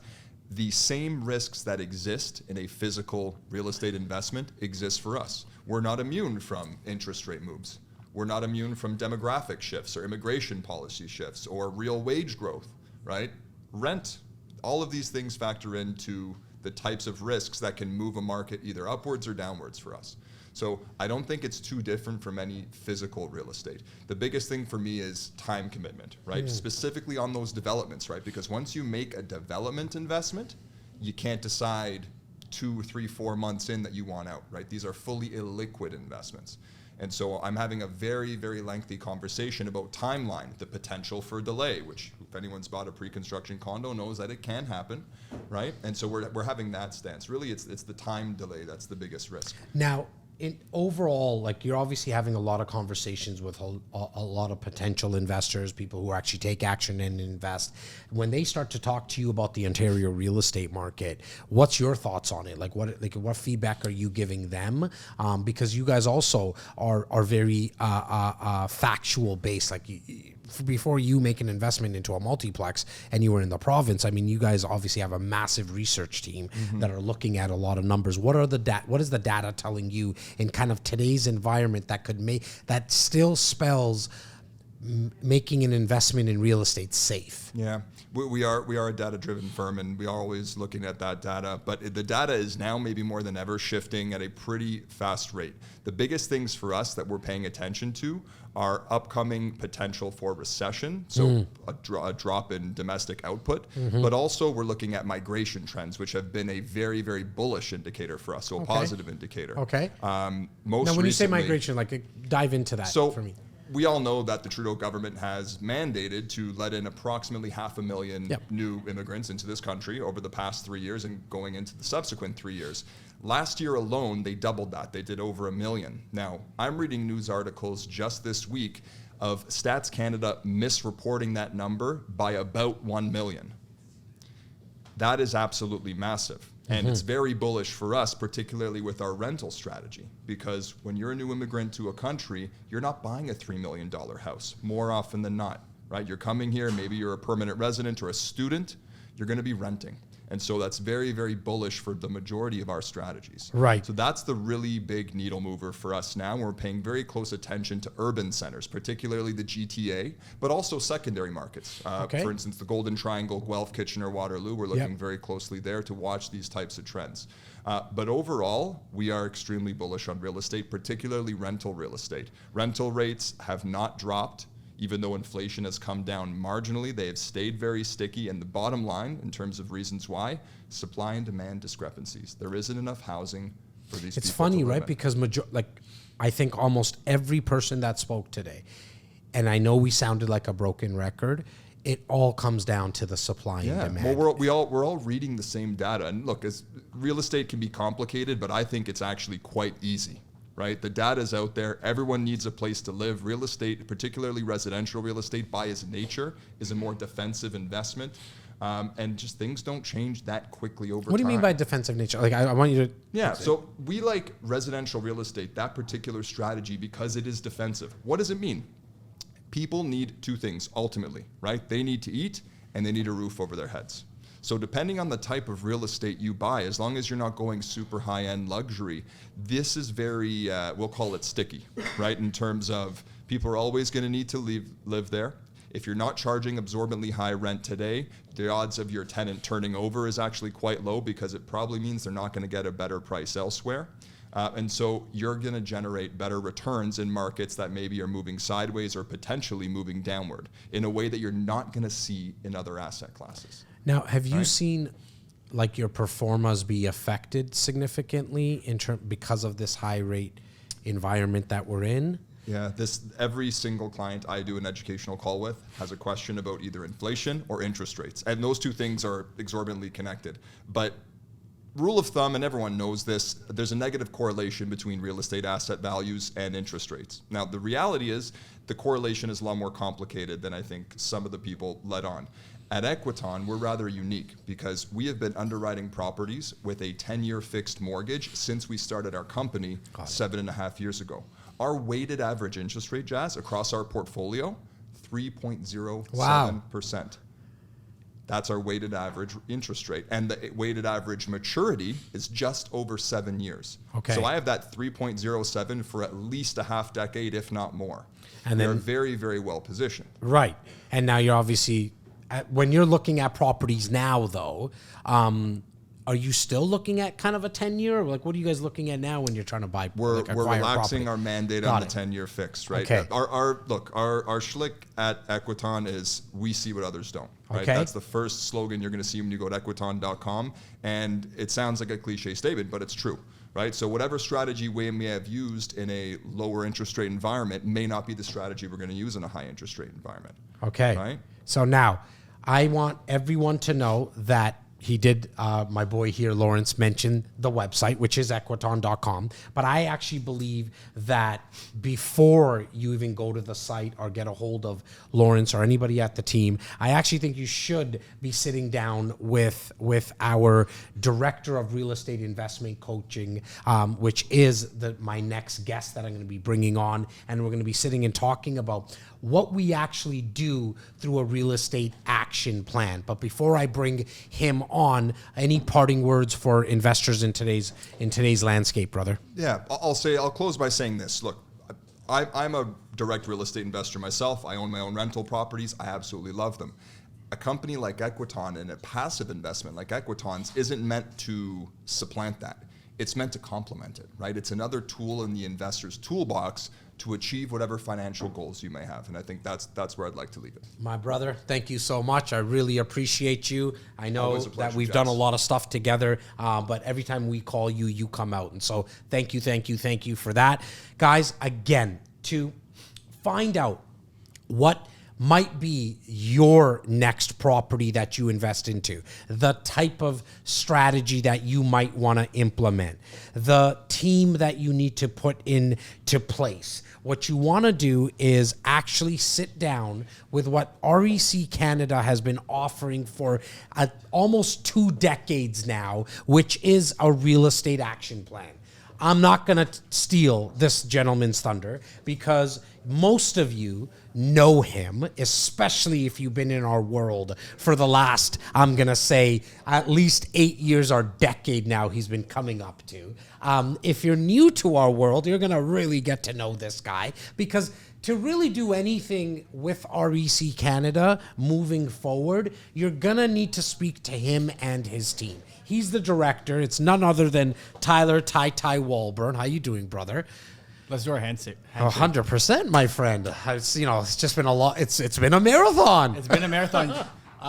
You've obviously were in the back end. You were in the back end and I was. doing everything. I know you were speaking to people. The team here was telling me that Ty's doing his thing. It's very, very refreshing to know that you're there doing that, Ty, because it makes everyone's job a little easier. I can definitely speak for myself doing this part in front of the camera, how easy it is knowing that Tyler's there because he'll just figure it out. You're one of the most resourceful people I've ever come across, which says a lot because the people that are watching right now, that is important for you because depending on where you are in this journey of investing into real estate, what you're gonna want to do is make sure that you have somebody who's resourceful because things are gonna come up. Not only is Tyler the director of our real estate concierge, our director of coaching services, which is absolutely free. It doesn't cost you anything.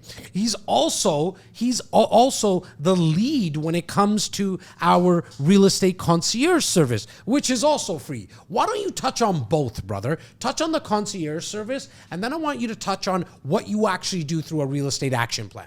Sure. And before I do that, it was strategic why I was the last person. And the reason being is we know how marathons are. The last little bit, we needed the person that can bring the most energy. All right. So we can lift you up a little bit. All right. No, it's been great so far. The engagement from the community has been fantastic. Awesome.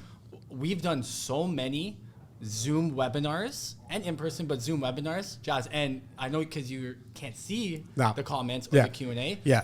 I've been so busy just responding to everyone's Crazy. questions. I appreciate The that. questions have been great today for every presenter. And it's been great. It's been a great day. In regards to what I do for REC. Start with concierge service, buddy, because there's new people to our world, and the fact that they don't know what our concierge service is, it hurts my feelings because it's something. We're the only real estate company in the country that has this. Yeah. I can say that wholeheartedly. And the real estate concierge division is something that we created a few years ago because we wanted to be that person or that organization that our insiders can come to, not just for buying, selling, or investing in real estate, for help with their leaky faucet, for help with a soundboard if they're having tenant issues. The concierge division is a service that we have that's completely free, where you can connect with us, let us know of the problems you're having or the challenges in your current portfolio, and we'll connect you with the right service providers. This is not just in the GTA, this is across the country. I helped somebody in Prince George, British Columbia a few months ago find a roofer. I don't even know where that is. I also didn't know where Prince George, British Columbia was. Shout out Prince George, British Columbia. And those 3 roofers I connected our REC Insider with. And the process typically would be email info@reccanada.com, or if anyone has my cell phone number, send me a text, send me an email, and let us know what you are looking to get done. Give us some time. We do have a list of vetted out service providers already, but give us a few days. We'll set you up with 3 to 4 vetted out service providers. At that point, what I would recommend doing is give them all a call. They are all expecting your call, and interview them, do your preliminary questions that you would have as an owner or as an investor, and then invite them to the house. Probably don't invite the 4 roofers Do a virtual at the same Zoom. time. Do a Zoom with them. Virtual Zoom, Yeah. Or if it's something that's a little bit more physical and you don't know what to ask them, or what the repairs need to be, invite them all that day. Sequentially, not at the same time, and by then you'll probably get a good fit of what's right for them, and if not, we'll find more. And I don't think you mentioned one thing, and if you did, I apologize. The fact that if you just needed a second set of eyes on a lease agreement, Oh yeah. right? Like if you just wanted a second set of eyes, it could be in Timbuktu, Saskatchewan. We should search if there is a Timbuktu in Saskatchewan, because I always say it. I don't think there is. I feel like they get a lot of snow. They get a lot of snow. Yeah. I used to be a Saskatchewan Rough Rider fan at one point. I love their jerseys. You could reach out to us if you're renting something out and you just want a second set of eyes on a lease agreement. That's something that Tyler and the team will definitely be able to help you with. And the application. Ty made his joke at the start that why we kept him at the end.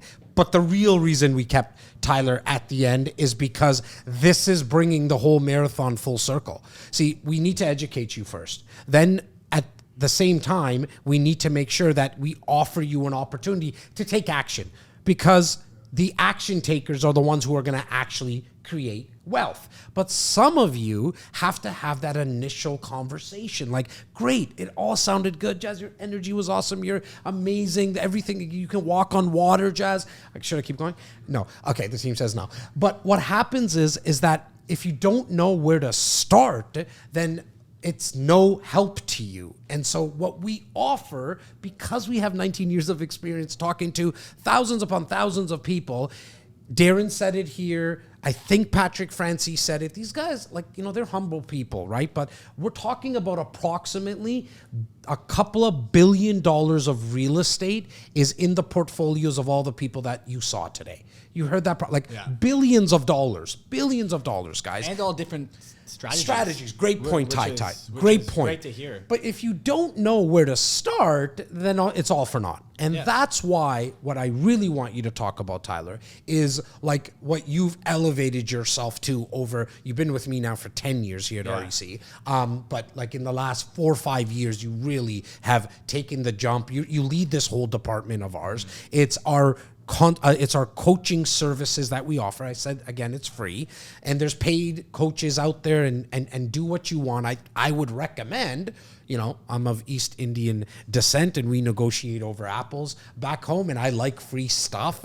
It's free, our coaching services. So maybe just start there, and then Tyler can even refer you out to some other paid coaches. But what do you do in that real estate action plan, which is essentially a sexy word for consultation? What do you do, Ty? Yeah, so I usually break the real estate action plan down into 3 different stages. And I know that Lawrence was talking a little bit about how they qualify an investor, or how they go and answer some of their initial challenges or their questions. So the first stage is learning who they are as an investor. Let's get a snapshot of their current real estate portfolio. Primary residence, market value, remaining mortgage balance as well, if it is a rental, how it's performing, any active income properties, vacation rentals, vacation homes, the payments, how it's performing, how are the tenants, trying to understand a little bit more of their successes and challenges in their current portfolio, as well as the capital that they're looking to deploy towards their next investment, and who they're connected with service provider-wise, because that's really important. Like, one of the questions in the first stage, Jazz, that I field a lot is, investors not really knowing, or potential investors not really knowing, which mortgage broker or which lender or which real estate lawyer. So that you just put the two departments kind of in touch, right? The concierge and the coaching. I get what you do there. They do come hand in hand. Okay. And so that's the first stage, which is learning about who they are as an investor. The second stage, I want to learn a little bit more about their goals of investing. Why are we having that conversation? And I say this every single time. I flail my arms around on the Zoom. Even if I'm having a phone call with someone, I'll do it anyways. And just out of nature, it's just out of habit now. You guys know what part I'm at with the conversation there, if you do see me walk around and do it. And I want to ask some open-ended questions. I want to understand what they want to get out of not just their next investment, but their 5 years of purchases. What's your 5-year, what's your 10-year goal? Why are we having this conversation? What are some of the types of categories you're looking to get out of your portfolio or your next investment? Is it cash flow? Is it passive appreciation? Are you looking for something hands-on, hands-off? How close? How far? I feel like what you're doing there is you're getting a better idea of what they're trying to accomplish. You're showing them some ways that we might be able to help, and that doesn't mean that directly with REC, but just ways that we might be able to help. And then if it's a match, you probably have next steps. So what are those next which steps? Which is stage 3, right? Which is stage 3, which is next steps with Tyler or with REC, where I'll summarize what they heard them say, the investors or the insiders say, just so we're on the same page. And then we'll talk about some next step points. And what happens at the second stage, which is you're learning about their goals, their short-term and long-term goals of investing, is and I find this in the first conversation, while insiders have the conversation with me, they're putting pieces together for themselves. Asking a question in regards to what's more important in their next investment. Is it passive appreciation or cash flow? And why are they looking to get that specific like if it's cash flow or passive? Yep. Insiders tend to realize, maybe I'm thinking about this differently than I should be. And the only way for REC, and the reason why we do it, pulling back the curtain, this real estate action plan, is we can't possibly help investors, not even just with contractors or service providers, we can't help investors find the right opportunity if we don't know what they're looking to get out of their investments. Couldn't have said it any better. Right. I mean, an informed client is a lot easier to work with, and most importantly, we can actually, most of the time, not every single time, reverse engineer exactly what you're looking for. Because if you're looking for something active and you want to do like a massive reno and you need maybe an older bungalow, well, we can reverse engineer that for you. If you're looking for something passive, you want to be a boring, lazy investor and just see returns as high as 30%, you could maybe suggest a pre-construction condo. If you have funds in RRSPs that are looking at 4 to 8% or 6%, but you want to see higher, well, then we'll put you in touch with guys like Equiton, because that's what you do essentially. It's just try to be their advisor for their real estate portfolio or their investment portfolio as a whole. As I see, it does go hand in hand, and try to find the opportunities and put it in front of them. What we do at REC is we find those options, we create these action plans, we put them in front of the potential investor. We're never here to pressure. We're never here to say you should buy this because you're silly if you don't. We're here to show you what's in front, and if we have to adjust the plan, go book another call with me, which the second, third, fourth, fifth are automatically booked anyways, but automatically, because you do follow-ups with. I think it's important because because this you implemented recently, so I really don't.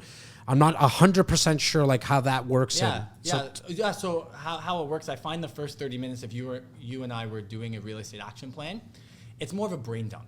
It's more of us just getting pen to paper, understanding the successes, challenges in your portfolio, so I know kind of the types of opportunities or options you're looking for. And the second appointment, third appointment, fourth appointment, it's more putting action into this plan.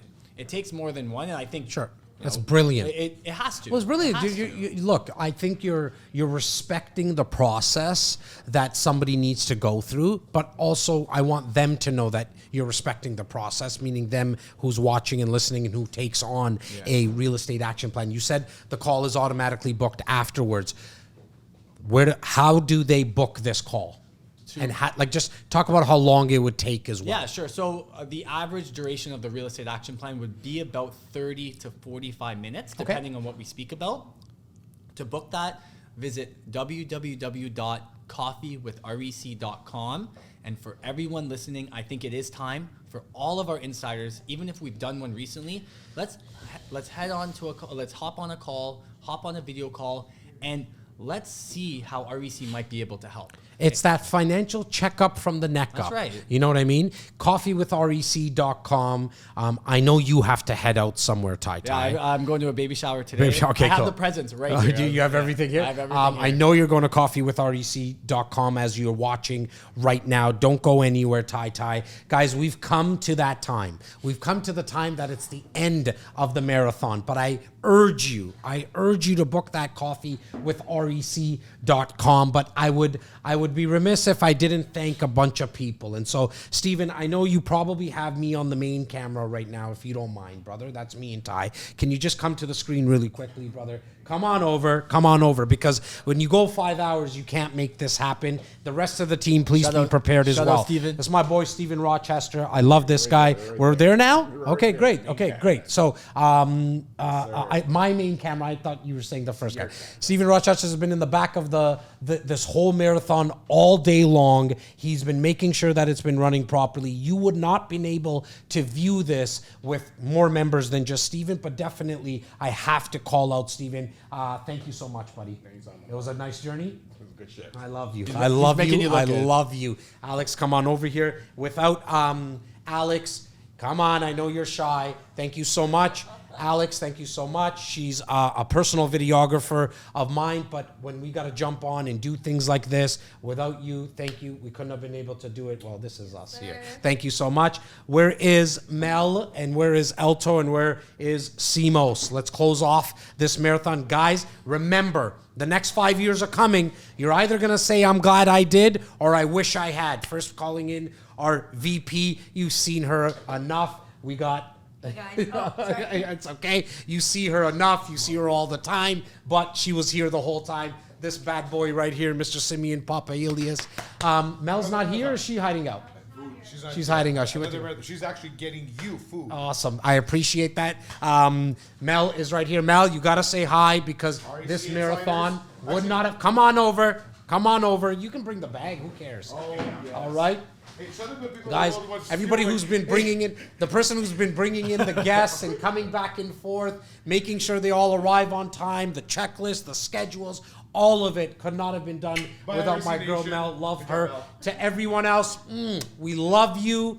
Make sure to get in touch with us, info@reccanada.com, coffeewithrec.com. If you just want to make sure that you're connected with us on socials, go to Instagram, go to our YouTube page. It's REC Canada. And if you haven't downloaded your package yet, for the exclusive opportunity, we are in the hundreds, I believe, that have shown interest now. I think we're creeping up to that number, was my last update from the team. Get to reccanada.com/for sale. It's reccanada.com/for sale. Wherever you are in the city, the country, or the world, I want to say thank you for joining me for 5 hours. I really, really appreciate it. Thank you.